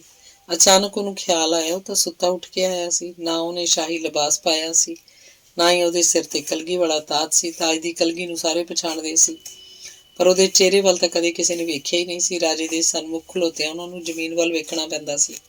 ਮੰਗਣੂ ਰਾਜੇ ਦੇ ਸਿਰ ਤੇ ਬਹੁਤ ਸਾਰੀ ਮਿੱਟੀ ਪਈ ਸੀ। ਉਹ ਰੰਗੋ ਬਦਰੰਗ ਹੋਇਆ ਵਿਖਾਈ ਦੇ ਰਿਹਾ ਸੀ। ਇਸ ਹਾਲਤ ਵਿੱਚ ਤਾਂ ਕਿਸੇ ਲਈ ਉਹਦੀ ਪਛਾਣ ਕਰਨੀ ਹੋਰ ਵੀ ਔਖੀ ਸੀ। ਉਸ ਜਾਣ ਲਿਆ ਕਿ ਜਾਨ ਬਚਾਉਣ ਲਈ ਉਹਨੂੰ ਆਪ ਹੀ ਓੜ ਪੋੜ ਕਰਨਾ ਪੈਣਾ। ਜਿਸ ਤਖ਼ਤ ਉੱਤੇ ਮੰਗਣੂ ਰਾਜਾ ਕਲਗੀ ਸਜਾ ਕੇ ਬੈਠਦਾ ਹੁੰਦਾ ਸੀ, ਉਹ ਉਸੇ ਤਖ਼ਤ ਹੇਠ ਵੜ ਗਿਆ। ਉਹ ਖੁੱਡ ਵਾਲੇ ਪਾਵੇ ਨੇੜਿਓਂ ਹੱਥਾਂ ਨਾਲ ਮਿੱਟੀ ਪੁੱਟਣ ਲੱਗ ਪਿਆ। ਉਹ ਚਾਹੁੰਦਾ ਸੀ ਪਾਵੇ ਹੇਠਲੀ ਖੁੱਡ 'ਚ ਵੜਨ ਲਈ ਰਾਹ ਬਣਾ ਲਵੇ। ਇਸ ਤਰ੍ਹਾਂ ਉਹ ਖੁੱਡ 'ਚ ਲੁਕ ਕੇ ਆਪਣੀ ਜਾਨ ਬਚਾ ਸਕਦਾ ਸੀ। ਉਹਨੇ ਹਾਲੇ ਥੋੜ੍ਹੀ ਜਿਹੀ ਮਿੱਟੀ ਪੁੱਟੀ ਸੀ ਕਿ ਗੁਫਾ ਹਿੱਲਣ ਲੱਗ ਪਈ, ਜਿਵੇਂ ਭੁਚਾਲ ਆ ਗਿਆ ਹੋਵੇ। ਉਹਦੇ ਹੱਥ ਥਾਈਂ ਰੁਕ ਗਏ। ਉਹਨੂੰ ਲੱਗਾ ਗੁਫਾ ਢਹਿ ਰਹੀ ਸੀ। ਪਹਿਲਾਂ ਗੁਫਾ ਦੀਆਂ ਕੰਧਾਂ 'ਚ ਤਰੇੜਾਂ ਪਈਆਂ, ਫਿਰ ਮਿੱਟੀ ਦੀਆਂ ਢਿੱਗਾਂ ਡਿੱਗਣ ਲੱਗ ਪਈਆਂ। ਛੱਤ ਤੋਂ ਕਿੰਨੀ ਸਾਰੀ ਮਿੱਟੀ ਤੇ ਪੱਥਰ ਸ਼ਾਹੀ ਤਖ਼ਤ ਉੱਤੇ ਵੀ ਡਿੱਗ ਪਏ। ਰਾਜੇ ਦਾ ਸਿੰਘਾਸਨ ਉਸ ਮਲਬੇ ਹੇਠ ਨੱਪਿਆ ਗਿਆ। ਅੰਗ 32। ਨਿੱਕੂ ਲਈ ਖਾਈ ਤੱਕ ਰਾਹ ਖਾਲੀ ਹੋ ਗਿਆ। ਨਿੱਕੂ ਅੱਗੇ ਵੱਲ ਝੁਕਿਆ। ਖਾਈ ਪਹਿਲਾਂ ਵਾਂਗ ਹੀ ਮਾਸਾਹਾਰੀ ਸੁੰਡੀਆਂ ਦੀ ਭਰੀ ਹੋਈ ਸੀ, ਪਰ ਪਾਣੀ ਪਹਿਲਾਂ ਨਾਲੋਂ ਬਹੁਤ ਘੱਟ ਸੀ। ਸੁੰਡੀਆਂ ਤਰਲੋ ਮੱਛੀ ਹੋ ਰਹੀਆਂ ਸਨ। ਉਹਨੇ ਸੈਨਾਪਤੀ ਗੁਲੇਲ ਨੂੰ ਚੁੱਕ ਕੇ ਆਪਣੀ ਤਲੀ ਤੇ ਬਿਠਾ ਲਿਆ। ਗਿੱਠਮੁੱਠੀਏ ਪਹਿਲਾਂ ਨਾਲੋਂ ਵੀ ਵੱਧ ਉੱਚੀ ਚੀਕਾਂ ਮਾਰਨ ਲੱਗ ਪਏ। ਸੈਨਾਪਤੀ ਗੁਲੇਲ ਨਿੱਕੂ ਦੀ ਤਲੀ ਉੱਤੇ ਉੱਠ ਕੇ ਖਲੋ ਗਿਆ। ਉਹਨੇ ਦੋਵਾਂ ਹੱਥ ਉੱਪਰ ਕਰਕੇ ਸਭ ਨੂੰ ਸ਼ਾਂਤ ਹੋਣ ਦਾ ਇਸ਼ਾਰਾ ਕੀਤਾ। ਸਾਰੇ ਪਾਸੇ ਚੁੱਪ ਵਰਤ ਗਈ। ਸੈਨਾਪਤੀ ਗੁਲੇਲ ਉੱਚੀ ਆਵਾਜ਼ 'ਚ ਬੋਲਿਆ, ਡਰੋ ਨਾ, ਇਹ ਆਦਮ ਦਿਓ ਨਿੱਕੂ ਹੈ ਤੇ ਸਾਡਾ ਸਭ ਦਾ ਦੋਸਤ ਹੈ। ਹਰ ਤਰ੍ਹਾਂ ਨਾਲ ਸਾਡੀ ਸਹਾਇਤਾ ਕਰ ਰਿਹਾ। ਨਿੱਕੂ ਨੇ ਹੌਲੀ ਜਿਹੀ ਸੈਨਾਪਤੀ ਗੁਲੇਲ ਨੂੰ ਕੁਝ ਕਿਹਾ। ਉਹਨੇ ਸਹਿਮਤੀ 'ਚ ਸਿਰ ਹਿਲਾਇਆ। ਮੁੜ ਬੋਲਿਆ, ਤੁਹਾਡੇ 'ਚੋਂ ਬਹੁਤ ਸਾਰਿਆਂ ਨੇ ਹਾਲੇ ਤੱਕ ਆਪਣੇ ਰਾਜੇ ਨੂੰ ਨਹੀਂ ਵੇਖਿਆ। ਹੁਣ ਤੁਸੀਂ ਰਾਜਾ ਦੇ ਦਰਸ਼ਨ ਵੀ ਕਰੋ ਤੇ ਉਹਦੀ ਗੱਲ ਵੀ ਸੁਣੋ। ਭੀੜ 'ਚ ਘੁਸਰ ਮੁਸਰ ਹੋਣ ਲੱਗ ਪਈ। ਕਾਲੇ ਘੋਰਨਿਆਂ ਦੀ ਕੈਦ 'ਚੋਂ ਛੁੱਟ ਕੇ ਆਏ ਗਿੱਠਮੁੱਠੀਏ ਤਾਂ ਲਗਰ ਰਾਜੇ ਨੂੰ ਪਛਾਣਦੇ ਸੀ, ਪਰ ਬਾਕੀਆਂ ਲਈ ਤਾਂ ਇਹ ਕੱਲੋਕਾਰ ਖਬਰ ਸੀ। ਉਹ ਤਾਂ ਰਾਜੇ ਦੇ ਉਹਨਾਂ 'ਚ ਖਲੋਤੇ ਹੋਏ ਹੋਣ ਬਾਰੇ ਸੋਚ ਵੀ ਨਹੀਂ ਸੀ ਸਕਦੇ। ਐਨ ਉਸ ਵੇਲੇ ਬਾਘਾ ਸਰਦਾਰ ਆਪਣੇ ਸੈਨਿਕਾਂ ਨਾਲ ਉੱਤੇ ਪਹੁੰਚ ਗਿਆ। ਉਹਨੇ ਰਾਜੇ ਦਾ ਤਾਜ ਚੁੱਕਿਆ ਹੋਇਆ ਸੀ। ਨਿੱਕੂ ਨੇ ਸੈਨਾਪਤੀ ਗੁਲੇਲ ਨੂੰ ਅਡੋਲੀ ਗਿੱਠਮਿੱਠੀਆਂ 'ਚ ਖੜਾ ਕਰ ਦਿੱਤਾ ਤੇ ਲਗਰ ਰਾਜੇ ਨੂੰ ਚੁੱਕ ਕੇ ਤਲੀ ਤੇ ਬਿਠਾ ਲਿਆ। ਆਪਣੇ ਵਿਹਲੇ ਹੱਥ ਨਾਲ ਉਹਨੇ ਤਾਜ ਚੁੱਕ ਕੇ ਲਗਰ ਰਾਜੇ ਦੇ ਸਿਰ ਤੇ ਰੱਖ ਦਿੱਤਾ। ਆਦਮ ਦਿਓ ਹੱਥੋਂ ਗਿੱਠਮੁੱਠੀਆਂ ਤੇ ਰਾਜੇ ਦੀ ਤਾਜਪੋਸ਼ੀ ਦਾ ਦ੍ਰਿਸ਼ ਬਹੁਤ ਹੀ ਮਨਮੋਹਕ ਸੀ। ਉੱਥੇ ਲਗਰ ਰਾਜੇ ਦੀ ਜੈ ਜੈ ਦੇ ਨਾਅਰੇ ਗੂੰਜਣ ਲੱਗ ਪਏ। ਜੈ ਦੇ ਨਾਅਰੇ ਕੁਝ ਮੱਧਮ ਪਏ ਤਾਂ ਲਗਰ ਰਾਜਾ ਬੋਲਿਆ, ਮੈਂ ਤੁਹਾਡਾ ਦੋਸਤ ਹਾਂ, ਮੈਂ ਤੁਹਾਡੇ ਵਿੱਚੋਂ ਹਾਂ ਤੇ ਤੁਹਾਡੇ ਔਖੇ ਵੇਲੇ ਹਮੇਸ਼ਾ ਤੁਹਾਡੇ ਕੋਲ ਰਹਾਂਗਾ। ਬਹੁਤੀਆਂ ਗੱਲਾਂ ਆਪਾਂ ਕਦੀ ਫੇਰ ਕਰਾਂਗੇ, ਪਰ ਹੁਣ ਆਪਾਂ ਖਾਈ ਤੋਂ ਪਾਰ ਜਾਣ ਦੇ ਢੰਗ ਬਾਰੇ ਸੋਚਣਾ ਤਾਂ ਕਿ ਤੁਸੀਂ ਆਪਣੇ ਟੱਬਰਾਂ ਕੋਲ ਛੇਤੀ ਪਹੁੰਚ ਸਕੋ। ਸੈਨਾਪਤੀ ਗੁਲੇਲ ਤੇ ਨਿੱਕੂ ਨੇ ਰਲ ਕੇ ਖਾਈ ਦਾ ਪਾਣੀ ਬੰਦ ਕਰ ਦਿੱਤਾ। ਜਦੋਂ ਖਾਈ ਦਾ ਪਾਣੀ ਸੁੱਕ ਗਿਆ ਤਾਂ ਸੁੰਡੀਆਂ ਆਪੇ ਹੀ ਮਰ ਜਾਣਗੀਆਂ, ਪਰ ਪਾਣੀ ਸੁੱਕਣ 'ਚ ਚਿਰ ਲੱਗੂ। ਸੁੰਡੀਆਂ ਹਾਲੇ ਜਿਉਂਦੀਆਂ ਹਨ। ਤੇ ਨਿੱਕੂ ਨੇ ਲਗਰ ਰਾਜੇ ਨਾਲ ਕੋਈ ਗੱਲ ਕੀਤੀ। ਲਗਰ ਰਾਜਾ ਆਪਣੀ ਗੱਲ ਵਿਚਾਲੇ ਛੱਡ ਕੇ ਨਿੱਕੂ ਨਾਲ ਸਲਾਹਾਂ ਕਰਨ ਲੱਗ ਪਿਆ। ਕੁਝ ਛਿਣ ਪਿੱਛੋਂ ਉਹਨੇ ਉੱਚੀ ਆਵਾਜ਼ 'ਚ ਸਾਰਿਆਂ ਨੂੰ ਦੱਸਿਆ, ਸਾਰੇ ਗਿੱਠਮੁੱਠੀਆਂ ਨੂੰ ਖਾਈ ਪਾਰ ਕਰਾਉਣ ਦੀ ਜ਼ਿੰਮੇਵਾਰੀ ਨਿੱਕੂ ਨੇ ਆਪਣੇ ਸਿਰ ਲੈ ਲਈ ਹੈ। ਬਸ ਪਹਿਲਾਂ ਸਾਨੂੰ ਕੁਝ ਪ੍ਰਬੰਧਕੀ ਲੋੜਾਂ ਪੂਰੀਆਂ ਕਰਨੀਆਂ ਪੈਣਗੀਆਂ। ਲਗਰ ਰਾਜੇ ਨੇ ਨਿੱਕੂ ਦੀ ਤਲੀ ਤੋਂ ਉਤਰ ਕੇ ਸੈਨਾਪਤੀ ਗੁਲੇਲ ਨੂੰ ਸਾਰੇ ਵੇਰਵੇ ਸਮਝਾ ਦਿੱਤੇ। ਸੈਨਾਪਤੀ ਗੁਲੇਲ ਨੇ ਸਾਥੀਆਂ ਦੀ ਸਹਾਇਤਾ ਨਾਲ ਖਾਈ ਦੇ ਕਿਨਾਰੇ ਪੌੜੀਆਂ ਤੇ ਰੱਸੇ ਇਕੱਠੇ ਕਰ ਲਏ। ਨਿੱਕੂ ਅਰਕਾਂ ਤੇ ਗੋਡਿਆਂ ਭਾਰ ਖਾਈ ਤੇ ਮੁੱਦਾ ਪੈ ਗਿਆ। ਇਸ ਤਰ੍ਹਾਂ ਮਸਾਰੀ ਸੁੰਡੀਆਂ ਵਾਲੀ ਖਾਈ ਉੱਤੇ ਉੱਚਾ ਪੁਲ ਬਣ ਗਿਆ। ਪੌੜੀਆਂ ਲਾ ਕੇ ਕੁਝ ਜਣੇ ਨਿੱਕੂ ਉੱਤੇ ਚੜ੍ਹ ਗਏ। ਗਿੱਠਮੁੱਠੀਆਂ ਦੇ ਆਸਰੇ ਲਈ ਉਹਨਾਂ ਨਿੱਕੂ ਦੇ ਉੱਤੇ ਇਸ ਪਾਰ ਤੋਂ ਉਸ ਪਾਰ ਤੱਕ ਰੱਸੇ ਬੰਨ੍ਹ ਦਿੱਤੇ ਤਾਂ ਕਿ ਅਗਲੇ ਪਾਰ ਜਾਂਦਿਆਂ ਕੋਈ ਖਾਈ 'ਚ ਨਾ ਡਿੱਗ ਪਵੇ। ਨਿੱਕੂ ਦੇ ਉੱਤੋਂ ਹੇਠਾਂ ਉਤਰਨ ਲਈ ਕੁਝ ਪੌੜੀਆਂ ਉਹਨਾਂ ਅਗਲੇ ਪਾਰ ਵੀ ਲਾ ਦਿੱਤੀਆਂ। ਪੌੜੀਆਂ ਚੜ੍ਹ ਕੇ ਨਿੱਕੂ ਦੇ ਉੱਤੋਂ ਦੀ ਗਿੱਠਮੁੱਠੀਏ ਅਗਲੇ ਪਾਰ ਜਾਣ ਲੱਗ ਪਏ। ਹੌਲੀ ਹੌਲੀ ਸਾਰੇ ਗਿੱਠਮੁੱਠੀਏ ਨਿੱਕੂ ਦੇ ਉੱਤੋਂ ਦੀ ਟੱਪ ਕੇ ਖਾਈ ਦੇ ਉਸ ਪਾਰ ਪਹੁੰਚ ਗਏ। ਉੱਥੇ ਜਸ਼ਨ ਵਰਗਾ ਮਾਹੌਲ ਸੀ। ਕੁਝ ਆਪਣੇ ਵਿਛੜੇ ਹੋਏ ਕਰੀਬੀਆਂ ਨੂੰ ਮਿਲਣ ਲੱਗ ਪਏ। ਕੁਝ ਹੱਸਦੇ ਖੇਡਦੇ ਕਿਲਕਾਰੀਆਂ ਮਾਰਦੇ ਉੱਥੋਂ ਨੱਸ ਤੁਰੇ ਤਾਂ ਕਿ ਵੇਲੇ ਨਾਲ ਆਪਣੇ ਟੱਬਰਾਂ ਕੋਲ ਪਹੁੰਚ ਜਾਣ। ਲਗਰ ਰਾਜਾ, ਸੈਨਾਪਤੀ ਗੁਲੇਲ, ਮੂੰਗਾ ਤੇ ਬਾਬੇ ਤੋਂ ਇਲਾਵਾ ਉੱਥੇ ਕਈ ਅਹਿਲਕਾਰ ਤੇ ਬਾਘੇ ਸੈਨਿਕ ਜਮ੍ਹਾਂ ਹੋ ਗਏ ਸਨ। ਹੁਣ ਆਪਣੇ ਨਵੇਂ ਰਾਜੇ ਦੇ ਹੁਕਮ ਦੀ ਉਡੀਕ 'ਚ ਸਨ। ਉਹਨਾਂ ਅਹਿਲਕਾਰਾਂ ਤੇ ਬਾਘੇ ਸੈਨਿਕਾਂ 'ਚ ਮੰਗਣੂ ਰਾਜੇ ਤੇ ਚਿੱਚੜ ਵਜ਼ੀਰ ਬਾਰੇ ਕਈ ਤਰ੍ਹਾਂ ਦੀਆਂ ਗੱਲਾਂ ਹੋ ਰਹੀਆਂ ਸਨ, ਪਰ ਕਿਸੇ ਨੂੰ ਵੀ ਉਹਨਾਂ ਦੇ ਹਸ਼ਰ ਬਾਰੇ ਪਤਾ ਨਹੀਂ ਸੀ। ਇਹ ਸ਼ਾਇਦ ਕਿਧਰੇ ਨੱਸ ਗਏ ਸਨ, ਸ਼ਾਇਦ ਕੀੜੇ ਮਕੌੜਿਆਂ ਦਾ ਜੀਵਨ ਜਿਉਣ ਲਈ ਭੌਣਾਂ 'ਚ ਵੜ ਗਏ ਸਨ, ਸ਼ਾਇਦ ਠੱਠੇ ਹੋਏ ਸ਼ਾਹੀ ਘੁਰਨਿਆਂ ਦੇ ਮਲਬੇ ਹੇਠ ਦੱਬੇ ਗਏ ਸਨ। ਉਹਨਾਂ ਵਿੱਚ ਨਵੇਂ ਰਾਜੇ ਤਹਿਤ ਕੁਝ ਚੰਗਾ ਕਰਨ ਦਾ ਚਾਅ ਪੈਦਾ ਹੋ ਗਿਆ ਸੀ। ਲਗਰ ਰਾਜਾ, ਸੈਨਾਪਤੀ ਗੁਲੇਲ, ਮੂੰਗਾ ਤੇ ਬਾਬਾ ਆਪਣੇ ਦੋਸਤ ਨਿੱਕੂ ਬਾਰੇ ਫਿਕਰਮੰਦ ਸਨ। ਉਹ ਗਿੱਠਮੁੱਠੀਆਂ ਦੇ ਮੁਲਕ ਦੀਆਂ ਬਹੁਤੀਆਂ ਥਾਵਾਂ ਉੱਤੇ ਤਾਂ ਸਿੱਧਾ ਖਲੋ ਵੀ ਨਹੀਂ ਸੀ ਸਕਦਾ। ਸਿੱਧਾ ਖਲੋਣ ਦੀ ਕੋਸ਼ਿਸ਼ 'ਚ ਜੇ ਕੋਈ ਛੱਤ ਤਰੇੜੀ ਜਾਏ ਤਾਂ ਤਬਾਹੀ ਆ ਸਕਦੀ ਸੀ। ਜੇ ਨਿੱਕੂ ਆਪਣੇ ਮੁਲਕ 'ਚ ਹੁੰਦਾ ਤਾਂ ਉੱਥੇ ਅਸਮਾਨ ਸੀ, ਉਹ ਭਾਵੇਂ ਜਿੰਨਾ ਮਰਜ਼ੀ ਲੰਮਾ ਹੋ ਜਾਂਦਾ। ਇਹ ਮੁਲਕ ਜ਼ਮੀਨ ਦੇ ਅੰਦਰ ਸੀ। ਉਹਦੇ ਸਿਰ ਉੱਪਰ ਅਸਮਾਨ ਦੀ ਤਾਂ ਮਿੱਟੀ ਦੀ ਛੱਤ ਸੀ। ਨਿੱਕੂ ਦਾ ਕੱਦ ਪੂਰਾ ਲੰਮਾ ਹੋ ਕੇ ਗਿੱਠਮੁੱਠੀਏ ਲੋਕ ਦੀ ਛੱਤ ਨੂੰ ਲੱਗਾ ਹੋਇਆ ਸੀ। ਉਹ ਕੁੜੂ ਹੋ ਕੇ ਬੈਠ ਗਿਆ। ਉਹਨੇ ਆਪਣੇ ਉੱਥੇ ਹੋਣ ਦੇ ਖਤਰੇ ਬਾਰੇ ਪਤਾ ਸੀ। ਉਹ ਕੀ ਕਰੇ, ਕਿੱਧਰ ਜਾਵੇ। ਇਸ ਔਖੇ ਵੇਲੇ ਉਹਦੇ ਸਾਰੇ ਦੋਸਤ ਉੱਥੇ ਸਨ, ਪਰ ਉਹਦਾ ਈਮੂ ਯਾਰ ਉੱਥੇ ਨਹੀਂ ਸੀ। ਉਹ ਸ਼ਾਇਦ ਆਪਣੇ ਮਾਪਿਓ ਨਾਲ ਤੁਰ ਗਿਆ ਸੀ। ਨਿਰਮੋਇਆ ਆਪਣੇ ਨਿੱਕੂ ਯਾਰ ਨੂੰ ਤਾਂ ਆਖਰੀ ਵਾਰ ਮਿਲ ਲੈਂਦਾ। ਉਹ ਈਮੂ ਲਈ ਉਦਾਸ ਹੋ ਗਿਆ। ਉਹਨੇ ਭਰੇ ਮਨ ਨਾਲ ਆਪਣੇ ਦੋਸਤਾਂ ਨੂੰ ਆਖਿਆ, ਮੈਂ ਹੁਣ ਜਾਵਾਂਗਾ। ਕਿੱਥੇ ਜਾਏਗਾ ਤੂੰ ਇੱਥੇ ਹੀ ਰਹਿ ਸਾਡੇ ਕੋਲ, ਲਗਰ ਰਾਜੇ ਨੇ ਕਿਹਾ। ਨਿੱਕੂ ਕੀ ਜਵਾਬ ਦੇਵੇ। ਇਹ ਗੱਲ ਕਿਸੇ ਕੋਲੋਂ ਵੀ ਗੁੱਝੀ ਨਹੀਂ ਸੀ ਕਿ ਆਦਮ ਦਿਓ ਨਿੱਕੂ ਦਾ ਉੱਥੇ ਰਹਿਣਾ ਸੰਭਵ ਨਹੀਂ ਸੀ। ਉੱਥੇ ਉਹਦੀ ਭੁੱਖ ਜਿੰਨਾ ਭੋਜਨ ਨਹੀਂ ਸੀ, ਖੁੱਲ੍ਹ ਕੇ ਸਾਹ ਲੈਣ ਲਈ ਹਵਾ ਨਹੀਂ ਸੀ, ਸਿਰ ਚੁੱਕ ਕੇ ਤੁਰਨ ਲਈ ਥਾਂ ਨਹੀਂ ਸੀ। ਮੈਨੂੰ ਜਾਣਾ ਹੀ ਪੈਣਾ। ਉਹਦੇ ਬੋਲਾਂ 'ਚ ਬੇਵੱਸੀ ਰਲ ਗਈ। ਨਿੱਕੂ ਨੇ ਜੋ ਕੁਝ ਵੀ ਗਿੱਠਮੁੱਠੀਆਂ ਲਈ ਜਾਂ ਉਹਨਾਂ ਦੇ ਮੁਲਕ ਲਈ ਕੀਤਾ ਸੀ, ਉਹਦਾ ਬਦਲਾ ਕਿਸੇ ਤਰ੍ਹਾਂ ਵੀ ਨਹੀਂ ਸੀ ਚੁਕਾ ਸਕਦੇ। ਉਹਨਾਂ ਇੱਕ ਸੁਰ ਹੋ ਕੇ ਬਸ ਇੰਨਾ ਆਖਿਆ, ਵੇਖ ਨਿੱਕੂ, ਅਸੀਂ ਇੰਨਾ ਕੁ ਤਾਂ ਕਰ ਹੀ ਸਕਦੇ ਹਾਂ ਕਿ ਤੇਰੇ ਨਾਲ ਹੋਈਏ, ਤੇਰੇ ਨਾਲ ਤੁਰੀਏ। ਇਹ ਮੇਰਾ ਤੁਹਾਡੇ ਤੋਂ ਅੱਡ ਹੋਣ ਦਾ ਵੇਲਾ ਹੈ। ਆਪਣਾ ਸਾਥ ਇੰਨਾ ਕੋਈ ਸੀ। ਹਰ ਚੰਗੇ ਸਾਥ ਦਾ ਅੰਤ ਵਿਛੋੜੇ 'ਚ ਹੀ ਹੁੰਦਾ। ਨਿੱਕੂ ਦਾ ਗੱਲ ਕਰਦਿਆਂ ਗੱਚ ਭਰ ਆਇਆ। ਆਪਣੇ ਆਪ ਤੇ ਕਾਬੂ ਪਾਉਂਦਿਆਂ ਉਹ ਫੇਰ ਬੋਲਿਆ, ਵੇਖੋ ਯਾਰੋ, ਵਿਛੜ ਰਹੇ ਦੋਸਤ ਦੀ ਆਖਰੀ ਗੱਲ ਜ਼ਰੂਰ ਮੰਨ ਲਓ। ਦੇਸ਼ ਦੇ ਸੰਕਟ ਸਮੇਂ ਰਾਜੇ ਨੂੰ ਆਪਣੇ ਲੋਕਾਂ ਕੋਲ ਹੋਣਾ ਚਾਹੀਦਾ ਤੇ ਸੈਨਾਪਤੀ ਨੂੰ ਵੀ। ਇੱਥੋਂ ਮੈਂ ਇਕੱਲਾ ਹੀ ਤੁਰਾਂਗਾ। ਉਹਨਾਂ ਦੀਆਂ ਅੱਖਾਂ ਨਮ ਹੋ ਗਈਆਂ। ਅਸੀਂ ਦੋਵੇਂ ਤਾਂ ਆ ਸਕਦੇ ਹਾਂ ਨਾ ਤੇਰੇ ਨਾਲ, ਬੁੱਢੇ ਗਿੱਠਮੁੱਠੀਏ ਤੇ ਮੂੰਗੇ ਨੇ ਤਰਲਾ ਲਿਆ। ਉਹ ਫਿੱਕਾ ਜਿਹਾ ਹੱਸਿਆ। ਰਾਜੇ ਨੂੰ ਚੰਗੇ ਦੋਸਤਾਂ ਦੀ ਵੀ ਤਾਂ ਲੋੜ ਹੁੰਦੀ ਹੈ। ਉਹਨਾਂ ਭਰੇ ਮਨ ਨਾਲ ਨਿੱਕੂ ਨੂੰ ਤੋਰ ਦਿੱਤਾ। ਕੁਝ ਦੇਰ ਦੂਰ ਜਾ ਕੇ ਨਿੱਕੂ ਰੁਕ ਗਿਆ। ਉਹਨੇ ਪਿੱਛੇ ਭੌਂ ਕੇ ਵੇਖਿਆ। ਉਹਨੂੰ ਆਪਣੇ ਪਿੱਛੇ ਸਿਰਫ ਹਨੇਰਾ ਹੀ ਦਿਸਿਆ। ਨਿੱਕੂ ਜਾਣਦਾ ਸੀ ਉਸ ਹਨੇਰੇ 'ਚ ਨਿੱਕੂ ਦੇ ਦੋਸਤ ਖੜੇ ਸਨ ਤੇ ਉਹ ਨਿੱਕੂ ਲਈ ਉਦਾਸ ਸਨ। ਨਿੱਕੂ ਵੀ ਆਪਣੇ ਬੇਲੀਆਂ ਲਈ ਉਦਰਿਆ ਹੋਇਆ ਸੀ। ਅੰਗ 33। ਨਿੱਕੂ ਦੇ ਜਾਣ ਪਿੱਛੋਂ ਖਾਈ ਦੇ ਕੰਢੇ ਚੁੱਪ ਪਸਰੀ ਹੋਈ ਸੀ। ਅਚਨਚੇਤੀ ਸਾਰਾ ਵਾਤਾਵਰਨ ਸੰਗੀਤਕ ਹੋ ਗਿਆ। ਠੰਡੀ ਮਿੱਠੀ ਪੌਣ ਨੂੰ ਰੁਮਕਣ ਲੱਗ ਪਈ। ਸਾਰੇ ਮੰਤਰ ਮੁਗਧ ਹੋਏ ਸ਼ਾਂਤ ਚਿੱਤ ਖਲੋ ਗਏ ਤੇ ਉੱਪਰ ਵੱਲ ਵੇਖਣ ਲੱਗ ਪਏ। ਬੁੱਢਾ ਗਿੱਠਮੁੱਠੀਆ ਚਾਅ 'ਚ ਉਛਲਣ ਲੱਗ ਪਿਆ ਤੇ ਤਾੜੀਆਂ ਮਾਰਨ ਲੱਗ ਪਿਆ। ਉਹ ਆ ਰਹੇ ਨੇ, ਉਹ ਆ ਰਹੇ ਨੇ। ਛੇਤੀ ਦ੍ਰਿਸ਼ ਰੰਗ ਬਿਰੰਗਾ ਦਿਸਣ ਲੱਗ ਪਿਆ। ਸਤਰੰਗੇ ਖੰਭਾਂ ਵਾਲੇ ਬਾਲਾਂ ਦੀ ਟੋਲੀ ਉੜਦੀ ਹੋਈ ਉਹਨਾਂ ਵੱਲ ਆਉਂਦੀ ਵਿਖਾਈ ਦਿੱਤੀ। ਮੱਧਮ ਜਿਹੀ ਰੁਣਝੁਣ ਵਰਗੇ ਬੋਲ ਸੁਣਾਈ ਦਿੱਤੇ, ਆਓ ਤਿਤਲੀਆਂ ਬਣੀਏ, ਆਓ ਤਿਤਲੀਆਂ ਬਣੀਏ, ਆਓ ਤਿਤਲੀਆਂ ਬਣੀਏ। ਇਸ ਵਾਰ ਬਾਲਾਂ ਦੇ ਨਾਲ ਚਾਨਣ ਦੀਆਂ ਰੇਸ਼ਮਾਂ ਵੀ ਸਨ। ਉਹਨਾਂ ਦੇ ਪਰਾਂ ਦੇ ਸੰਗੀਤ ਦੀ ਤਾਲ ਨਾਲ ਗੀਤ ਦੇ ਬੋਲ ਸਭ ਸੁਣਾਈ ਦੇਣ ਲੱਗ ਪਏ ਸਨ। ਆਓ ਤਿਤਲੀਆਂ ਬਣੀਏ, ਫੁੱਲ ਫੁੱਲ ਹੱਸੀਏ, ਫੁੱਲ ਫੁੱਲ ਘੁੰਮੀਏ, ਫੁੱਲ ਫੁੱਲ ਖਿੜੀਏ, ਖੁਸ਼ਬੂ ਵਿੱਚ ਸਾਹ ਲਈਏ। ਆਓ ਤਿਤਲੀਆਂ ਬਣੀਏ, ਰੰਗਾਂ ਧੂਣਿਆਂ ਨੂੰ ਰੰਗਾਂ ਦੀ ਸਮਝ ਦੇਣ ਲਈ, ਰੰਗਾਂ ਦੇ ਅਰਥ ਦੇਣ ਲਈ, ਜੀਵਨ ਦੇ ਰੰਗ ਦੇਣ ਲਈ। ਆਓ ਤਿਤਲੀਆਂ ਬਣੀਏ ਕਿ ਸਭ ਨੂੰ ਪਤਾ ਰਹੇ, ਜਿਉਣਾ ਫੁੱਲ ਵਰਗਾ ਹੈ, ਜਿਉਣਾ ਖੁਸ਼ਬੂ ਵਰਗਾ ਹੈ, ਜਿਉਣਾ ਖਿੜਨ ਵਰਗਾ ਹੈ। ਆਓ ਤਿਤਲੀਆਂ ਬਣੀਏ, ਆਓ ਤਿਤਲੀਆਂ ਬਣੀਏ, ਆਓ ਤਿਤਲੀਆਂ ਬਣੀਏ। ਖੰਭਾਂ ਵਾਲੇ ਬਾਲਾਂ ਦਾ ਝੁੰਡ ਸਿੱਧਾ ਮਾਸਾਹਾਰੀ ਸੁੰਡੀਆਂ ਦੀ ਖਾਈ ਵੱਲ ਜਾ ਰਿਹਾ ਸੀ। ਇਹ ਦ੍ਰਿਸ਼ ਵੇਖਣ ਵਾਲਿਆਂ ਦੇ ਸਾਹ ਸੂਤੇ ਗਏ। ਕੀ ਬਾਲਾਂ ਨੂੰ ਸੁੰਡੀਆਂ ਦੇ ਖਤਰਨਾਕ ਹੋਣ ਬਾਰੇ ਪਤਾ ਨਹੀਂ ਸੀ? ਉਹ ਬਾਲਾਂ ਨੂੰ ਉੱਥੇ ਉਤਾਰਾ ਕਰਨ ਤੋਂ ਵਰਜਣਾ ਚਾਹੁੰਦੇ ਸਨ। ਉਹ ਬਾਲਾਂ ਨੂੰ ਖਾਈ ਤੋਂ ਪਰਾਂ ਪਰਾਂ ਰਹਿਣ ਲਈ ਕਹਿਣਾ ਚਾਹੁੰਦੇ ਸਨ। ਪਰ ਉਹ ਖਤਰੇ ਬਾਰੇ ਕਿਸ ਤਰ੍ਹਾਂ ਦੱਸਣ ਬਾਲਾਂ ਨੂੰ? ਬਾਲ ਆਪਣੇ ਰੰਗ ਬਿਰੰਗੇ ਪਰਾਂ ਨੂੰ ਫੜਫੜਾਉਂਦੇ ਖਾਈ ਦੇ ਨੇੜੇ ਪਹੁੰਚ ਰਹੇ ਸਨ। ਨੇੜੇ, ਹੋਰ ਨੇੜੇ। ਫੇਰ ਉੱਥੇ ਜਿੰਨੇ ਵੀ ਜਣੇ ਸੀ ਉਹਨਾਂ ਸਾਰਿਆਂ ਦੇ ਮੂੰਹ ਹੈਰਾਨੀ ਚੱਡੇ ਗਏ। ਇਹੋ ਜਿਹਾ ਕ੍ਰਿਸ਼ਮਾ ਉਹਨਾਂ ਪਹਿਲਾਂ ਕਦੇ ਨਹੀਂ ਸੀ ਵੇਖਿਆ। ਚਾਰ ਚੁਫੇਰੇ ਦੀ ਮਿੱਟੀ ਜਿਵੇਂ ਉਸਲ ਵੱਟ ਭੰਨਣ ਲੱਗ ਪਈ। ਮਿੱਟੀ ਵਿੱਚ ਥਾਂ ਥਾਂ ਕਰੂੰਬਲਾਂ ਫੁੱਟ ਆਈਆਂ। ਪਲਾਂ ਛਿਣਾਂ ਵਿੱਚ ਹੀ ਉਹਨਾਂ ਕਰੂੰਬਲਾਂ ਨੂੰ ਡੋਡੀਆਂ ਪਈਆਂ ਤੇ ਫੇਰ ਫੁੱਲ ਖਿੜਨ ਲੱਗ ਪਏ। ਬਾਲਾਂ ਦੇ ਝੁੰਡ ਨੇ ਆਪਣੇ ਪੈਰਾਂ ਨਾਲ ਖਾਈ ਦੇ ਪਾਣੀ ਨੂੰ ਛੂਹਿਆ ਤੇ ਫਿਰ ਉਡਾਰੀ ਭਰ ਲਈ। ਬਾਲ ਬਾਰ-ਬਾਰ ਕੁਝ ਇਸ ਤਰ੍ਹਾਂ ਉਡਾਰੀਆਂ ਲਾਉਂਦੇ ਰਹੇ ਜਿਵੇਂ ਖਾਈ ਦੀਆਂ ਸੁੰਡੀਆਂ ਨੂੰ ਛੇੜ ਰਹੇ ਹੋਣ, ਉਕਸਾ ਰਹੇ ਹੋਣ। ਹਵਾ ਵਿੱਚ ਬੋਲ ਥਿਰਕਦੇ ਰਹੇ, ਆਓ ਤਿਤਲੀਆਂ ਬਣੀਏ, ਆਓ ਤਿਤਲੀਆਂ ਬਣੀਏ, ਆਓ ਤਿਤਲੀਆਂ ਬਣੀਏ। ਸਾਰਿਆਂ ਨੇ ਹੈਰਾਨ ਹੋ ਕੇ ਵੇਖਿਆ। ਸੁੰਡੀਆਂ ਬੇਚੈਨ ਹੋ ਗਈਆਂ ਸਨ। ਉਹ ਕੁਝ ਇਸ ਤਰ੍ਹਾਂ ਉਛਲ ਰਹੀਆਂ ਸਨ ਜਿਵੇਂ ਬਾਲਾਂ ਦੇ ਨਾਲ ਉੱਡਣਾ ਹੋਵੇ। ਤੇ ਫਿਰ ਸਾਰਿਆਂ ਦੇ ਵੇਖਦਿਆਂ ਵੇਖਦਿਆਂ ਖਾਈ ਤਿਤਲੀਆਂ ਨਾਲ ਭਰ ਗਈ। ਸੁੰਡੀਆਂ ਦੇ ਖੰਭ ਉੱਗ ਗਏ ਸਨ। ਸੁੰਡੀਆਂ ਸੱਚਮੁੱਚ ਹੀ ਤਿਤਲੀਆਂ ਹੋ ਗਈਆਂ ਸਨ।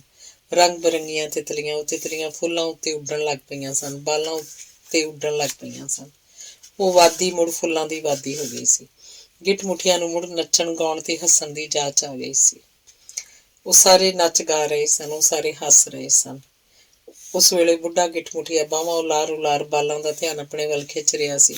ਮੇਰੇ ਲਾਡਲਿਓ, ਨਿੱਕੂ ਨੂੰ ਲੱਭ ਕੇ ਉਹਦੀ ਵੀ ਸਾਰ ਲੈ ਲਓ, ਭੁੱਲਿਓ ਨਾ, ਸਾਰ ਲੈ ਲਓ ਨਿੱਕੂ ਦੀ। ਅੰਗ 34। ਚਾਰੇ ਪਾਸੇ ਸੁੰਨਸਾਨ ਪਸਰੀ ਹੋਈ ਸੀ। ਨਿੱਕੂ ਜਿੱਧਰ ਜਾ ਰਿਹਾ ਸੀ ਉੱਧਰ ਸ਼ਾਇਦ ਗਿੱਠ-ਮੁੱਠੀਆਂ ਦਾ ਵਾਸਾ ਨਹੀਂ ਸੀ। ਇਹ ਵੀ ਹੋ ਸਕਦਾ ਹੈ ਵਿਸ਼ਾਲ ਕਾਇਆ ਵਾਲੇ ਦਿਓ ਨੂੰ ਵੇਖ ਕੇ ਗਿੱਠ-ਮੁੱਠੀਏ ਘੋਰਨਿਆਂ 'ਚ ਲੁਕ ਜਾਂਦੇ ਹੋਣ। ਲਗਾਤਾਰ ਕੀਤੀ ਮੁਸ਼ੱਕਤ ਕਾਰਨ ਨਿੱਕੂ ਬਹੁਤ ਥੱਕ ਗਿਆ ਸੀ। ਉਹ ਰੁਕ ਗਿਆ ਤੇ ਸਿੱਧਾ ਹੋ ਕੇ ਲੇਟਦਿਆਂ ਅੱਖਾਂ ਮੀਟ ਲਈਆਂ। ਫਿਰ ਉਹਨੂੰ ਨੀਂਦ ਆ ਗਈ। ਨਿੱਕੂ ਦੀ ਜੇਬ 'ਚ ਇੱਕ ਗਿੱਠ-ਮੁੱਠੀਏ ਦਾ ਸਿਰ ਬਾਹਰ ਝਾਕਿਆ ਤੇ ਫਿਰ ਉਹ ਜੇਬ 'ਚ ਪੂਰਾ ਬਾਹਰ ਨਿਕਲ ਆਇਆ। ਇਹ ਉਹ ਈਮੂ ਸੀ। ਈਮੂ ਨੇ ਆਕੜ ਭੰਨੀ, ਸਰੀਰ ਛੰਡਿਆ ਤੇ ਫਿਰ ਚੁਫੇਰੇ ਦੇਖਿਆ। ਈਮੂ ਦੇ ਨਿੱਕੂ ਦੀ ਜੇਬ 'ਚ ਗੁੱਛਾ ਮੁੱਛਾ ਹੋਏ ਬੈਠੇ ਦੇ ਜੋੜ ਦੁਖਣ ਲੱਗ ਪਏ ਸੀ। ਈਮੂ ਜਾਣ ਗਿਆ ਸੀ ਕਿ ਨਿੱਕੂ ਉਹਨੂੰ ਆਪਣੇ ਨਾਲ ਨਹੀਂ ਤੁਰਨ ਦੇਵੇਗਾ। ਈਮੂ ਲਈ ਇਹੋ ਬਿਹਤਰ ਸੀ ਕਿ ਲੁਕ ਕੇ ਨਿੱਕੂ ਦਾ ਸਾਥ ਦੇਵੇ। ਉਹ ਨਿੱਕੂ ਨੂੰ ਮੁਸੀਬਤ 'ਚ ਇਕੱਲਿਆਂ ਨਹੀਂ ਸੀ ਛੱਡ ਸਕਦਾ। ਆਪਣੀ ਮਾਂ ਪਿਓ ਨੂੰ ਸਾਰੀ ਗੱਲ ਸਮਝਾ ਕੇ ਉਹ ਚੁੱਪ ਲਈ ਨਿੱਕੂ ਦੀ ਜੇਬ 'ਚ ਵੜ ਕੇ ਬੈਠ ਗਿਆ ਸੀ। ਈਮੂ ਨੇ ਆਪਣੇ ਸੁੱਤੇ ਹੋਏ ਦੋਸਤ ਵੱਲ ਦੇਖਿਆ ਤੇ ਫਿਰ ਉਹਦੇ ਲਈ ਉਦਾਸ ਹੋ ਗਿਆ। ਈਮੂ ਨੂੰ ਆਦਮ ਦਿਓਆਂ ਦੇ ਮੁਲਕ ਜਾਣ ਦਾ ਰਾਹ ਨਹੀਂ ਸੀ ਆਉਂਦਾ। ਜਿਸ ਰਾਹ ਉਹ ਨਿੱਕੂ ਨੂੰ ਲੈ ਆਇਆ ਸੀ ਉਸੇ ਰਾਹ ਉਹ ਗਿੱਠਮੁਠੀਆ ਬਣ ਕੇ ਹੀ ਜਾ ਸਕਦਾ ਸੀ। ਨਿੱਕੂ ਨੇ ਗਿੱਠਮੁਠੀਆ 'ਚ ਰਹਿੰਦਿਆਂ ਆਪਣਾ ਅਸਲੀ ਕੱਦ ਹਾਸਲ ਕਰ ਲਿਆ ਸੀ। ਉਹਦੇ ਚੰਗੇ ਕੰਮਾਂ ਕਾਰਨ ਤਲਿਸਮ ਟੁੱਟਿਆ ਸੀ। ਉਹ ਹੁਣ ਗਿੱਠਮੁਠੀਆ ਨਹੀਂ ਸੀ ਰਿਹਾ। ਇਮੂ ਇਸ ਤਰ੍ਹਾਂ ਬੈਠਾ ਨਹੀਂ ਸੀ ਰਹਿ ਸਕਦਾ। ਉੱਪਰਲੀ ਛੱਤ ਵਿੱਚੋਂ ਮਿੱਟੀ ਪੁੱਟ ਕੇ ਨਿੱਕੂ ਦੇ ਜਾਣ ਲਈ ਕੋਈ ਰਾਹ ਲੱਭਣਾ ਚਾਹੁੰਦਾ ਸੀ। ਉਹਨੇ ਮਿੱਟੀ ਦੇ ਇੱਕ ਢੇਰ ਉੱਤੇ ਚੜ੍ਹਨਾ ਸ਼ੁਰੂ ਕਰ ਦਿੱਤਾ। ਉਹ ਢੇਰ ਉੱਤੇ ਕੁਝ ਉਚਾਈ ਤੱਕ ਹੀ ਚੜ੍ਹਿਆ ਸੀ ਕਿ ਹੇਠਾਂ ਰਿੜ ਪਿਆ। ਉਸ ਉੱਠ ਕੇ ਮੁੜ ਚੜ੍ਹਨਾ ਸ਼ੁਰੂ ਕੀਤਾ। ਮਿੱਟੀ ਦੀ ਪਹਾੜੀ ਤੋਂ ਕਈ ਵਾਰ ਡਿੱਗਣ ਤੇ ਮੁੜ ਚੜ੍ਹਨ ਦੀ ਕੋਸ਼ਿਸ਼ ਕਰਦਿਆਂ ਇਮੂ ਆਖਰਕਾਰ ਸਿਖਰ ਉੱਤੇ ਜਾ ਪਹੁੰਚਿਆ। ਮਿੱਟੀ ਖਰੋਚਣ ਲਈ ਉਸ ਹੱਥੋਂ ਤਾਂ ਕੀਤੇ ਤਾਂ ਹੱਥ ਬਹੁਤ ਉਰਾ ਹੀ ਰਹਿ ਗਿਆ। ਉਹ ਡੱਡੋ ਲਿੱਕਾ ਹੋ ਗਿਆ ਕਿ ਨਿੱਕੂ ਹਮੇਸ਼ਾ ਲਈ ਇੱਥੇ ਬੰਦ ਹੋ ਗਿਆ ਸੀ।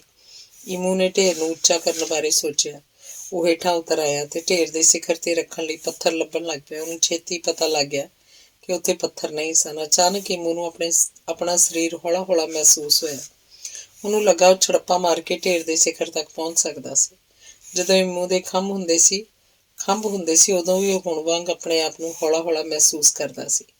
ਉਹਨੇ ਕਾਹਲੀ ਨਾਲ ਆਪਣੇ ਮੋਢਿਆਂ ਨੂੰ ਛੋਹ ਕੇ ਵੇਖਿਆ। ਉਹਦੀ ਹੈਰਾਨੀ ਦੀ ਕੋਈ ਹੱਦ ਨਾ ਰਹੀ। ਉਹਦੇ ਸੱਚਮੁੱਚ ਹੀ ਖੰਭ ਉੱਗ ਗਏ ਸਨ। ਆਮ ਤੌਰ ਉੱਤੇ ਇਸ ਤਰ੍ਹਾਂ ਕਦੀ ਨਹੀਂ ਸੀ ਹੋਇਆ। ਗਿੱਠਮੁੱਠੀਆਂ ਦੇ ਖੰਭ ਇੱਕ ਵਾਰ ਝੜ ਜਾਣ ਪਿੱਛੋਂ ਮੁੜ ਕਦੀ ਨਹੀਂ ਸੀ ਉੱਗੇ। ਇਮੂ ਨੇ ਉਡਾਣ ਭਰੀ ਤੇ ਗੁਫਾ ਦੀ ਛੱਤ ਤੱਕ ਪਹੁੰਚ ਕੇ ਮਿੱਟੀ ਪੁੱਟਣ ਲੱਗ ਪਿਆ। ਮਿੱਟੀ ਖਰੋਚਦਿਆਂ ਇਮੂ ਦੇ ਹੱਥਾਂ ਤੇ ਛਾਲੇ ਪੈ ਗਏ, ਪਰ ਨਿੱਕੂ ਦੇ ਬਾਹਰ ਜਾਣ ਲਈ ਕੋਈ ਰਾਹ ਫੇਰ ਵੀ ਨਾ ਲੱਭਾ। ਇਮੂ ਸਿਰ ਸੁੱਟ ਕੇ ਬੈਠ ਗਿਆ। ਉਸ ਉੱਤੇ ਨਿਰਾਸ਼ਤਾ ਹਾਵੀ ਹੋ ਗਈ ਤੇ ਫਿਰ ਤਾਜ਼ਗੀ ਦਾ ਇੱਕ ਬੁੱਲਾ ਠੰਡੀ ਮਿੱਠੀ ਪੌਣ ਬਣ ਕੇ ਰੁਮਕਿਆ। ਉੱਥੇ ਖੁਸ਼ਬੂ ਪਸਰ ਗਈ। ਬਾਲਾਂ ਦੇ ਹਾਸੇ ਦੇ ਛਣਕਣ ਵਰਗਾ ਸੰਗੀਤ ਉਹਦੇ ਕੰਨਾਂ 'ਚ ਰਸ ਘੋਲ ਗਿਆ। ਇਮੂ ਨੇ ਤਰਬਕ ਕੇ ਸਿਰ ਉੱਪਰ ਚੁੱਕਿਆ। ਉਹਨੂੰ ਸ਼ਾਇਦ ਝਪਕੀ ਆ ਗਈ। ਨੀਂਦ ਦੇ ਕੁਝ ਛਿਣਾਂ 'ਚ ਉਹਨੇ ਸੋਹਣਾ ਸੁਪਨਾ ਵੇਖ ਲਿਆ ਸੀ, ਪਰ ਉਹਦਾ ਇਹ ਭਰਮ ਹੀ ਸੀ ਕਿ ਉਹਨੇ ਸੁਪਨਾ ਵੇਖਿਆ ਸੀ। ਸੰਗੀਤ ਤੇ ਖੁਸ਼ਬੂ ਪੂਰੀ ਹਵਾ 'ਚ ਰਚੇ ਹੋਏ ਸਨ। ਰੰਗ ਬਿਰੰਗੇ ਖੰਭਾਂ ਵਾਲੇ ਗੋਬਲੇ ਜਿਹੇ ਬਾਲਾਂ ਦੀ ਢਾਣੀ ਉੱਥੇ ਉਤਰ ਰਹੀ ਸੀ। ਇੱਕ ਬਾਲ ਨੇ ਇਮੂ ਦਾ ਮੋਢਾ ਪਲੋਸਿਆ। ਵੇਖ, ਐਵੇਂ ਉਦਾਸ ਨਾ ਹੋ, ਆਪਾਂ ਹੁਣ ਰਲ ਕੇ ਨਿੱਕੂ ਲਈ ਰਾਹ ਲੱਭ ਲਵਾਂਗੇ। ਖੰਭਾਂ ਵਾਲੇ ਬਾਲਾਂ ਦੇ ਮੁੜ ਉਡਾਰੀ ਭਰੇ ਸਿਰ ਉੱਪਰਲੀ ਛੱਤ ਨੂੰ ਕਈ ਥਾਵਾਂ ਤੋਂ ਖਰੋਚ ਵੇਖਿਆ। ਫਿਰ ਉੱਥੇ ਮਿੱਟੀ ਪੁੱਟਣ ਲੱਗ ਪਿਆ ਜਿੱਥੋਂ ਕੁਝ ਚਿਰ ਪਹਿਲਾਂ ਇਮੂ ਨੇ ਪੁੱਟਣੀ ਸ਼ੁਰੂ ਕੀਤੀ ਸੀ। ਇਹੋ ਹੀ ਉਹ ਥਾਂ ਹੈ, ਉਹਨਾਂ ਇਮੂ ਨੂੰ ਦੱਸਿਆ। ਇਮੂ ਵੀ ਉਹਨਾਂ ਦੇ ਨਾਲ ਮਿੱਟੀ ਪੁੱਟਣ 'ਚ ਰੁੱਝ ਗਿਆ। ਉਹਨਾਂ ਮਿੱਟੀ ਪੁੱਟ ਕੇ ਇੱਕ ਤੰਗ ਜਿਹੀ ਕੁੰਦਰ ਲੱਭ ਲਈ। ਉਹ ਸਾਰੇ ਉਸ ਕੁੰਦਰ 'ਚ ਵੜ ਗਏ। ਉਸ ਕੁੰਦਰ ਨੂੰ ਮੋਕਲਾ ਕਰਨ ਲੱਗ ਪਏ। ਜਦੋਂ ਨਿੱਕੂ ਦੀ ਜਾਗ ਖੁੱਲੀ, ਖੰਭਾਂ ਵਾਲੇ ਬਾਲ ਆਪਣਾ ਕੰਮ ਮੁਕਾ ਚੁੱਕੇ ਸਨ। ਉੱਥੋਂ ਜਾਣ ਲਈ ਉਡਾਰੀ ਭਰ ਰਹੇ ਸਨ। ਚੁੱਪ ਜਿਹੇ ਵਾਤਾਵਰਨ 'ਚ ਉਹਨਾਂ ਬਾਲਾਂ ਦੇ ਖੰਭਾਂ ਦੀ ਠੰਡੀ ਮਿੱਠੀ ਪੌਣ ਸੀ। ਉਹਨਾਂ ਬਾਲਾਂ ਨੇ ਨਿੱਕੂ ਦੇ ਉੱਪਰ ਕੁਝ ਗੇੜੇ ਲਾਏ, ਫਿਰ ਕਿੰਨੇ ਸਾਰੇ ਫੁੱਲ ਨਿੱਕੂ ਤੇ ਸੁੱਟ ਦਿੱਤੇ। ਇਹ ਫੁੱਲ ਉਹਨਾਂ ਕੋਲ ਪਤਾ ਨਹੀਂ ਕਿੱਥੋਂ ਆ ਗਏ ਸਨ। ਖੰਭਾਂ ਵਾਲੇ ਬਾਲਾਂ ਦਾ ਇਹ ਵਿਦਾ ਕਹਿਣ ਦਾ ਤਰੀਕਾ ਸੀ। ਤੇ ਫਿਰ ਹੌਲੀ ਹੌਲੀ ਸਾਰੇ ਬਾਲ ਉੱਡਦੇ ਨਿੱਕੂ ਦੀਆਂ ਨਜ਼ਰਾਂ ਤੋਂ ਉੱਜਲ ਹੋ ਗਏ। ਨਿੱਕੂ ਨੇ ਦੋਵਾਂ ਹੱਥਾਂ ਨਾਲ ਫੁੱਲ ਚੁੱਕੇ ਤੇ ਫੁੱਲਾਂ ਵਾਲੇ ਹੱਥ ਚਿਹਰੇ ਤੱਕ ਲੈ ਗਿਆ। ਉਸ ਖੁਸ਼ਬੂ 'ਚ ਉਹਨੇ ਲੰਮਾ ਸਾਹ ਲਿਆ। ਅਚਾਨਕ ਨਿੱਕੂ ਨੇ ਵੇਖਿਆ ਇੱਕ ਬਾਲ ਕੁਝ ਦੂਰ ਤੱਕ ਉਡਾਰੀ ਭਰ ਕੇ ਮੁੜ ਆਇਆ ਸੀ। ਉਹਨੂੰ ਆਪਣੀਆਂ ਅੱਖਾਂ ਤੇ ਯਕੀਨ ਹੀ ਨਾ ਆਇਆ। ਖੰਭਾਂ ਵਾਲਾ ਉਹ ਬਾਲ ਇਮੂ ਸੀ। ਓਏ ਤੂੰ, ਤੇਰੇ ਤਾਂ ਯਾਰ ਖੰਭ ਉੱਗ ਆਏ ਨੇ। ਨਿੱਕੂ ਤਾੜੀ ਮਾਰ ਕੇ ਹੱਸਿਆ। ਇਹ ਤਾਂ ਕਮਾਲ ਹੋ ਗਿਆ। ਹਾਂ, ਇਹ ਤਾਂ ਕਮਾਲ ਹੋ ਗਿਆ। ਨਿੱਕੂ ਗੰਭੀਰ ਹੋਇਆ ਬੋਲਿਆ, ਜਦੋਂ ਤੇਰੇ ਮਾਂ-ਪਿਓ ਵਿਛੜੇ ਸਨ ਤਾਂ ਤੂੰ ਬਿਲਕੁਲ ਵੱਡਿਆਂ ਵਾਂਗ ਹੋ ਗਿਆ ਸੀ। ਹੁਣ ਤੂੰ ਮੁੜ ਬਾਲ ਹੋ ਗਿਆ, ਸੱਚਾ ਸੁੱਚਾ ਰੱਬ ਵਰਗਾ। ਤੇਰੇ ਤਾਂ ਖੰਭ ਉੱਗਣੇ ਹੀ ਸਨ। ਸ਼ੁਕਰ ਹੈ ਸਭ ਠੀਕ ਹੋ ਗਿਆ। ਬਸ ਹੁਣ ਮੇਰੀ ਮੁਸੀਬਤ, ਬਸ ਹੁਣ ਤੂੰ ਆਪਣੀਆਂ ਗੱਲਾਂ ਦਾ ਰੇੜਕਾ ਨਾ ਪਾ ਕੇ ਬੈਠ। ਇਮੂ ਨੇ ਮੂੰਹ 'ਚ ਭਿੱਜ ਕੇ ਝਿੜਕਿਆ। ਹੁਣ ਤੂੰ ਉੱਠ ਕੇ ਆਪਣੇ ਦੇਸ਼ ਜਾ ਤੇ ਫਿਰ ਮੈਂ ਵੀ ਵਿਹਲਾ ਹੋਵਾਂ, ਆਪਣੇ ਯਾਰਾਂ ਨਾਲ ਉੱਡਾਂ ਖੇਡਾਂ ਤੇ ਘਰ ਜਾਵਾਂ। ਤਾਂ ਕਿ ਨਿੱਕੂ ਦੀਆਂ ਅੱਖਾਂ ਅਥਰੂਆਂ ਨਾਲ ਭਰ ਗਈਆਂ। ਹਾਂ, ਬਾਹਰ ਜਾਣ ਦਾ ਰਾਹ ਲੱਭ ਪਿਆ। ਇਮੂ ਨੇ ਹੱਥ ਨਾਲ ਕੁੰਦਰ ਦੇ ਮੂੰਹ ਵੱਲ ਇਸ਼ਾਰਾ ਕੀਤਾ। ਉਹ ਰਾਹ ਤੈਨੂੰ ਬਾਹਰ ਲੈ ਕੇ ਜਾਊ। ਬਸ ਥੋੜ੍ਹੀ ਜਿਹੀ ਮਿੱਟੀ ਹੋਰ ਪੁੱਟ ਲਵੀਂ। ਬਾਹਰ ਜਾ ਕੇ ਮਗੋਰੇ ਨੂੰ ਕਿਸੇ ਪੱਥਰ ਨਾਲ ਬੰਦ ਕਰ ਦੇਈਂ। ਤੂੰ ਤਾਂ ਜਾਣਦਾ। ਭਾਵੁਕਤਾ ਦੇ ਉਹਨਾਂ ਪਲਾਂ ਵਿੱਚ ਇਮੂ ਕੋਲੋਂ ਗੱਲ ਪੂਰੀ ਨਾ ਕੀਤੀ ਗਈ। ਉਹ ਭੁੱਬਾਂ ਮਾਰ ਰੋਣ ਲੱਗ ਪਿਆ। ਨਿੱਕੂ ਨੇ ਉਹਨੂੰ ਚੁੱਕ ਕੇ ਆਪਣੇ ਨਾਲ ਘੁੱਟ ਲਿਆ ਤੇ ਫਿਰ ਉਹਨੂੰ ਹੇਠਾਂ ਰੱਖ ਕੇ ਕਾਹਲੀ ਨਾਲ ਆਪਣੀਆਂ ਅੱਖਾਂ ਪੂੰਝ ਲਈਆਂ। ਉਹਨੇ ਇਮੂ ਲਈ ਆਖਰੀ ਵਾਰ ਕੁਝ ਕਹਿਣਾ ਚਾਹਿਆ, ਪਰ ਬੋਲ ਉਹਦੇ ਗੱਚ ਵਿੱਚ ਅਟਕ ਗਏ। ਉਹ ਕਾਹਲੀ ਨਾਲ ਉਸ ਕੁੰਦਰ ਵੱਲ ਮੁੜਿਆ ਜਿਹੜੀ ਇਮੂ ਨੇ ਕੁੰਦਰ 'ਚ ਵੜਨ ਤੋਂ ਪਹਿਲਾਂ ਨਿੱਕੂ ਨੇ ਹੇਠਾਂ ਵੇਖਿਆ। ਇਮੂ ਉੱਥੇ ਹੀ ਖਲੋਤਾ ਹੋਇਆ ਸੀ। ਨਿੱਕੂ ਨੇ ਆਖਰੀ ਵਾਰ ਉਹਦੇ ਲਈ ਹੱਥ ਹਿਲਾਇਆ ਤੇ ਕੁੰਦਰ 'ਚ ਵੜ ਗਿਆ। ਕੁੰਦਰ ਸੌੜੀ ਸੀ। ਨਿੱਕੂ ਲੰਮੇ ਪੈ ਕੇ ਕੂਹਣੀਆਂ ਦੇ ਭਾਰ ਅੱਗੇ ਸਰਕਿਆ। ਉਹਨੂੰ ਕੁਝ ਖਿਆਲ ਨਹੀਂ ਸੀ ਕਿ ਇਸ ਹਾਲਤ ਵਿੱਚ ਉਹਨੇ ਕਿੰਨਾ ਕੁ ਪੈਂਡਾ ਕੀਤਾ ਸੀ, ਕਿੰਨੀਆਂ ਕੁ ਕੁੰਦਰਾਂ ਦੇ ਮੋੜ ਮੁੜੇ ਸੀ। ਉਸ ਵੇਲੇ ਉਹਨੂੰ ਜੇ ਕੁਝ ਚੇਤੇ ਸੀ ਤਾਂ ਆਪਣੇ ਗਿੱਠ ਮੁੱਠੀਏ ਦੋਸਤਾਂ ਦਾ ਮੋਹ। ਅਚਾਨਕ ਉਹਨੂੰ ਕੁੰਦਰ ਦੇ ਹਨੇਰੇ 'ਚ ਚਾਨਣ ਦਾ ਇੱਕ ਟਿਮਕਣਾ ਜਿਹਾ ਦਿਸਿਆ। ਨਿੱਕੂ ਨੇ ਉਸ ਟਿਮਕਣੇ ਹੇਠ ਹੱਥ ਰੱਖ ਦਿੱਤਾ। ਉਹਨੂੰ ਲੱਗਾ ਉਹਨੇ ਹਵਾ ਦੀ ਛੋਹ ਮਹਿਸੂਸ ਕੀਤੀ ਸੀ। ਇਹ ਉਹਦੇ ਮੁਲਕ ਦੀ ਹਵਾ ਸੀ। ਉਹ ਆਪਣੇ ਮੁਲਕ ਦੇ ਮੁਹਾਣੇ ਤੱਕ ਪਹੁੰਚ ਗਿਆ ਸੀ। ਅਖੀਰਲਾ ਅੰਗ। ਚੱਕ ਉੱਤੇ ਇੱਟਾਂ ਦੀ ਚਿਣਾਈ ਸ਼ੁਰੂ ਹੋ ਗਈ। ਇੱਟਾਂ ਦੀ ਚਿਣਾਈ ਕਰਦਿਆਂ ਮਿਸਤਰੀ ਵਿੱਚ ਮੋਰੀਆਂ ਰੱਖ ਰਹੇ ਸਨ। ਖੂਹ ਦੀ ਪੂਰੀ ਚਿਣਾਈ ਉਹਨੇ ਬਾਹਰ ਦੀ ਜ਼ਮੀਨ ਦੇ ਪੱਧਰ ਤੋਂ 6-7 ਫੁੱਟ ਉੱਚੀ ਰੱਖਣੀ ਸੀ ਤੇ ਫਿਰ ਮਿੱਟੀ ਦੀਆਂ ਬੋਰੀਆਂ ਭਰ ਕੇ ਉਸ ਦੀਵਾਰ ਦੇ ਪੂਰੇ ਘੇਰੇ ਉੱਤੇ ਰੱਖ ਦੇਣੀਆਂ ਸੀ। ਉਹ ਕੰਧ ਕੁਝ ਆਪਣੇ ਤੇ ਕੁਝ ਬੋਰੀਆਂ ਦੇ ਭਾਰ ਨਾਲ ਹੌਲੀ-ਹੌਲੀ ਜ਼ਮੀਨ 'ਚ ਧੱਸਦੀ ਰਹਿਣੀ ਸੀ। ਮਿਸਤਰੀਆਂ ਨੇ ਚਿਣਾਈ ਕਈ ਦਿਨ ਲਾ ਕੇ ਪੂਰੀ ਕਰਨੀ ਸੀ। ਉਸ ਦਿਨ ਵੀ ਚਿਣਾਈ ਦੇ ਕੁਝ ਗੇੜ ਦੇਣ ਪਿੱਛੋਂ ਮਿਸਤਰੀਆਂ ਨੇ ਚਿਣਾਈ ਬੰਦ ਕਰਤੀ। ਮਿਸਤਰੀ ਮਾਣਾ ਸਿੰਘ ਨੇ ਕਰੰਡੀ ਨੂੰ ਮਿੱਟੀ ਉੱਤੇ ਰਗੜ ਕੇ ਸਾਫ਼ ਕੀਤਾ। ਅੱਜ ਇੰਨਾ ਹੀ ਬਹੁਤ ਹੈ। ਕੰਧ ਜ਼ਿਆਦਾ ਉੱਚੀ ਕਰਨ ਨਾਲ ਚਿਣਾਈ ਡਿੱਗਣ ਦਾ ਡਰ ਰਹੂ। ਹਾਂ, ਹਾਲ ਦੀ ਘੜੀ ਬਹੁਤ ਹੈ। ਦੂਜਾ ਮਿਸਤਰੀ ਵੀ ਉੱਠ ਕੇ ਖਲੋ ਗਿਆ। ਪਰ ਭਾਊ, ਚਿਣਾਈ 'ਚ ਮੋਰੀਆਂ ਆਪਾਂ ਹਾਲੇ ਹੋਰ ਵੀ ਉੱਪਰ ਤੱਕ ਰੱਖਾਂਗੇ। ਕੰਧ ਪਤਾ ਨਹੀਂ ਕਿੰਨੀ ਕੁ ਜ਼ਮੀਨ 'ਚ ਧੱਸ ਜਾਏ। ਹੇਠੋਂ ਵੀ ਤੇ ਇਹਨਾਂ ਮੋਰੀਆਂ ਰਾਹੀਂ ਖੂਹ 'ਚ ਪਾਣੀ ਸਿਮ ਆਉਂਦਾ ਰਹੂ। ਹਾਂ, ਤੇਰੀ ਸਲਾਹ ਸਿਆਣੀ ਹੈ। ਮਿਸਤਰੀ ਖੂਹ 'ਚੋਂ ਬਾਹਰ ਆਏ ਤਾਂ ਕਾਰ ਸੇਵਾ ਵਾਲੇ ਖੂਹ 'ਚ ਉਤਰ ਗਏ। ਉਸ ਖੂਹ 'ਚ ਵੱਧ ਤੋਂ ਵੱਧ ਮਿੱਟੀ ਤੇ ਗਾਰ ਕੱਢ ਲੈਣਾ ਚਾਹੁੰਦੇ ਸਨ। ਵੱਧ ਡੂੰਘਾ ਕਰਨ ਨਾਲ ਖੂਹ 'ਚ ਪਾਣੀ ਵੀ ਓਨਾ ਹੀ ਵੱਧ ਹੋਣਾ ਸੀ। ਖੂਹ ਵਿੱਚ ਪਾਣੀ ਭਰ ਜਾਣ ਪਿੱਛੋਂ ਮਿੱਟੀ ਕੱਢਣੀ ਸੌਖੀ ਨਹੀਂ ਸੀ। ਸੁੱਚਾ ਸਿੰਘ ਆਪਣੇ ਹਿੱਸੇ ਦਾ ਕੰਮ ਮੁਕਾ ਕੇ ਵਿਹਲਾ ਹੋ ਚੁੱਕਿਆ ਸੀ। ਉਹਨੇ ਚਿੱਕੜ ਨਾਲ ਲਿਬੜੇ ਹੋਏ ਹੱਥ ਪੈਰ ਧੋਤੇ, ਇੱਧਰ ਉੱਧਰ ਝਾਤੀ ਮਾਰੀ। ਨਿੱਕੂ ਇੱਕ ਰੁੱਖ ਦੀ ਛਾਵੇਂ ਘੂਕ ਸੁੱਤਾ ਹੋਇਆ ਸੀ। ਸੁੱਚਾ ਸਿੰਘ ਨੇ ਉਹਨੂੰ ਹਲੂਣ ਕੇ ਜਗਾਇਆ। ਉੱਠ, ਵੇਖ ਖੂਹ 'ਚ ਕਿਸ ਤਰ੍ਹਾਂ ਚਿੱਕੜ ਹੋਇਆ ਪਿਆ। ਹੁਣ ਪਾਣੀ ਵੀ ਛੇਤੀ ਨਿਕਲ ਆਊ। ਨਿੱਕੂ ਅੱਬੜਵਾਏ ਉੱਠਿਆ। ਉਹਨੇ ਅੱਖਾਂ ਮਲੀਆਂ ਤੇ ਆਕੜ ਭੰਨੀ। ਉਹਨੇ ਭਮੱਤਰਿਆਂ ਵਾਂਗ ਸੁੱਚਾ ਸਿੰਘ ਵੱਲ ਵੇਖਿਆ ਤੇ ਫਿਰ ਚੁਫੇਰੇ ਵੇਖਿਆ। ਮੈਂ ਇੱਥੇ ਕਿਸ ਤਰ੍ਹਾਂ ਪਹੁੰਚ ਗਿਆ? ਤੂੰ ਕਿਤੇ ਹੋਰ ਗਿਆ ਹੋਇਆ ਸੀ? ਹਾਂ, ਮੈਂ ਤਾਂ ਗਿੱਠ-ਮੁਠੀਆ ਦੇ ਦੇਸ਼ ਸੀ। ਹੁਣੇ ਇੰਮੂ ਨੇ ਮੈਨੂੰ ਤੋਰਿਆ ਸੀ। ਉੱਥੇ ਤਾਂ ਮੇਰੇ ਕਈ ਦੋਸਤ ਵੀ ਬਣ ਗਏ ਸੀ।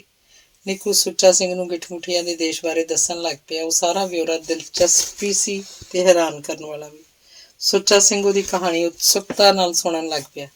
ਪਤਾ ਹੈ ਬਾਪੂ ਜੀ, ਉੱਥੇ ਬਾਲਾਂ ਦੇ ਖੰਭ ਹੁੰਦੇ ਨੇ, ਨਿੱਕੂ ਨੇ ਦੱਸਿਆ। ਕੀ? ਹਾਂ, ਉੱਥੇ ਬਾਲਾਂ ਦੇ ਖੰਭ ਹੁੰਦੇ ਨੇ। ਉੱਡ ਕੇ ਕਿਤੇ ਵੀ ਜਾ ਆਉਂਦੇ ਨੇ। ਫੁੱਲਾਂ ਦੀ ਵਾਦੀ ਵਿੱਚ ਵੀ। ਉੱਥੇ ਵੱਡਿਆਂ ਦੇ ਖੰਭ ਨਹੀਂ ਹੁੰਦੇ। ਵੱਡਿਆਂ ਦੇ ਖੰਭ ਝੜ ਜਾਂਦੇ ਨੇ। ਸੁੱਚਾ ਸਿੰਘ ਇੱਕ ਛੇਣਾ ਆਪਣੇ ਪੁੱਤਰ ਦੇ ਮਾਸੂਮ ਜਿਹੇ ਚਿਹਰੇ ਵੱਲ ਵੇਖਦਾ ਰਿਹਾ, ਫਿਰ ਮੁਸਕਰਾਇਆ। ਖੰਭ ਤਾਂ ਸਾਰੇ ਬਾਲਾਂ ਦੇ ਹੀ ਹੁੰਦੇ ਨੇ। ਇੱਥੇ ਵੀ ਤਾਂ ਬਾਲ ਉੱਡ ਕੇ ਪਤਾ ਨਹੀਂ ਕਿਹੜੇ ਗ੍ਰਹਿ ਤੋਂ ਹੋ ਆਉਂਦੇ ਨੇ। ਪਰ ਬਾਪੂ ਜੀ, ਮੇਰੇ ਤਾਂ ਖੰਭ ਨਹੀਂ। ਹੈ ਕਿਉਂ ਨਹੀਂ? ਤੇਰੇ ਵੀ ਖੰਭ ਹੈਗੇ ਨੇ, ਪਰ ਦਿਸਦੇ ਨਹੀਂ। ਤੂੰ ਵੀ ਤਾਂ ਉੱਡ ਕੇ ਹੁਣੇ ਗਿੱਠ-ਮੁਠੀਆ ਦੇ ਦੇਸ਼ 'ਚ ਹੋ ਆਇਆ। ਸੁੱਚਾ ਸਿੰਘ ਖੁੱਲ੍ਹ ਕੇ ਹੱਸਿਆ। ਚੱਲ ਉੱਠ, ਹੁਣ ਆਪਣੇ ਘਰ ਵੀ ਚੱਲੀਏ। ਤੇਰੀ ਮਾਂ ਉਡੀਕਦੀ ਹੋਊ। ਨਿੱਕੂ ਨੇ ਅੱਖਾਂ ਝਮਕੀਆਂ ਤੇ ਉੱਠ ਕੇ ਸੁੱਚਾ ਸਿੰਘ ਦੇ ਨਾਲ ਤੁਰ ਪਿਆ। ਧੰਨਵਾਦ।